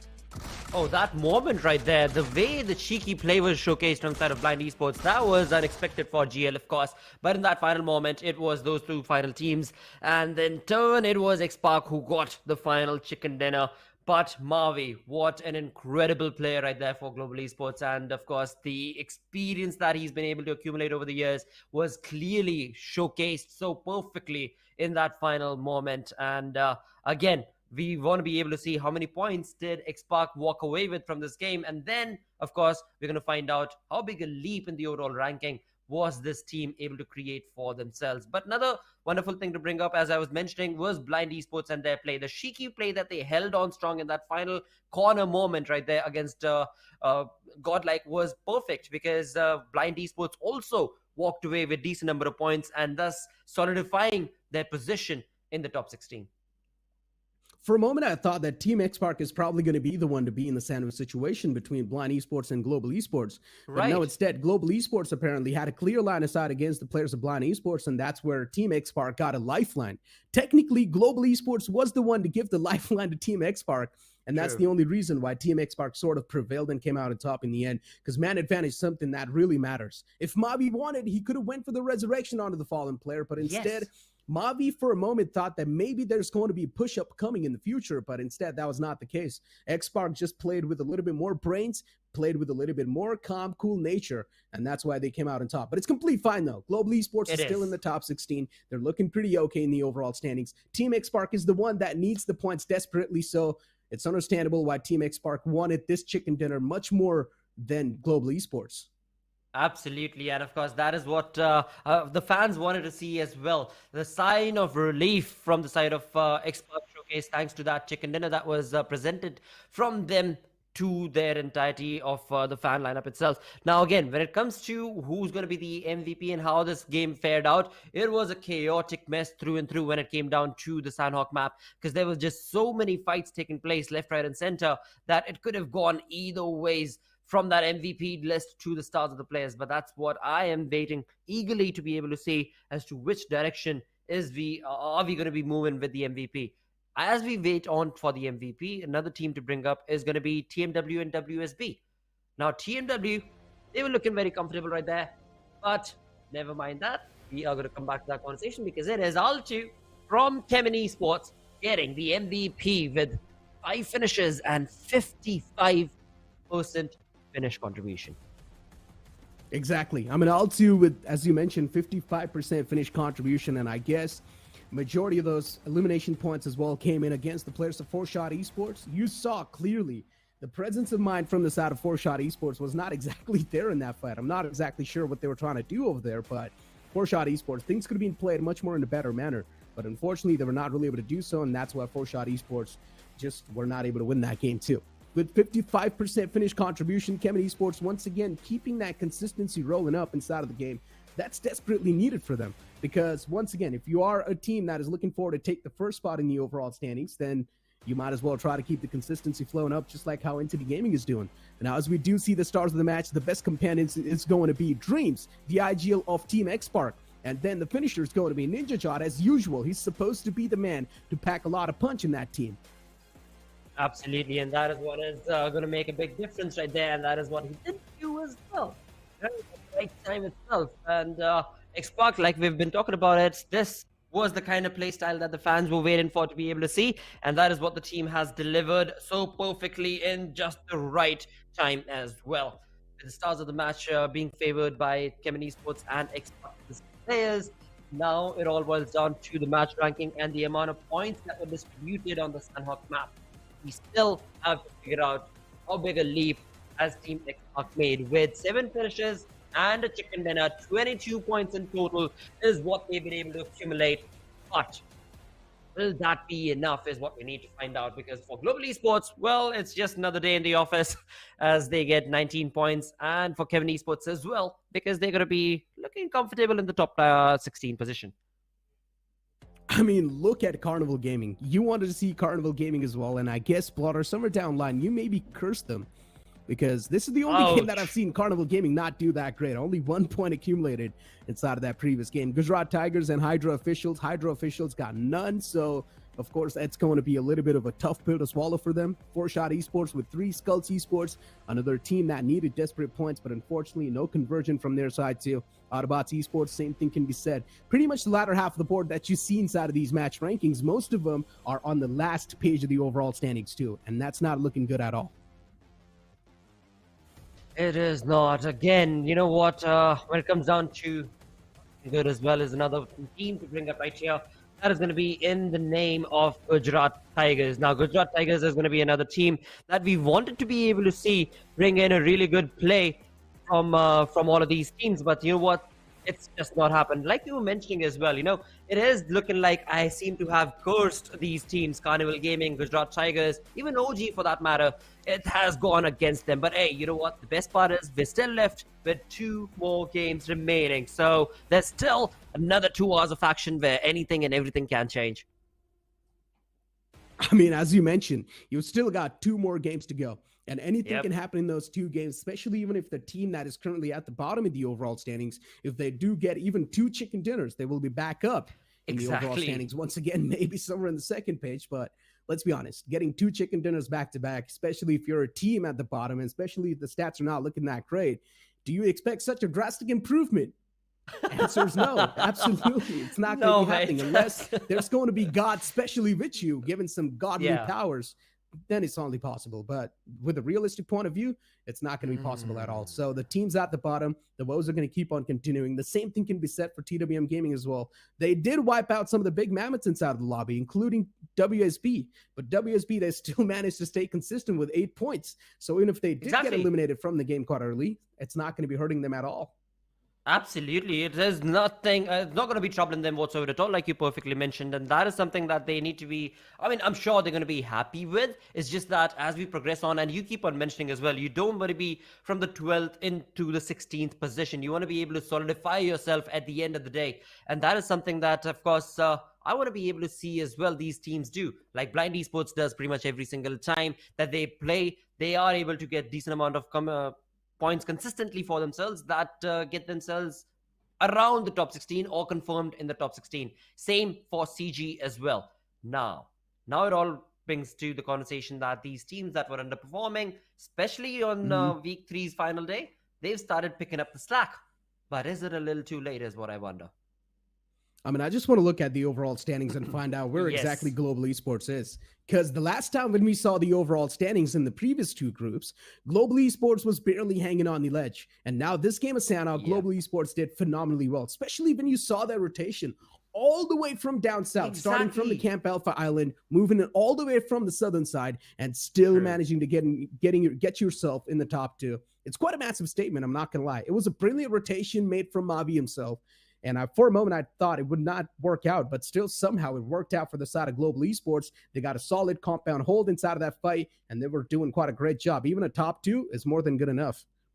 Even Chemin Esports for that matter. I mean, Chemin Esports, the way that they made that rotation and entered the zone right in front of them was a compound that was held on by 4Shot, if I'm not wrong. And 4Shot sixth player, Honey, he would have, I'm sure, noticed where the players of Chemin Esports have entered from right behind their compound. And still, being none the wiser, he was not even taking a look at that angle. So, a tough luck situation that was presented, but definitely a fair one that was converted from the side of Global Esports, from the side of Chemin Esports. But right now, as you were mentioning, it is all going to boil down to what is happening in the overall ranking. And the overall ranking clearly dictating the players of Blind Esports find themselves in the first page finally.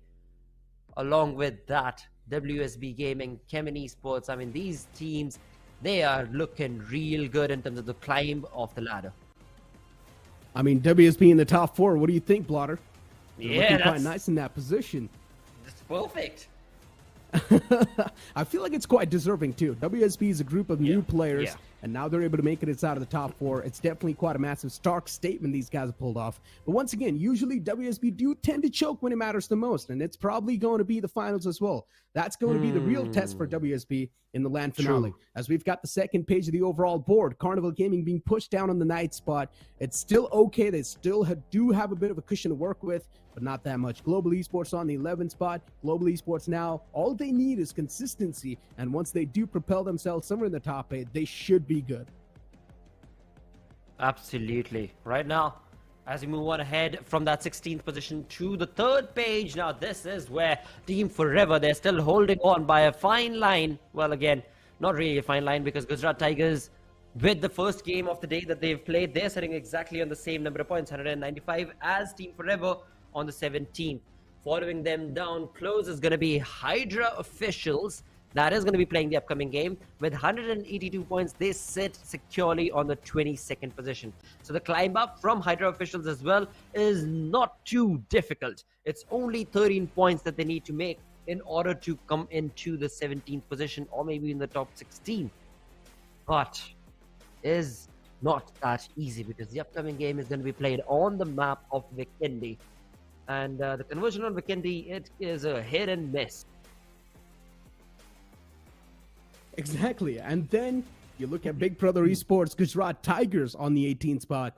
Even Gujarat Tigers, they're probably going to be on that climb as well, slowly and steadily clawing their way up in the top 16. You look at the latter half of the board, Team X-Park still on the last page, which they probably will climb out of soon enough in the upcoming game if X-Park's going to have that consistency rolling up. If that consistency is not going to be there, one thing is for sure, X-Park's going to fall off even more in the overall standings, and which they do not really want to happen. Look at Skulls Esports too. Not really looking that great in that spot with 30th spot with only 131 points accumulated. Same thing can be said for TWM Gaming as well, 133 points accumulated. AUTOBOTZ Esports, my personal expectations from this team were caught a lot, but unfortunately they were just not able to perform. Indeed, for AUTOBOTZ again, there were signs of revival being showcased from the side of AUTOBOTZ. Same perhaps can be said for Team Zero as well, but for Team Zero, the day's journey has come to an end as their group is not playing. But AUTOBOTZ again is going to be a tough luck situation, because they've got 2 more games remaining for the day. The number of points they need to accumulate within those 2 games itself is just a big dire number. That's just not possible. And looking at how close the competition itself is on the top 16, the ladder climbing, it is turning arduous, because every single game you are looking at 2 to 3 teams that are pretty much sitting at the same number of points, and either they're on the 2nd page of the leaderboard or they're on the 3rd. That's the only thing that's changing. So yeah, it's going to be a tough luck affair for these teams as we close in towards the next game of the day. Vikendi is going to be the upcoming map, ladies and gentlemen. Once again, Group A and B is going to be the one to start things off inside Vikendi as well. We know Vikendi and Sanhok, it's a complete big shift in the pace, especially Sanhok being one of the most aggressive map that the competitive pool has to offer, while you see Vikendi, a map that is completely known for sloth and laziness. So I want to see how this transition is going to be looking like from Group A and B on the map of Vikendi. The only thing you can actually carry on forward from Sanhok to Vikendi are the med strats. So let's see who's going to be the one to do the med strat as well. Maybe X-Park, considering they need to be consistent. Maybe Global Esports, the same thing can be said for them as well. Absolutely. I mean, Global Esports, they find themselves on the 11th position with 210 points. Same is the case for the team that's above them, Team 8-Bit, with 210 points. So Global Esports, they definitely need whatever strat that they possibly can on the map of Vikendi to be able to capitalize on the situation. But as you perfectly mentioned, is that all that they're going to be able to utilize, or will there be some finishes? Will there be some, aggressive, hungry plays that we want to be able to see on Vikendi? Now, all of that is going to boil down to where the zone is going to be drawn, where these teams are going to be forced to take on those fights, and eventuality will be, again, do you have a good start to the game? Because talking about the previous game, Sanhok, we had what? In the first stage itself, 3 to 4 teams getting eliminated. But never mind that, as we move on ahead with the second last game of the day on the map of Vikendi, where we move on from the northern side of this entire fiasco down south, and that is where we have the majority of the map being, or rather the flight path being focused towards the western side of this play. Now, does that mean that Cosmodrome is out of the area, out of the fly path? Definitely not. There are teams who are still going to be making their way all the way towards Cosmodrome. As we move on down south towards from Cosmodrome, we've still got late teams that are going to be making their way towards Hot Spring and Cantra as well. Though again, it all is a-okay for the initial moments of the game. But as we progress on slowly and steadily, where are we expecting the first blood to be? Where exactly is the chaos going to start ensuing? Do we have some early drop contestations that we can anticipate from these teams? Or is it going to be a slow poke affair? Majority of the times on the map of Vikendi, we haven't really seen a slow poke affair. And talking about contestations, well, we've got Cosmodrome being taken over by the players of Godlike. No other team in the vicinity that they need to worry about. As we move on towards another 2-3 teams that are going to be in close contestation, are going to be towards down south of Hot Spring, where we've got OG, and right next to them is going to be Hydra flying down as well. So a very tricky position that these teams are going to be in, but let's see, how is this going to be converted? The first zone is going to be keeping Castle in the center. WSB, a team that is on the 4th spot, a team that invited themselves as they qualified from the Open Finals, have been looking absolutely miraculous find in SPS, are doing pretty good for themselves as they've got a very fanned out approach in the center of the zone. But at the same time, will that be a-okay? Will that be enough for WSB to be able to capitalize and convert it into a good game? We're going to find out soon enough, because as of now, no team seem to be wanting to take on some initial fights. We've got 4 shot on our screens, and right across them is going to be Skulls Esports. Cheyenne, he's got the information, but he does not want to spray. He does not want to let any of that trigger discipline fade away in this game right now. Pretty much. Keeping your position anonymous, making sure that the enemies are not going to be able to find out where you are. And 4Shot Esports, they've got their own storyline. For some moment, you think that 4Shot Esports is not going to be able to make that comeback. Then you see them just pull off an incredible game. And for a moment, you think that, okay, maybe 4Shot Esports can pull off a comeback. And then later on, once again, the same story repeats itself. Inconsistency has been an issue for a lot of teams, especially in the latter half of the board. And it needs to be found a solution to. And we don't exactly know what goes on behind the scenes inside of these teams, so we can't really make any type of comments. Now, we need to speak about Skulls Esports. One thing is for sure, they're going to have a bone to pick from a lot of these teams. But unfortunately, this recent shift in the pace that we've seen from the side of Skulls Esports, it's really not working out for them. No, it has done nothing whatsoever at all for the side of Skulls Esports, because when it comes to the climb of the ladder that we anticipate from the side of Skulls Esports, well, that has not really been seen, and that is something that we anticipated, because again, I've spoken about this earlier. The team of Skulls Esports, the way that they qualified from the Open Finals, they had 5 chicken dinners, I believe. On the final day itself, they had 2 chicken dinners of the Open Finals. And the momentum that they started off in week 1 itself of the challenge season, they were looking miraculous. But over the weeks, their performance has dwindled down drastically. And that is the same case for quite a lot of these teams that came in from the Open Finals. So I guess they haven't really been able to understand the lobby of these invited teams. Or, like you perfectly mentioned, that it could very well be them just not being certain of themselves, being assertive of themselves, like Team Prince.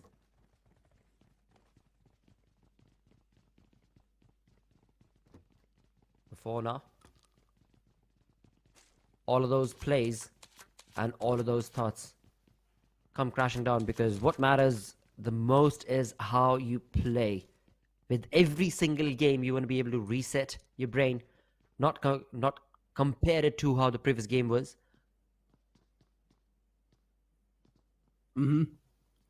And right now, that is the question that WSB is going to have to answer to the trouble brewing in front of them. Their Berserk and Barn are the only two players in the vicinity that we can see, at least on our screens. And right across them, it is going to be the players of GDR. Godsreen. And Godsreen, for them, they know what they're capable of. Once you find yourself inside the game, once you know what you're capable of, you're never going to be taking that extra bit of pressure upon yourself. And that's what Godsreen has done. Godsreen know what they're capable of.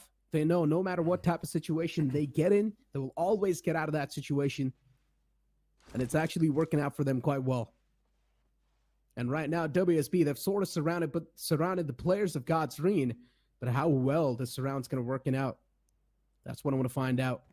I highly doubt this entire surround that they've brought up, it's not going to pan out to anything.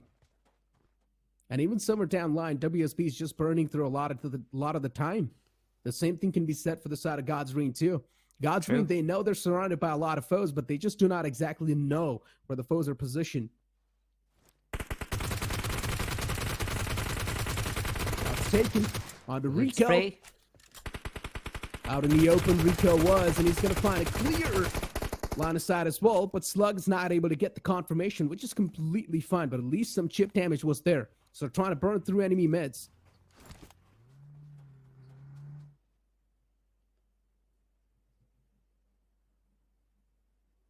For now, though, WSB's Berserk seems to have a nade in his hand. He wants to be able to cook against the players of 4Shot.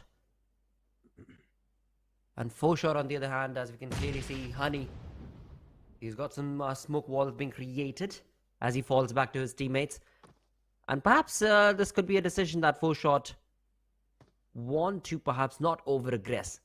Finally, in the minimap, we can see WSB's teammates, Berserk's teammates, are around in the vicinity, but they're far out. Berserk is pretty much stuck in the center of this all.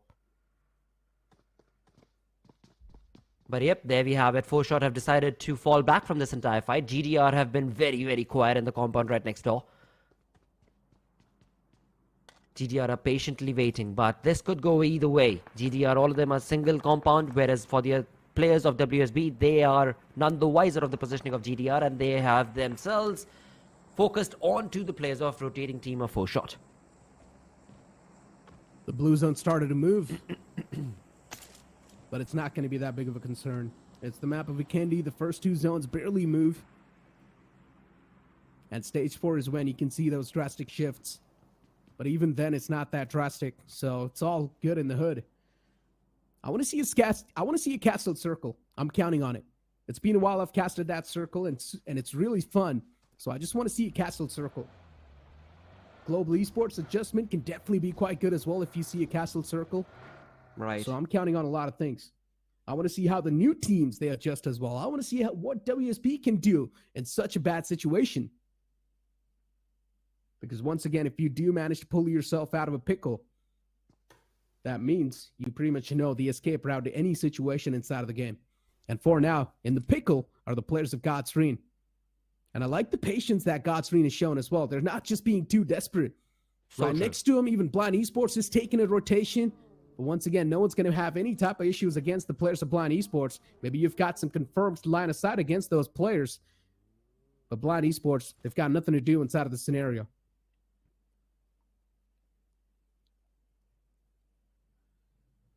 Again, a bit of a stalemate in this fight. On the other side, we've got Foreshot having found their opponents in the name of Skulls Esports, where we were just talking about Skulls Esports in the pre-game segment, where Skulls Esports' play has definitely fallen short of what's required in this lobby, as they're down to 2 players surviving. R2 from one side, leaving out his teammate Bilju on the other. Shan with a perfectly cooked nade has dropped down to 50% of the health of Bilju. But R2, again, these 2 lads, they're taking on their own individual fights against the entire lineup of Foreshot itself, which is definitely not the kind of synergistic play that we anticipate to be able to see. R2's nade has been played to perfection. A DBS in his hand should be able to do the trick, but no, it is going to be the sneaky peek that comes in from Cheyenne. No. And it's a 1v1 affair between these 2 teams. It's a one and done angle. And visually now, he does not have a lot of HP to back himself up. He's still trying to play around and bob and weave, but it's not going to matter. Cheyenne, nicely done. Good pre-fire around the corner. Somewhere else on the map, you see another fight brewing up between the players of Carnival Gaming and their opponents. Chemin Esports, a team that has got the momentum flowing up for them, but a big mistake being made, and Hector, he gets taken down by the wall of death too. The nade did enough damage, and it was only needed 1 tick for Hector to get taken down, and that 1 tick was done by the zone. Carnival Gaming, trades happen on both the sides, but Chemin Esports, they're going to be able to get the fallen man back up instantly. Instead, Carnival Gaming, they lose out on that fallen man. Even Omega's knocked out. Getting Omega back up on his feet is next to impossible too. Goblin's positions compromised, utilities being exchanged from both the sides, but Chemin Esports, they've got a big advantage inside of this fight. They definitely do, and this nade could be doing their cards right against the players of CG, where Goblin, yep, he is going to get a little bit of damage, not enough. He's still going to be able to survive, but hey, a follow-up nade from Dope is just going to do the trick. Goblin down to a sliver of HP. Tricky position that Goblin and his teammates find themselves in. Carnival Gaming did not anticipate this, but so did not the players of Chemin Esports. Right up on top is going to be Neo with this perfect Molotov. He's got a control as to where Chemin Esports' players are going to go. Altu, he was trying to get into the vehicle, but that's where the nade and the Molotov have been played out from the side of Neo. And the nade parade is still not yet done as Altu does go down. CG, their 2 players are doing all the brunt. It's Goblin with Neo and Chemin Esports. They're none the wiser in this entire fight. Venom is going to try and push on ahead with the DBS in his hand. Goblin against Chemin, but Neo with the flank angle should be able to bring down each and every final player that remains from the side of Chemin Esports. Chemin Esports, they thought they had the entire fight in control, but this is not looking good. Carnival Gaming's final player, Goblin, along with Neo, they have done the deed. But the Blues catching up to them is also a trouble brewing right around the corner for both of these players. Again, though, Chemin Esports, they don't have the numbers. Goblin along with Neo, they just bring it all down to the final nail in the coffin. The vehicle should probably blow up in this moment. Oh, come on. Goblin was doing so good. Goblin was doing so good. But it is Venom. It is Venom, the final player from Chemin. Gets the last laugh in that fight. Oh, WSB Gaming now it's their turn to engage inside a fight. And Raiden is not willing to get this angle away too. God's Reign, finally this entire silence broken out. And WSB Gaming, what? Raiden single-handedly shuts down 3 players. What a monstrous play that was. Raiden, an absolute beast. Single-handedly manhandles a team like God's Reign, and he shuts down 3 players all by himself. This is what we like to see, an absolute heroic entry, and taking down some of the best teams inside of the region.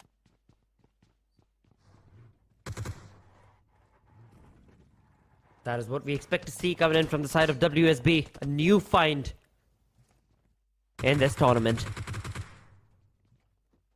Though what is not a new find is, of course, the players of Team Godlike. With the entire lineup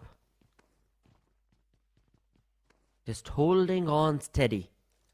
They know where Gujarat Tigers players are, but they're holding on steady. They've got the information. They do not want to over-aggress, though. Or maybe they do. Mac! He should not have taken those shots. Now he's given away his position as well as his teammates. What was expected to last out a bit longer now has drawn an attention from other teams as well. As we can see in the minimap, there's a team in blue right above the positioning of GL, and that's going to be Metal Esports. Oh, Team X Park, good find. Ninja Jod, one of the big names from the side of Team X Park's been taken down. I guess the consistency once again starting to flow out. This is not a good start at all for Team X Park. But for Metal Esports, it's the exact opening they wanted to have. Metal Esports is not looking too hot in the overall standings, so this game of Vikendi is going to be something they will be counting up on. Hopes and dreams are alive for now for Metal Esports. If they're able to get some chicken dinners, then it's going to be even more better. What just happened? Raiden! What a big blunder that was. Steps in an unknown territory and gets greeted with open arms. Autobots for them, it was a free points in the taking, and they're not going to let go off of that. Raiden, after pulling off such an incredible clutch, he makes a rookie mistake of stepping inside an unknown territory. Oh, WSB, what have they done right there? Raiden. With only a few select places remaining, it seems like we've got a castle zone probably brewing around the corner, Necro, as you were mentioning. I'd love to see But in all of this, Global Esports, the late rotation that has been showcased from their side, they are going to make their presence felt at the castle right now. As we're left with 13 teams. AUTOBOTZ had a really good play against the rotating team of WSB.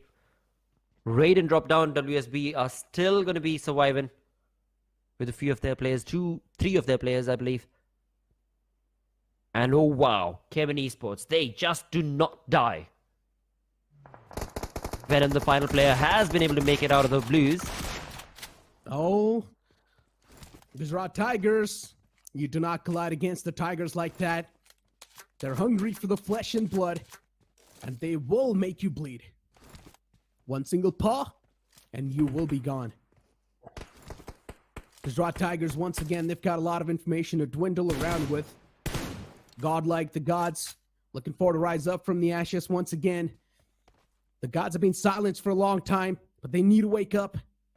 Can that happen, though? So far, not. The consistency is not there from the side of Godlike, and that's why they just keep on entering the top 16 and getting kicked out. They need to find that consistency. They need to find that middle ground. But so far, Godlike, they're sort of lacking in those regards.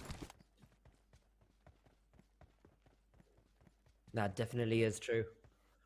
For the players of Godlike, they find their limelight and then they fall short. Though again, for now, when it comes to this game, the positioning that Godlike were in is looking A-okay. They now seem to have moved. And Gujarat Tigers, they were very shaky in figuring out where exactly are the players of GL going to be rotating to. Though again, a bit of a stalemate that we find but never mind that, because Gujarat Tigers have been able to make out the rotating team of Hydra. And the compound, the garage that Hydra just jumped into has been spotted on down from the players of Gujarat Tigers. And look at the way Gujarat Tigers have spread themselves. This is a really good positioning coming in from Gujarat Tigers. They've got a lot of information, but they are also coming in with a 2-man split. So tricky conversion.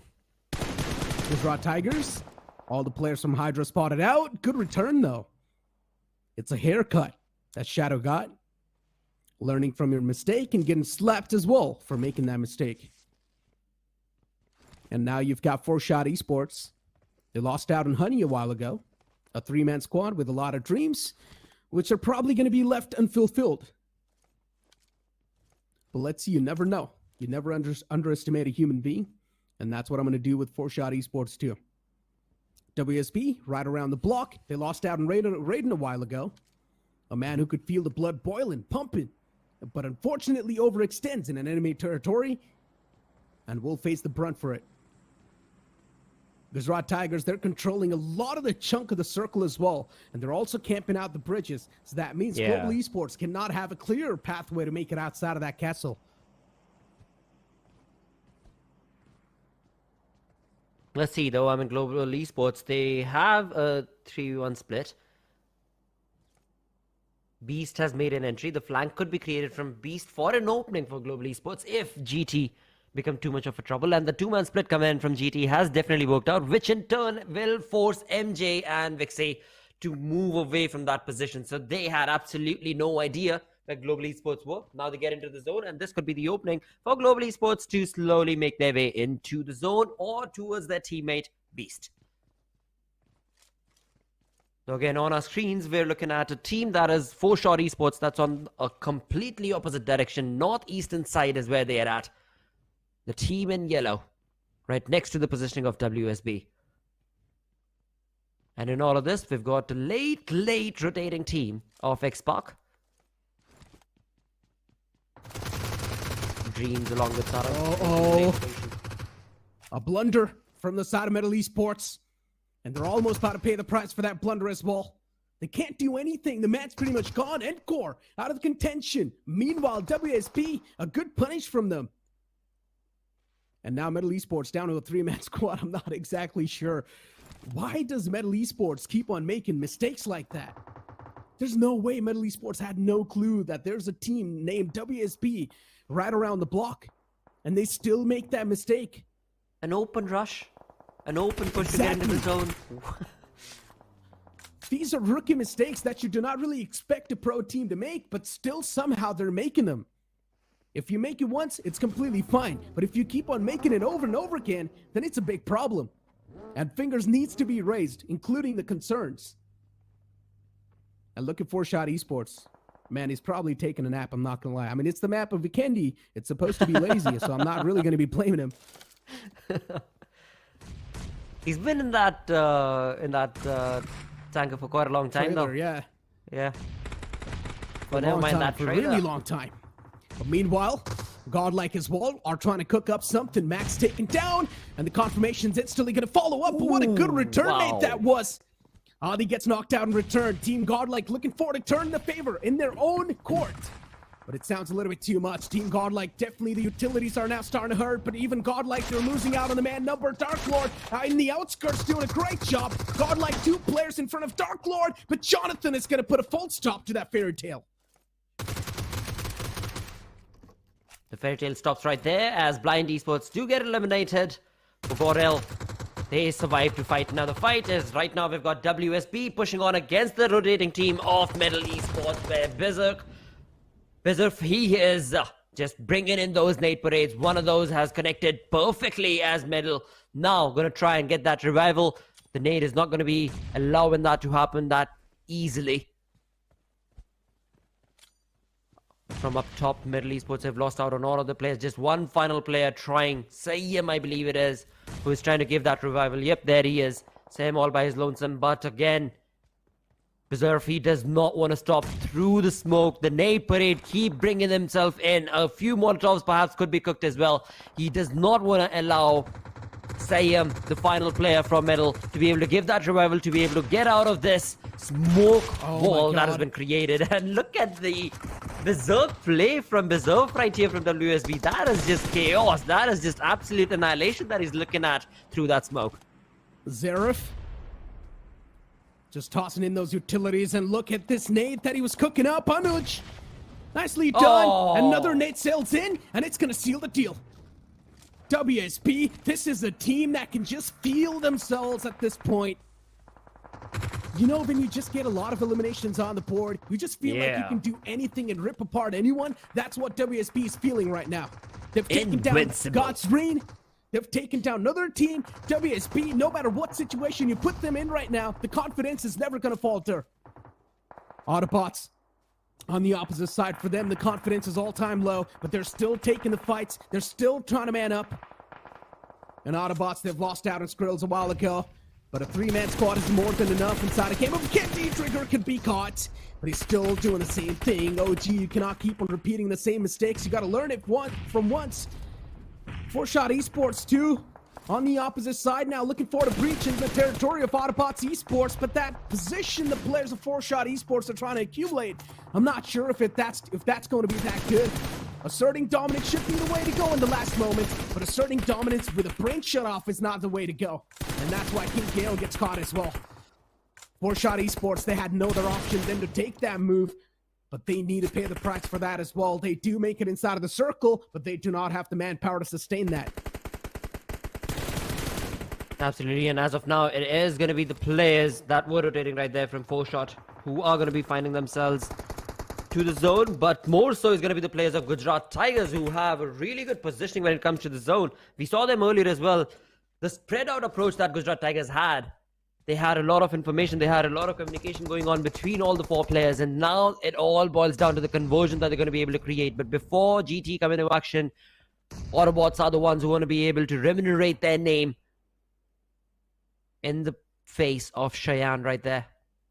But all the nade that Survivors bring in has not really done a lot of damage to Cheyenne. With the 4 teams remaining, 4 players from Gujarat Tigers in very good control of the zone, a very good control of that hill as well. But Water. Who will get the better half? Godlike, they're screwed. The circle's not favoring them. At Now all. this is what's going to happen. Look at it. It's a complete mowdown. The players of Godlike, they're panicking. And it's understandable too. They're so far away from the circle. GT, they're going to be your dictators for this last zone. They've got the high ground. They've also got a lot of better position inside of the circle in general. And now Gujarat Tigers from the top probably going to rain down hellfire. Cheyenne gets blown to smithereens with the car explosion. Sirvi needs to be taken back as well. Smoke's tossed out in the front lines. AUTOBOTZ, they want to desperately make it inside of the circle. They do not have a lot of cover to work with, but Gujarat Tigers, they've got everything they want. Godlike can be a big thorn in the way as well, but they need to traverse through the open grounds, and that's where Gujarat Tigers are probably going to get the advantage. They find Jelly. MJ, nicely done. A big lifeline cut off from Godlike. Well, Godlike, they utilized that smoke that was in favor for GT to be able to create a cover in terms of creating a push, but right now it is again the perfect hill advantage that Gujarat Tigers are going to be utilizing in their favor, as that Molotov and that nade is going to be doing damage to Jonathan. Godlike are going to lose out on their numbers. It is all down to the final 2 teams remaining. AUTOBOTZ, 2 players, Survey, Mr. Spray against the 3-man army of GT. Now the smoke as well as this rock is going to be able to create a few moments of quiet between these 2 teams. Gujarat Tigers, the ex-Newman Gaming lineup. As soon as they switched up the banners, they're looking even more promising. Clutch got Shadow and MJ, the last 3 players inside of this entire scenario. MJ is the only man you see a little bit switch up coming in. MJ in the past used to play for Chemin Esports, but MJ is gelling up quite well with this team. And now Gujarat Tigers, they know they've got the chicken dinner. They've also got the man advantage. It's better to spread yourself out, and that's what they're doing. Look at Shadow. He's moved up a little bit to the right side. The entirety of Gujarat Tigers now, they want to take the advantage of the smokes that are laid out in the front of them. And AUTOBOTZ, at the same time, just can't do anything. They are inside of the circle, but they do not have the high ground to play with. And look at Shadow OG, looking forward to making off angle. Mr. Spray's got no clue that from the sidelines, it's going to be Shadow hitting them quite hard. AUTOBOTZ still going for the blind shots inside of the smoke, but while doing so, they're just giving their position away, and Shadow spots out the man in the front, and that's it! A nade to seal the deal, and Gujarat Tigers, an easy pickings for them. Easy chicken dinner taken away from the side of Gujarat Tigers. A beautiful, beautiful chicken dinner, magnificent one at that, because as you perfectly mentioned, I mean, from the Shadow came in through the flank and created a perfect nade opportunity, which in turn was the demise of AUTOBOTZ and a chicken dinner winner holder. The team has done miraculously well, Gujarat Tigers. Again, when it comes to the positioning itself, this was so very critical for the side of GT to be able to get a chicken dinner for themselves. As far as their positioning itself was concerned, they were on the 18th position with 195 points. Same as the case that we had mentioned with the 17th team forever, but now with a perfect chicken dinner in the bag for Gujarat Tigers, they're going to be moving up. They're going to be moving up the ranks. They're going to be moving up through into the top 16 for sure. A really good play right there. Nothing taken away from their performance. At the same point in time, WSB, they held on strong for as long as they possibly could. Blind Esports, tricky position that they were in, where Godlike, they played to perfection. They brought those nades and brought down the players of Blind. Just annihilation is what it was for Blind Esports. But again, for Gujarat Tigers, this was a dream game for them. And now they ought to be looking very comfortable with this game and finding themselves in the top 16. I mean, the cushion we speak of, Gujarat Tigers should have that cushion after this game. So let's see in the overall standings in the future where Gujarat Tigers is going to be positioned as well. But WSB, that team was just going crazy in the previous game. They were going no matter what team you put against them, WSB was just easily mowing down the teams that were in front of them. If you call that a demonic possession, that's what WSB was doing in the previous game. I mean, Raiden all by himself pushing up with a DDS against a team like Godstream that is supposed to be the best team, and he just 1v3s them. That is something you do not really see that often, and Raiden does not even hesitate before making any moves. Absolutely chaotic mess is what it was. But right here in this moment, I mean, Carnival against Chemin as well. Carnival, they held on strong for quite a long time, and they did so gracefully as well, because the final two players, it seemed like it could be either or, but it was Venom who was trying to bring in a lot of maniac play right there. Again, I mean, Carnival Gaming, like I said, they held on strong, but Venom, he stood all for a long time and pushed on ahead with, if nothing else, placement points for Chemin Esports, like they always do. I mean, especially Godlike, you saw them as well being sort of trapped inside of this scenario, but they still somehow come out on top. For a moment, you thought that maybe Blind Esports can be the one to come out on top inside of this fight, but unfortunately, Godlike, they just had much more of a better man number in the final few moments, and Dark Lord was the only man left over to deal with the situation. True, and then this moment right here for WSB. I mean, WSB, the way he was just pushing on ahead against Metal Esports, the nade parade being brought on ahead, it was beautiful to be able to witness that kind of aggression being showcased from a team that invited themselves, that came in from the open finals altogether. But in this final moment, this was Gujarat Tigers, and that nade just sealing the deal for them. Chicken dinner, that is what they were working towards, and that's what they, of course, were able to accumulate. So GG play for GT right there. I mean, for GT, we knew what they were capable of as well from the start. They've got a lot of experience. MJ coming in from the ex-Revenant lineup. Then you've got the ex-Newman lineup as well over there. Shadow was supposed to be one of the best IGLs. Unfortunately, for a moment, you saw a drop-off from the Shadow's performance, which is quite understandable. You cannot be at the top of your performance all the time. But Shadow later on, once again, now inside of this GT lineup, is doing a great job guiding the team. And as long as you're going to be able to see the results, that's all that matters. Now, as we've got the MVP in front of us from the previous game, it's going to be Venom from Chemin Esports with 5 finishes and 71% finish contribution. He's done a great job. Don't get me wrong. Chemin Esports, as usual, they like to stay consistent. They like to have a consistent flow of numbers. And once again, they're going to have that. Oh, they've done that perfectly when it comes to this game. And the fights that they were part of, even though things kind of went up and down against CG, Venom did hold on strong for as long as he possibly could. If nothing else, walked away with an MVP for his team. So definitely went all out for his team. As we move on towards the stars of the match, we do have Sayam from Metal Esports being the best companion with 2 rescues and 1 assist. And for the finisher, of course, it was Shadow OG and his nade. I mean, especially when you see best companion as Sayam from the side of Metal Esports. For Metal Esports, they made a lot of rookie mistakes, let's be honest. But then you see the finisher from the side of Shadow OG too. I'm not going to lie, that wrap-up from the side of Gujarat Tigers was quite nice. Shadow pushing in from the left lines, pulling out that nade, just getting the deal sealed up. Considering GT, they knew they've got the man advantage. They knew exactly what to do in that circumstance. And they pulled off that final few moments quite nicely too. Let's move on and look at the match rankings. It's going to be clearing a couple of more things. GT, they managed to get 10 finish points. And of course, with the chicken dinner, they got 15 placement points. It's going to put them 25 points on the board. AUTOBOTZ Esports with 18 points. This is a performance AUTOBOTZ needed underneath their court, and they finally got that. Absolutely. For if we start all the way from the 16th position, though, this is where we've got Team X-Park with 0 points, sadly, from this game.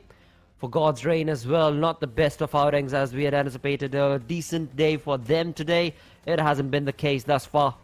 Skulls Esports, Global Esports, tough luck situation that they find themselves actually in the map of Vikendi. But they've still got 1 more game remaining. Talking about consistent plays, we do have WSB Gaming being really phenomenal in terms of their playstyle. Even for that matter, Godlike, the way that they've been able to utilize the opportunities for themselves and get their position kind of secure in the top 16 with the number of points that they're able to accumulate in the 2 games is looking pretty A-okay for now.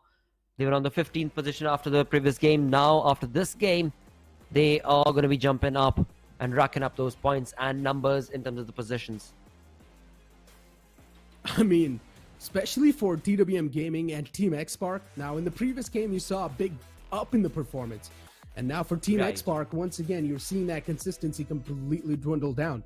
And as I mentioned too, as soon as Team X-Spark lost out on Ninja Jot, I mentioned this as well, there's a chance we might not see the consistency carry on forward. And that's the exact thing happened once again. For Godsreen, even that team was at the bottom of the board, but once again, in the overall standings, Godsreen is looking quite comfortable, so it's really not going to matter. But for teams like Skulls Esports, for teams like Hydra Officials, they're still barely hanging on the edge. Not even Skulls Esports, Hydra Official, they still have a chance to make it inside of the top 16. But if they're not really having any type of good performance, that chance is going to fade away. And I'm pretty sure Hydra Official in the upcoming last game, they need to make something happen. They need to at least get a chicken dinner. Oh, they most certainly do. But will that be allowed or not is going to be another question altogether. Because again, when it comes to the zones and when it comes to these teams and their rotations, it is quite a hot mess is what we're looking at on this final day of week number 3. And again, as you perfectly mentioned, I mean, the upcoming game being the final one for the day, that will be played out on the map of Erangel itself. It's going to be an OG map. It's going to be a comfortable pick for all of the teams. So it's no chaos. Yet it is going to get chaotic for sure. It's no chaos like Sanhok or Vikendi, but it is going to get chaotic because, well, we are going to be expecting the best, and the best will be perhaps from the teams on the latter half of the leaderboard. Exactly. I mean, you talk about the best, and I highly doubt a lot of these teams are able to deliver their best, other than teams like Entity Gaming and Chemin Esports. Even so, yes, it is one of the best teams, but once again, they just do not really want to deliver the best. There's a difference between wanting to deliver the best and delivering the best. And right now, the teams that are delivering the best, in my opinion, are Chemin Esports and Entity Gaming. They're just aiming for the consistency in every single game. They're making sure that they're going to get more than 10 points in every single game. And they're actually able to pull that off as well. You saw the same thing from Entity Gaming. You're seeing the same thing from Chemin Esports. And it's not just this week. They've been doing the same thing even in the previous weeks as well. They're not exactly aiming for the chicken dinners. They're aiming for the consistent points, and they know getting the consistent points, it's quite easy to get the placement points consistently, and that's why they've been focusing on the placement points much more compared to the elimination points. Absolutely. So perfectly mentioned by you, mate. I mean, that is what keeps them in the top of the notch, the top echelon when it comes to the entirety of the lobby. And that indeed is something where we can now add on the name of WSB Gaming as well, because they've taken a really tricky route when it comes to the entirety of this tournament, but they've still made their name and their presence felt in the entirety of the play, which is definitely doing wonders for them.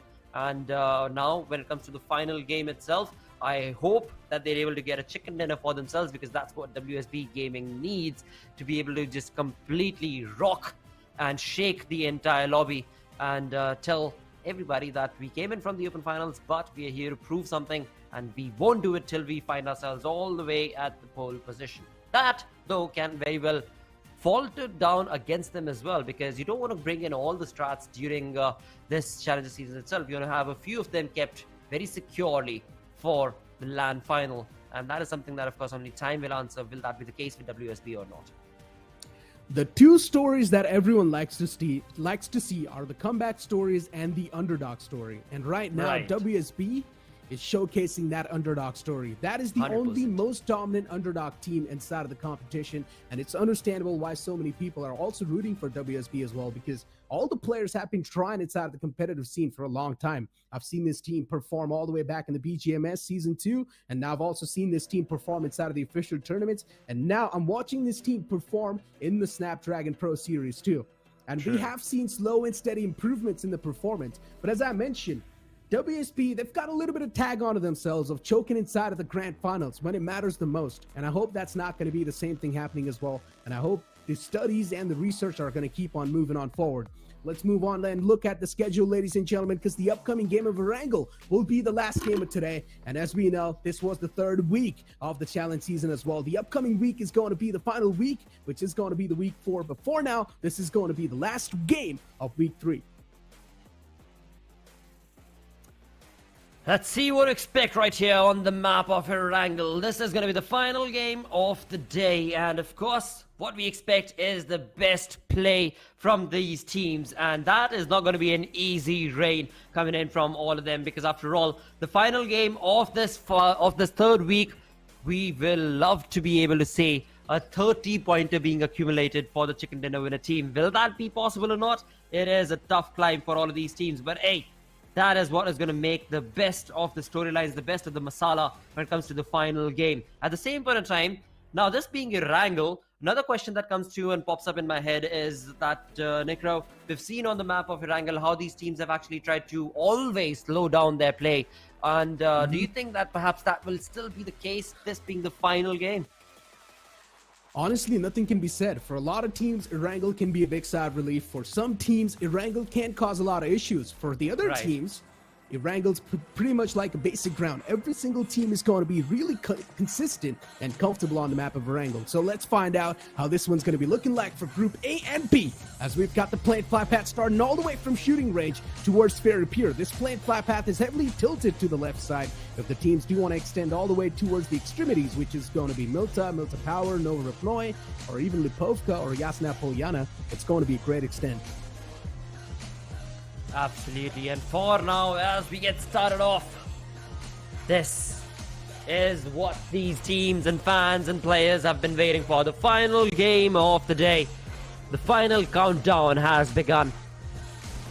Global Esports are going to be very elated with this flight path, of course, because right off the bat, they're going to be getting close to their drop, which is Severny, of course. A very comfortable drop is what Global Esports' Severny is. And so that's a good start for them. But at the same point of time, let's see what the other teams are going to be faring like.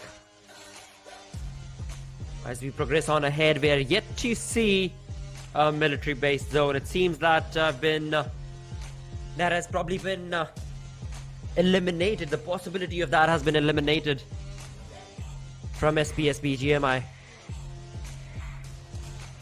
Because military-based zone in week number 3 has just not happened. Nevertheless, that's okay. As we get started off towards Georgia itself, we've got 3 teams. We've got Blind, we've got TWM, and we've got actually 4, my apologies. Down south, or Georgia, we're looking at 3 teams. Blind, TWM, as well as Gujarat Tigers. Up north is going to be AB, AUTOBOTZ. Do we expect a good, quick, clean finish from any of these teams? Yes, we shall, as TWM have already taken on shots against them, and one of their players has been dropped down. Oh, you love to see it. Yep. As I mentioned, going towards the extremities is going to be too tough. And inside of the pit stops, we're probably going to be seeing a couple of collisions, because you do not see that type of a plane fly path that often. So teams do not exactly know how to deal with it without any type of collision. And once again, these collisions are really starting to happen and cause a lot of issues for these teams. And majority of these teams are also facing the brunt of it. Blind Esports, they do not like to go in that spot. Before now, they have dropped in that spot as well, because they just had no other option. So I want to see how the future adjustments are going to look like. TWM's in the front lines, and even there's another fight going on the board. Chemin Esports, they found themselves in the facing side of things. Chemin Esports with the advantage. Oh, what a good jump shot that was from Dope. That's why that's what separates from a good team to a pro team. And I would say Chemin Esports right now is one of those teams that has definitely showcased that big bar in the skill. Well, this is tricky turn of affair, because after all, when it comes down to Godel, the fans expected a lot coming in from them, but they have had a massive split where Jonathan is the only player surviving right here. He was able to take on shots against the players of X-Park, if I'm not wrong. Yep, Dreams has been the man who's been dropped down right here, but not for long, it seems like, because Chemin Esports are going to be jumping onto the play. The 3 players that were eliminated from the side of Godel, Jonathan, well, his teammates are lost, and now it's all down to him. Is he going to be able to get that revenge or not? It's a 3v1 situation, Jonathan. Oh my god. This is not looking good for him. No way. Venom's actually trying to go for Jonathan with just a pistol in his hands. Yeah. Oh, he's got guts. And look at that minimap. Yeah. Jonathan's gone. There's no way. Dope's all the way in the back line surrounding him. He barely survives, but he still takes down Jonathan. That's it, Team Godlike. They've been eliminated off the bat instantly.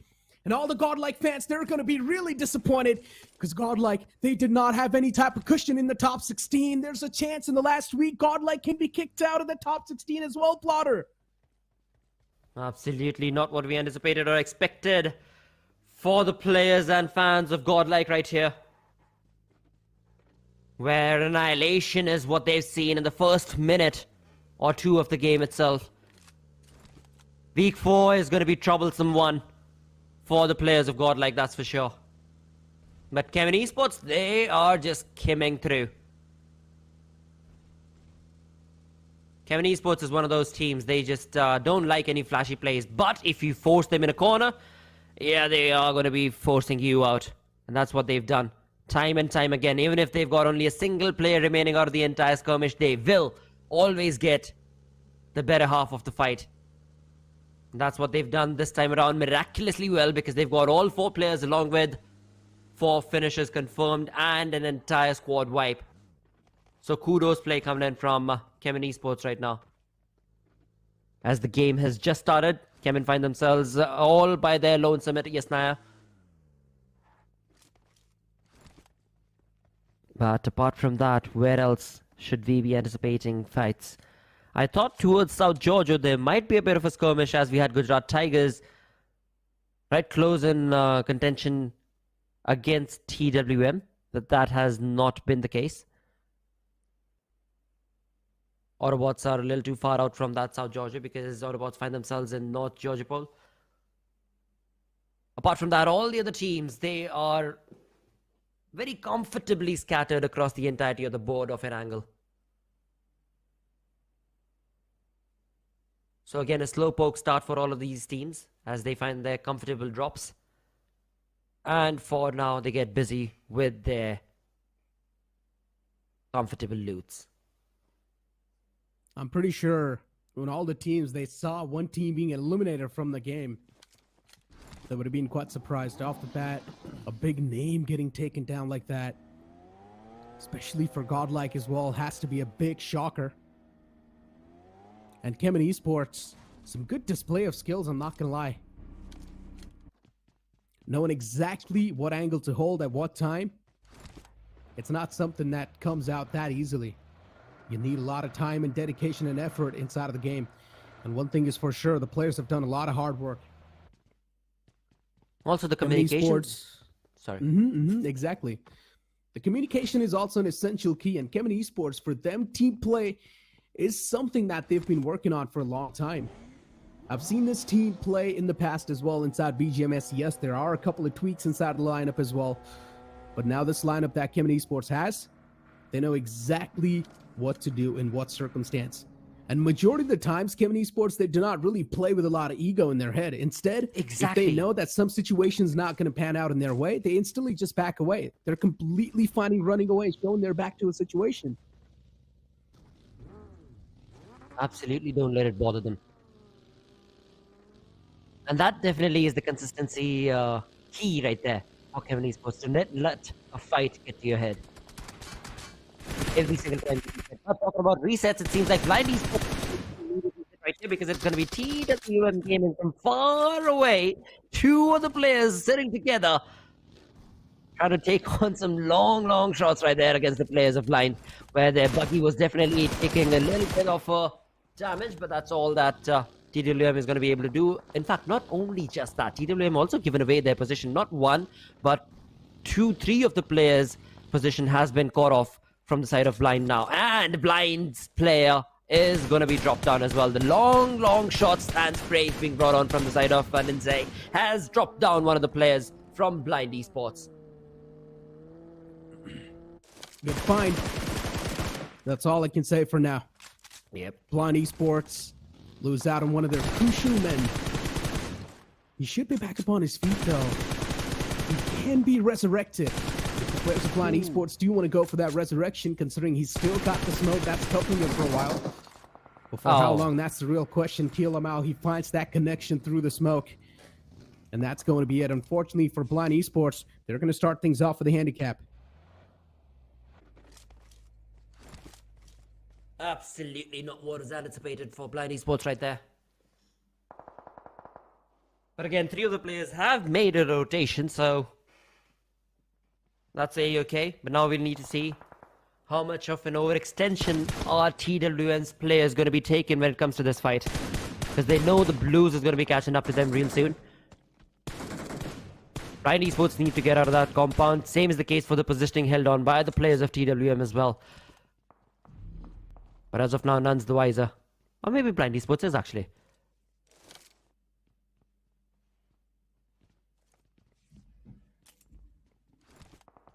But again, this is just stage number 1.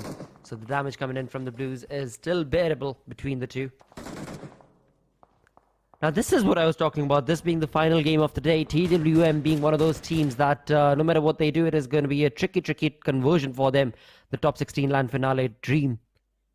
So what they can do, what they are doing is bringing in a world of trouble for the teams that are looking comfortable. And Blind Esports definitely is one of those. TWM Gaming, for them, they're going to be tanking a lot of damage from the blue. Because they know there's a team stuck in the back lines in the name of Blind Esports. And they know exactly as well it is Blind Esports. Because a while ago, they got the confirmation on one of the players. Yep. And TWM Gaming, still the sights are locked. I guess they want to be the guardian angels of the edge lines and not let the players of Blind Esports pass on over. Finally on a move. Gonna let the players of Blind Esports have their own time to breathe up and chill out a little bit. Still the stage 1 though, it's not really going to be dealing a lot of damage. You've got a decent amount of meds as well. Even bandages can do the job. So everything's going to be good in the hood. For now, indeed it is. Though again, for TWM, the way they've utilized that opportunity was commendable, of course. And they're still wanting to get a few more finish points for themselves. So we'll see if that'll be the case, that'll be allowed from the side of Blind Esports or not. But as we move on away from those two teams, Gujarat Esports, a team that, like I've mentioned earlier, came in with a wonderful start, but over the weeks now has dwindled down in terms of their performance. They haven't had the best run. And now, with only a week away before we jump into the LAN finale itself, Skull's dream for the LAN finale is probably going to be a hard conversion. Oh, it's already faded away, Blotter. They're on the 28th or something like that, I believe. Yeah, it's gone. The ticket is gone. You're not going to be able to get the golden ticket at all. It's better to accept the fate and move on. That's what you learn from life sometimes. And to grab the second opportunity, you learn from your mistakes. Team X-Spark against the players of Chemin Esports. It's going to be quite a long spray that you need to find a knockout on. But Chemin Esports, they're going to have some easy traversing around the corners. No issues over there. Still quite far away, so I highly doubt even Team X-Spark is going to be looking forward to press up against the players of Chemin Esports. But now Chemin Esports looking forward to pull out a 2-2 split. 2 players inside of the apartments, if I'm not wrong. And yes, they have. Oh my god, he had such a perfect technical spray set up right there, but that small little wall came into play. And that in turn has provided a sigh of relief for Chemin Esports' players, as they're going to be definitely moving away from that line of sight that X-Spark had. Now when it comes to the zone itself, pretty much in the center, we've got so many teams, so many colors being spread across down south of Rozhok. And I believe it's only a matter of seconds before we look at the next zone shift. I would love for it to go north of Rozhok, where all the teams are going to have to cross the water body. And just that much more of a hurdle for the teams to bear.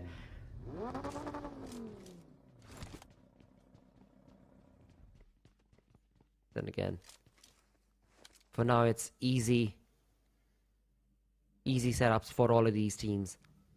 They've got their loots set up, and they're just patiently waiting to retain information and then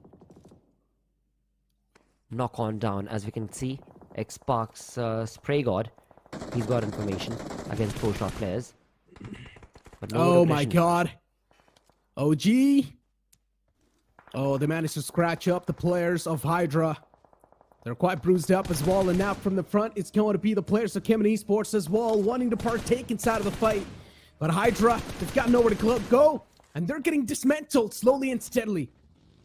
Orangutan on the verge of demolishing the entire lineup of Hydra. But Hydra, they've lost out on 2 players, and I guess they've learned from their mistake to just back away this time. It's a tough pill to swallow, but they have to.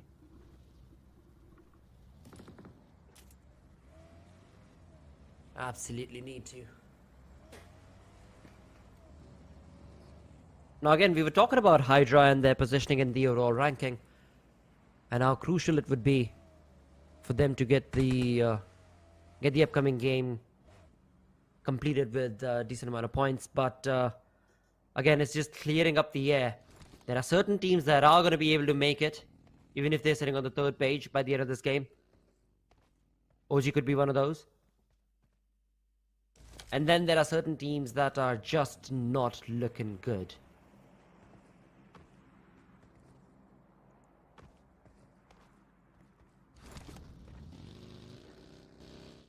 As the teams realize the importance of the game, they've really slowed it down. They indeed have. OG, a powerhouse. So far, not able to get a lot done inside of the battlegrounds. Let's see, maybe in the future, they can establish something. Blind Esports, right underneath the players of TWM. The same thing can be said for the side of God's Reign. As usual, they like to breach inside of the circle late, and once again, that's what they're going to do. They like to play in the outskirts, on the edges. And once again, players of God's Reign are going to do the same thing as well. OG, they do spot out a team in the front, making a big rotation. It's next to impossible to find a knock that far away. Unless if you're lucky enough to land a couple of shots, then you definitely can. But OG, maybe just a bit of a suppressing fire to give away. Onto the players of Skulls, absolutely. And Skulls on the other side were able to make that rotation, and now going to be in close proximity to the players of WSB's compound as well.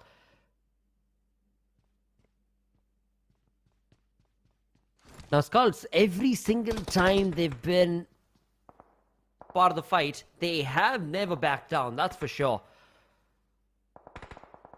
And this time around, that perhaps is going to be the exact same play that they want to be able to make. But WSB, the momentum has been in WSB's favor. All through the 3 weeks, WSB have had a real good run. Let's see though, this being the final game of the day, if that fight does break out, will WSB still get another few points on the block? But the time on the clock's ticking away. And soon enough, Stage 3 as well is going to end. And these teams will be forced into close proximities. And that's when the real storm is going to start to brew. Metal Esports, a team for them. Hopes and dreams of qualifying inside of the finals have already faded away. Now it's time to learn stuff inside of the lobby. Venom gets caught. Beautiful tracing with the spray. King KO catches Venom. Did not really have a lot of HP to back himself up, and that's why the chances of him getting taken down were quite a lot.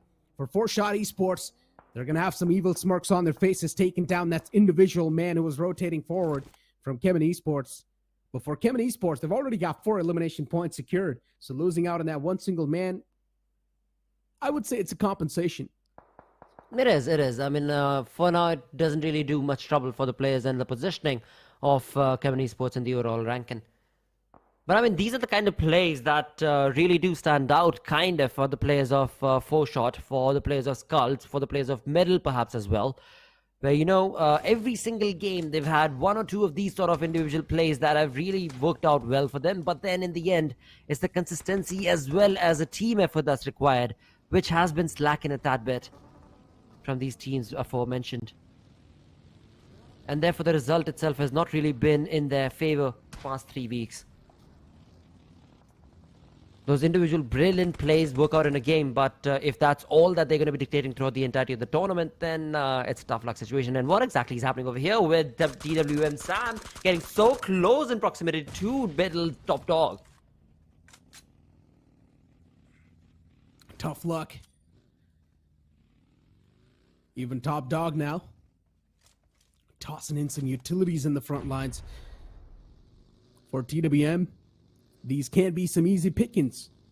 Metal Esports, they're already having a tough time inside of the game. But at the same time, you can look at it this way. Metal Esports, they've got nothing to lose. They've already lost everything they had. But this is such an awkward engagement. TWM Gaming, they get out of harm's free inside of this situation, and Top Dog is left wondering what exactly is going on around him. Metal Esports just making the situation really awkward while they could have had the opening as well for this entire situation, but they still hold back. And Sam is now just driving around, gathering the information on what exactly Metal Esports is trying to bring on the board. But instead, Metal Esports, they themselves are confused.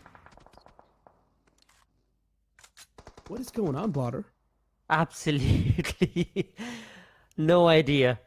Sam from the side of TWM, he was in a very interesting Grand Tour moment. Whereas for Metal Esports, I mean, we saw Top Dog. He was all over the place trying to find a buggy that he could smash, a player that he could hit. The entirety of it resulted to absolutely nothingness. Metal without a medal are going to be absolutely fine running away. Or not even running away, just hiding away rather behind this hill.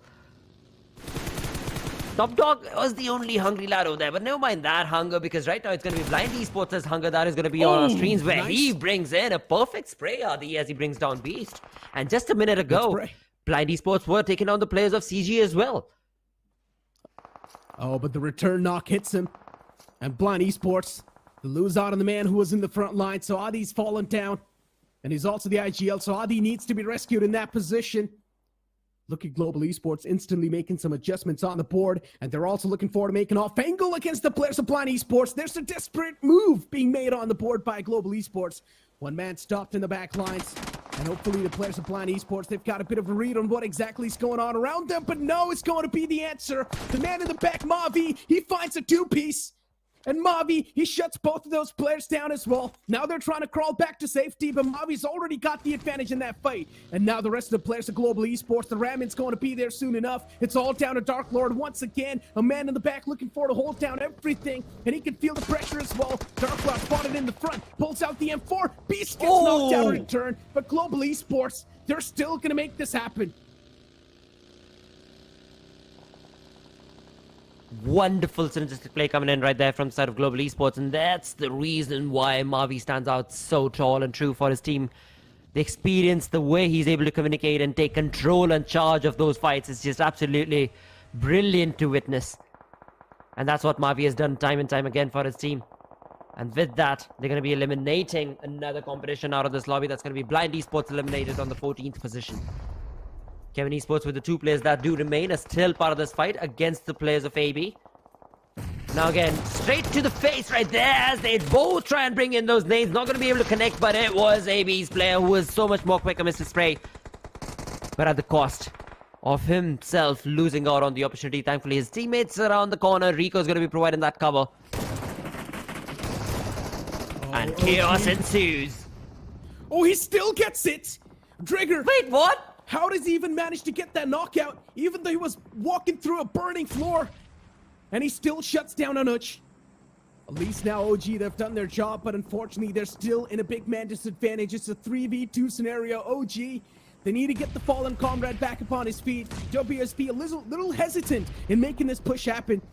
But look at Ash. He's inside of the shack. Nate tossed in, and beautifully done.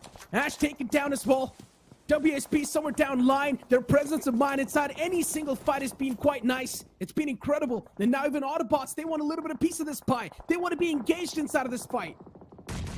They're not going to be able to do much because it was none other than Global Esports who completely dominated against AUTOBOTZ right there.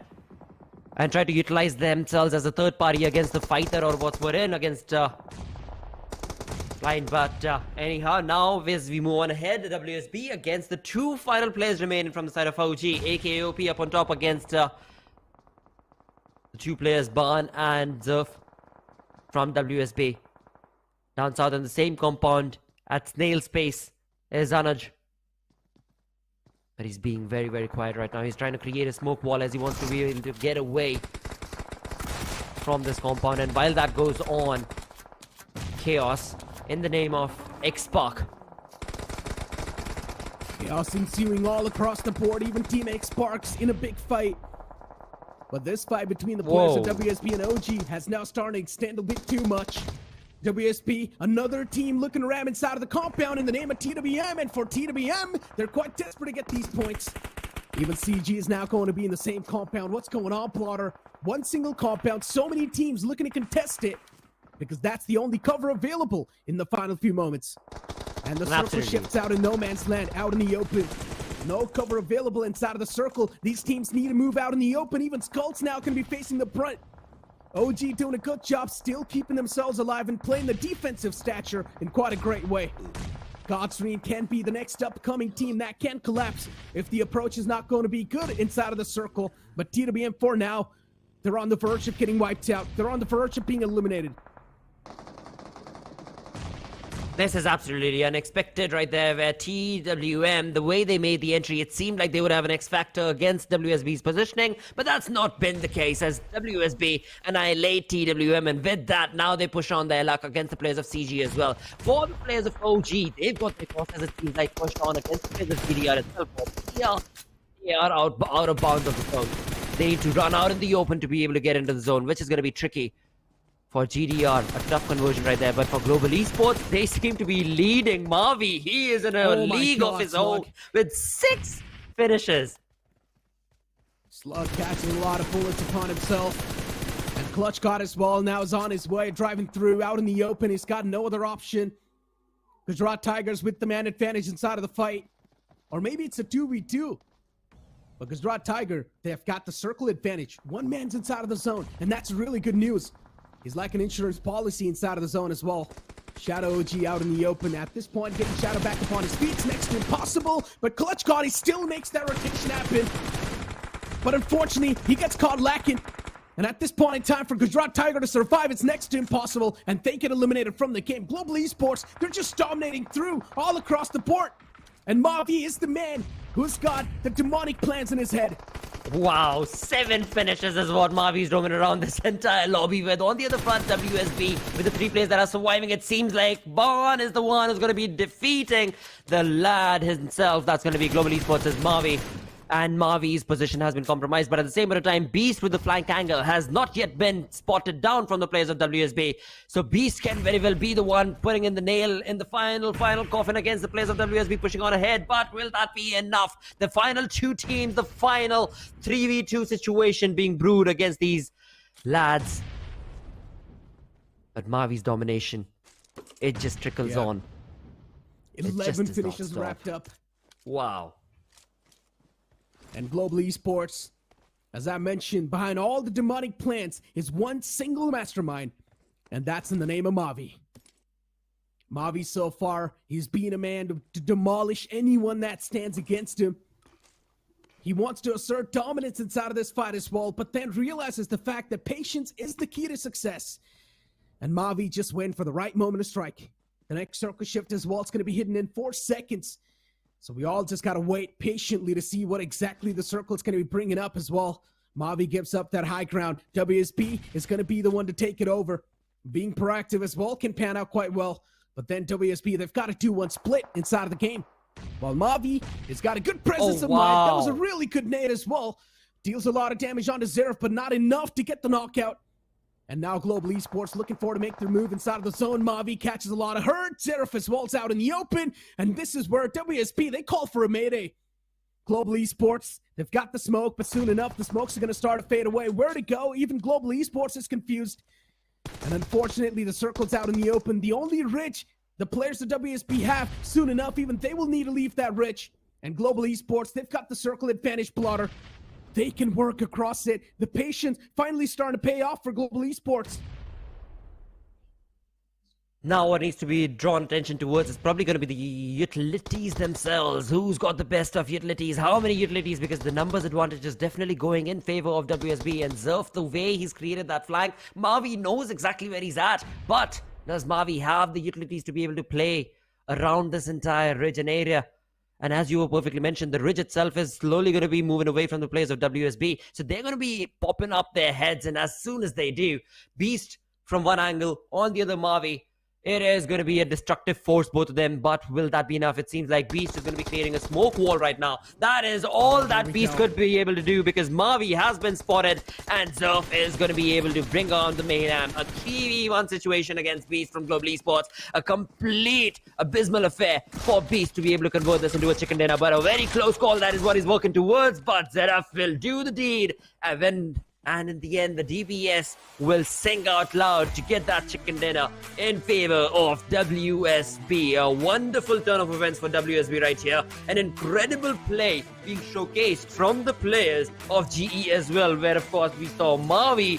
He is the true reigning champion right there when it came to that fight, when it came to that entire game for Global Esports, with what, 7, 8 finishes is what he was able to accumulate. Bonkers play, and that's the reason why Global Esports is the position that they are at.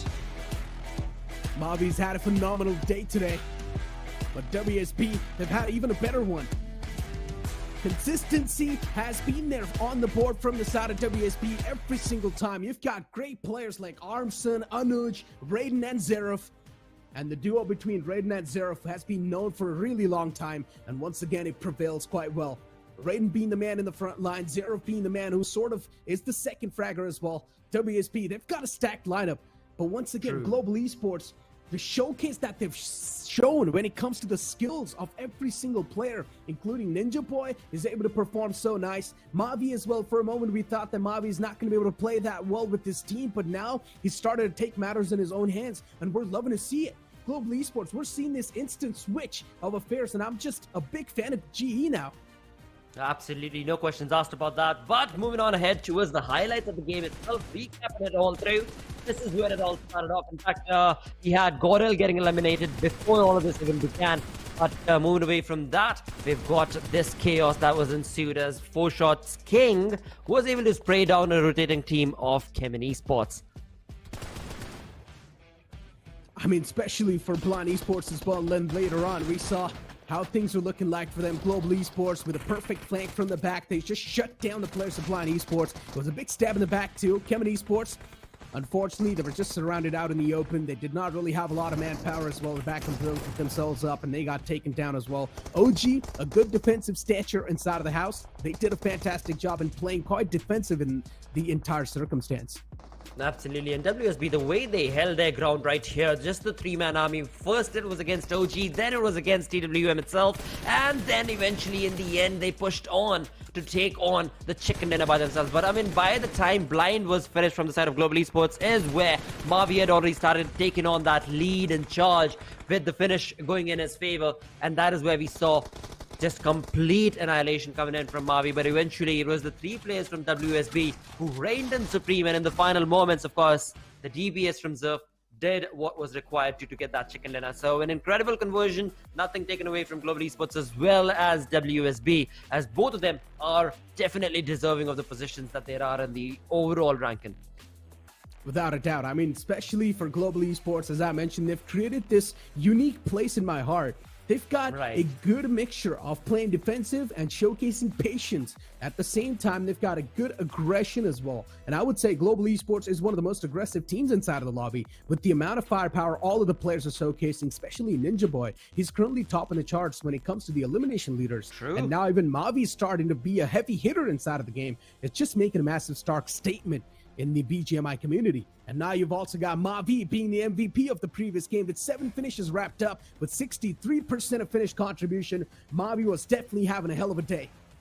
Wow, what a play right there in the final game of week 3 itself. Global Esports, they have taken in a big lead right here. Of course, WSB got the chicken dinner, but look at that number right there, 7 finishes. Are you joking around in the lobby, mate? I mean, Mavi, he is just a true champion right here from this game. Along with 7 finishes, he accumulates to only 63% of the finished contribution. So Global Esports' players, they were just dominating through and through. And that is all that they could sing when it comes to week number 3. But moving ahead from the MVP towards the stars of the match itself, who all apart from Mavi are going to be showcased. Global Esports in total had 11 elimination points, so that's why Global Esports in general, once again, they're going to keep the consistent aura up in the overall standings. Slug is going to be the best companion from Global Esports with 2 rescues and 2 assists and the health restored of 93. Then you find Xerath as well being the best finisher from that squad with 4 finishes and 1 assist wrapped up with a survival time of 28-24. Of course, Xerath is a man who has been around inside of this team for a long time. And WSB, I'm just loving the fact that as the days keep on progressing on, WSB, they're also showcasing a lot of signs of improvement. Oh, absolutely. No question about it. I mean, WSB, the way that they've been able to rack up those points and numbers in their favor and slowly but surely climb up to the ladder has been absolutely phenomenal to be a part of and witness the rise of this new found team that is going to be in front of our screens, of course, as we go across from one week to the other. But right now, it is time to jump on to the match ranking itself and find out with the kind of play that Mavi and his teammates were able to make, are they going to be up on top? No. 3 points shy. They were looking exactly similar till WSB got the chicken dinner. The 3-point difference right there, that can be clearly seen. But apart from that, nothing separating these two. Apart from these two teams as well, look at X-Park. X-Park with 11 when it comes to the total points that they accumulated from this game is definitely a GG play. I mean, talk about the GG play, especially when we saw a couple of teams like Team X-Park doing not that great in the previous game of Vikendi. I thought that maybe X-Park's not going to be able to do that well in the game of Erangel as well. But now, definitely, once again, you see that bit of a rise in the performance. The graph is going up and down, and that's an issue. Team X-Park, they need to find a middle ground. They need to find the consistency, and that's what I've been saying over and over again. Now, Carnival Gaming as well doing quite good inside of this previous game. Once again, they're going to keep themselves somewhere in the top 10 in the overall standings, and that's all that matters. OG2 with 10 points, looking quite good. AUTOBOTZ Esports with only 5 points. It's not enough to propel themselves from the last page. Absolutely not. I mean, that is something that AUTOBOTZ are going to be very, very... what can I say actually? Because they've had they've showcased those signs of revival coming in from the side of AUTOBOTZ playstyle. But overall, when it comes to the synergistic play that's required throughout the entirety of the tournament itself, is something that's been completely missing from the side of AUTOBOTZ. Gujarat Tigers, they've had a decent run today, where ups and downs definitely can be showcased in terms of the overall play they've had to make in the 3 games. But in terms of the overall ranking, I'm sure they're going to be pretty happy.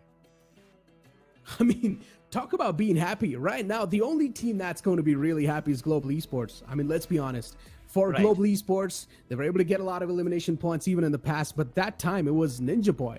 But this time, it's the IGL himself, Mavi, stepping things up. Today, Ninja Boy wasn't really able to play that well, but then Mavi was like, it's okay, my man. I'm going to be the one to step things up a little bit today, and I'm probably going to be the one to take the charge and control as well. And Global Esports, especially with the recent changes that we saw in the lineup as well, a lot of people speculated that maybe this lineup's not going to work that well. But no, instead, Global Esports, they're doing quite phenomenal. Everyone's going to be really astonished. Even in a couple of interviews, people have said that Global Esports' new lineup is performing quite nicely. None of them expected this. Again, I mean, it's all about owning that machine and doing it consistently, and that is where Mavi stands out true and tall for his team, along with, of course, like you perfectly mentioned, Ninja Boy time and time again. And that kind of play and hungry power that you see within your teammates, you definitely are going to be trickling down with that in your gameplay as well. And that is where I see Global Esports' lineup just completely coming together with the synergy that is required from them in this tournament. Exactly. Let's move on and look at the overall standings to break the ice and find out which are going to be the top 16 teams at the end of week 3. We've got the overall standings. At the top, you're going to find Entity Gaming leading the charts, which is completely okay. The top 3 is really not going to matter. WSB, they managed to breach inside of the top 4 quite a long time ago. Godlike still in that top 5, but Global Esports, they've showcased some massive improvements all the way inside of the 6th spot in the overall standings. Now, that's a big catapult.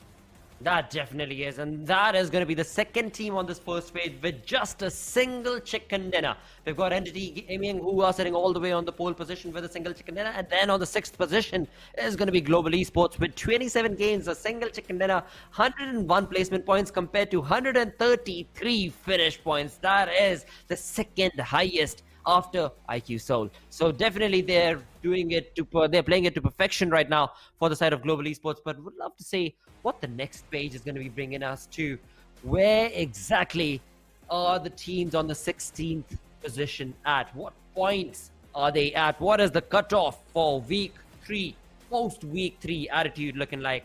Because just the 8th position taken over by Carnival Gaming, you're almost close to 230 because you're 224, 225. Oh my God. This is ridiculous.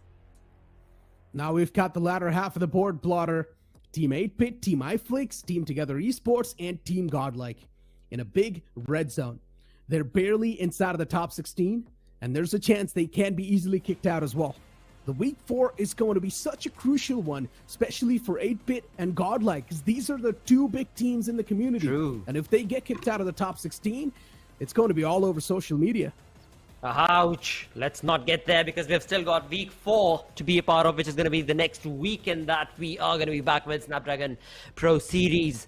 But right now, when it comes to week 3, this is the final result after all the games played in week 3 itself. We've got on the 3rd page, 10XFM on the 17th position with 198 points, following them up close. 3-point shy is going to be Team Forever. 2-point shy is going to be Big Brother Esports. Another 3-point shy is going to be OR Esports. So you can clearly see how close this entire chaos ensuing week 4 is going to be, because you're talking about 3 points, 4 points. I mean, from FS Esports sitting on the 24th position to all the way up to 20th or 17th position, there isn't a lot of difference between the points itself. Exactly. As you mentioned, there's not a lot of points differentiating these teams from each other. So anything can happen at the last moment. Nothing can be said. As I mentioned, for the 2nd page and the 3rd page, it's still a big question mark in the process of being inside of the top 16, because you've got some of the capable teams like Team X-Spark, Reckoning Esports, OR Esports, Big Brothers, even Team Forever, and anything can happen till the last moment. Nothing can be said. Yeah, you do have the top 16 for now, but I'm pretty sure the last week is going to be an absolute mayhem, because the teams at the top, they will try to spoil a couple of games. Maybe the teams at the bottom as well, they'll try to spoil a couple of games. And then you look at the middle pack, and that's where these guys are going to be in a big sandwich. Wowzers. I mean, I just noticed, right, for X-Spark, how can you say they've done something wrong, mate? I mean, they've got 3 chicken dinners and they're sitting on the 3rd page. That's how crazy aggressive this lobby has been. That's how crazy close the points and games have been post week 3 affair. So week 4, like you perfectly mentioned, it is going to be chaotic, hot mess that we can anticipate every game, every single day. 3 days, 3 games separating these teams, and we're going to find out which are the ones that will reign in supreme, keep their positions, keep in that consistent play, and be in the top 16 to qualify for that LAN finale. Team Prince, AUTOBOTZ Esports, these capable teams, they haven't really been able to make it up in the top 16, neither close to that. Team Prince, after the week 1, the performance has just kept on dwindling down. They've lost their form, they've lost their touch, and this downfall has definitely been stinging these players for a really long time. But they've still got 1 more week to go. 9 more games to go to try and make sure that they're going to make a comeback in the top 16. Still, that spot is redeemable. If Team Prince is able to dominate just the way they did in week 1, they can easily make it inside of the top 16, but the stats say something else. Exactly, mate, exactly. Because again, you know, one thing is that they've been able to do it, so they should be able to do it again. Another point to bring up is going to be the fact that the mental pressure that you jump on with in week 4 for these teams and these lads, again, we cannot even bring up as an argument that these players, they are making their, they're making their space. They've proven their point. They have jumped in from the open finals into such a big opportunity. That itself is a huge undertaking. And you're at such a critical level where you've got 3 days to be able to prove it all over again before your decision is made if you're going to be part of the LAN finale or not. So, yeah, a lot at stake, but high pressure situation that these teams are in, for sure. For the teams at the 2nd and the 3rd page, their mental fortitude is going to be tested on the last week. If they're going to crack under that pressure, unfortunately, you're not going to be making it inside of the top 16. Mindset's going to matter quite a lot. It's a new week. You better play it as a new mindset as well. If you're not able to reset that mindset, well, then everything's going to be screwed up as well, quite massively. So you just got to make sure that things are going to be falling in the right places. You just got to find the piece of the puzzles. And so far, a lot of these teams haven't really been able to do so. Communication has been a big problem. The firepower's there. Every single team inside of the tournament, they've got the firepower. It all just boils down to making those little micro calls in some tricky situation and in some big situations that they just fumble down. And when those micro calls are not exactly made on the point, team synergy as well seems like it's lacking. It is, yeah, it lacks quite a lot. But right now, what has not been lacking is the Finnish leaders themselves. Because today, I believe the way Mavi has played, he has been definitely a big contribution to the way the Finnish leaders list seemed.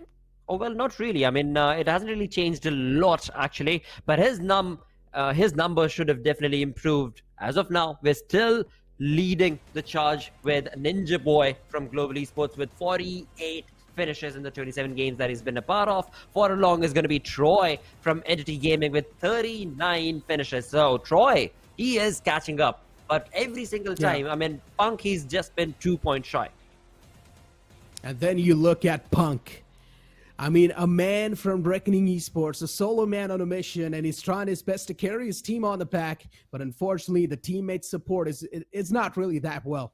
Then you've also got Ronnie from the side of Seoul with 37 eliminations wrapped up. In general, Ninja Boy, once again, he's just miles away. He's just miles ahead from any other player in the top leaders. And that's something that's really that's fueling the fire that Ninja Boy has in him. And I'm pretty sure, especially when even the prize pool is going to be announced and all that stuff, Ninja Boy is going to be really happy if he's still going to be the Finnish leader in general, because his team's doing a great job when it comes to the elimination aspect of the game.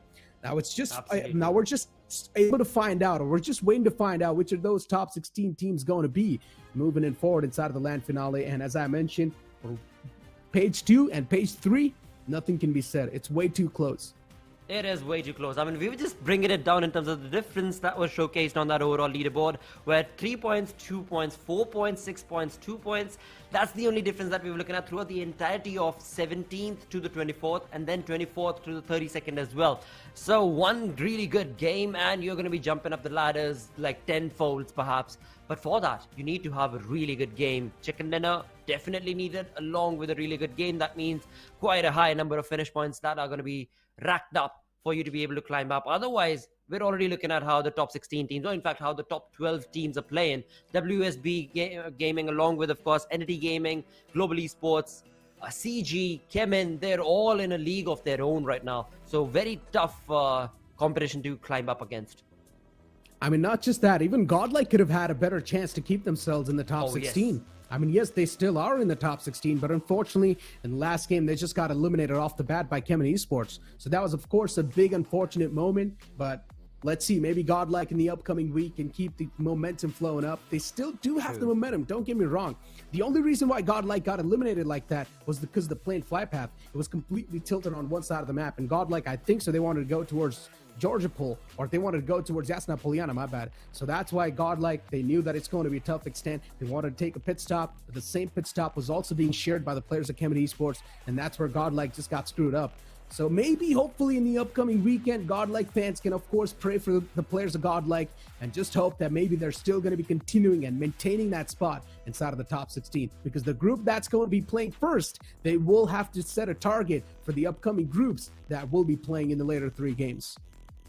Absolutely, mate. But with that, our day number 3 of week 3 of SPS right here does come to an end. An incredible journey it has been for all of these teams, but a tough luck affair for so many of them who wanted to be able to rack up those points and numbers. Sadly, just not been the day for them. At the same point of time, we've still got one more week number 4 that still remains, where we can anticipate a big comeback story coming in from these teams. Will that be the case or not? We are going to have to wait to find out. But with that, Necro, final thoughts from you, mate, for the day. I mean, my final thoughts are pretty much just going to be the same. Top 16, it's just really making me anxious, I'm not going to lie. Imagine if us as commentators were getting anxious. Imagine the players. They know for them the qualifications on the line for the finals. That too, for some players, it's going to be their first time stepping inside a LAN finale. So this means a lot for the teams. This means a lot for the players as well. Imagine when their parents are going to be sitting amongst the crowd watching their own kids play. It's a whole different moment to be proud of. And I'm pretty sure these teams do want to see that moment as well, at least once in their lifetime. But they just need to work a little bit more harder if they're somewhere outside of the top 16. 100%. Absolutely, mate. Nothing taken away from that, and that opportunity that they are trying to grind it out for. And they've got 3 more days with the upcoming week number 4 to be able to bring in their best level of play that they possibly can to be a part of that LAN finale. With that, as we were mentioning, our day number 3 for week 3 does come to an end. Do not forget to follow along on the social media posts, because all the action and all the storyline is going to be that much more clear right down there. Of course, along with that, don't forget to follow us as well if you like the work. Right here, Necro sitting right next to me. And a big thanks to our sponsors, Samsung Galaxy S23 Ultra, along with Snapdragon Elite Gaming, where winning matters the most, and none other than Monster Energy that unleashes the beast within you. The beast has definitely been unleashed. Now it all boils down to what these teams are going to be doing to climb up towards that beast in the top 16 to be a part of that LAN finale. Until that fourth week, take care, stay awesome. We'll see you then. Bye-bye.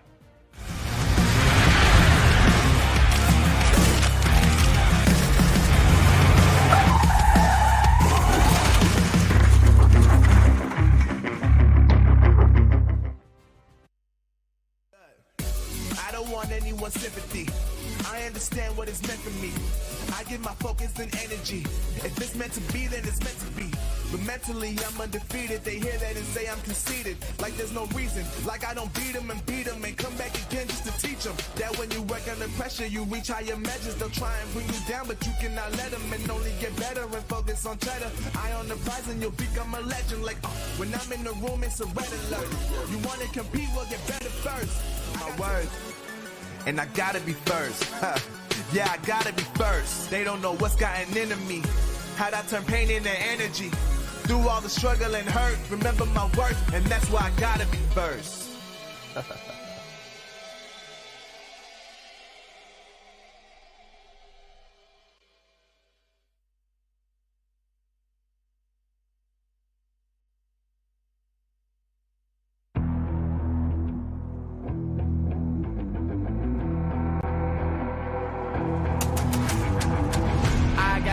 I'm on the mission, snap any minute, casually when it stop tripping on me, stop dissing on me. Yeah, I got a dream, can't take it from me. My fire's burning, now I'm always learning. Tell me where to go, man, I'm on a journey. Yeah, I can't explain it, I get excited. Keep it 300, King Leonidas. Strap in, cause it's gonna be a long ride. Working on me every single day and night. There comes a time when your worlds will collide. If it's holding you back, push it right to the side. Ain't got no time for no fear. I work too hard to get here. Ain't got no time for no fear. I work too hard to get here. I don't got the time, put me in, coach. I've been going hard, time to let it show. Everything raw, give it to me now. Let me have the spot, man, it's going down. Gotta get it here, I don't wanna wait. Take what I want, then I go train. Gotta get a win, I won't lose the game. This is my year, I ain't gonna break. Strap in, cause it's gonna be a long ride. Working on me every single day and night. There comes a time when your worlds will collide. If it's holding you back, push it right to the side. On another level, I will never settle. Mind over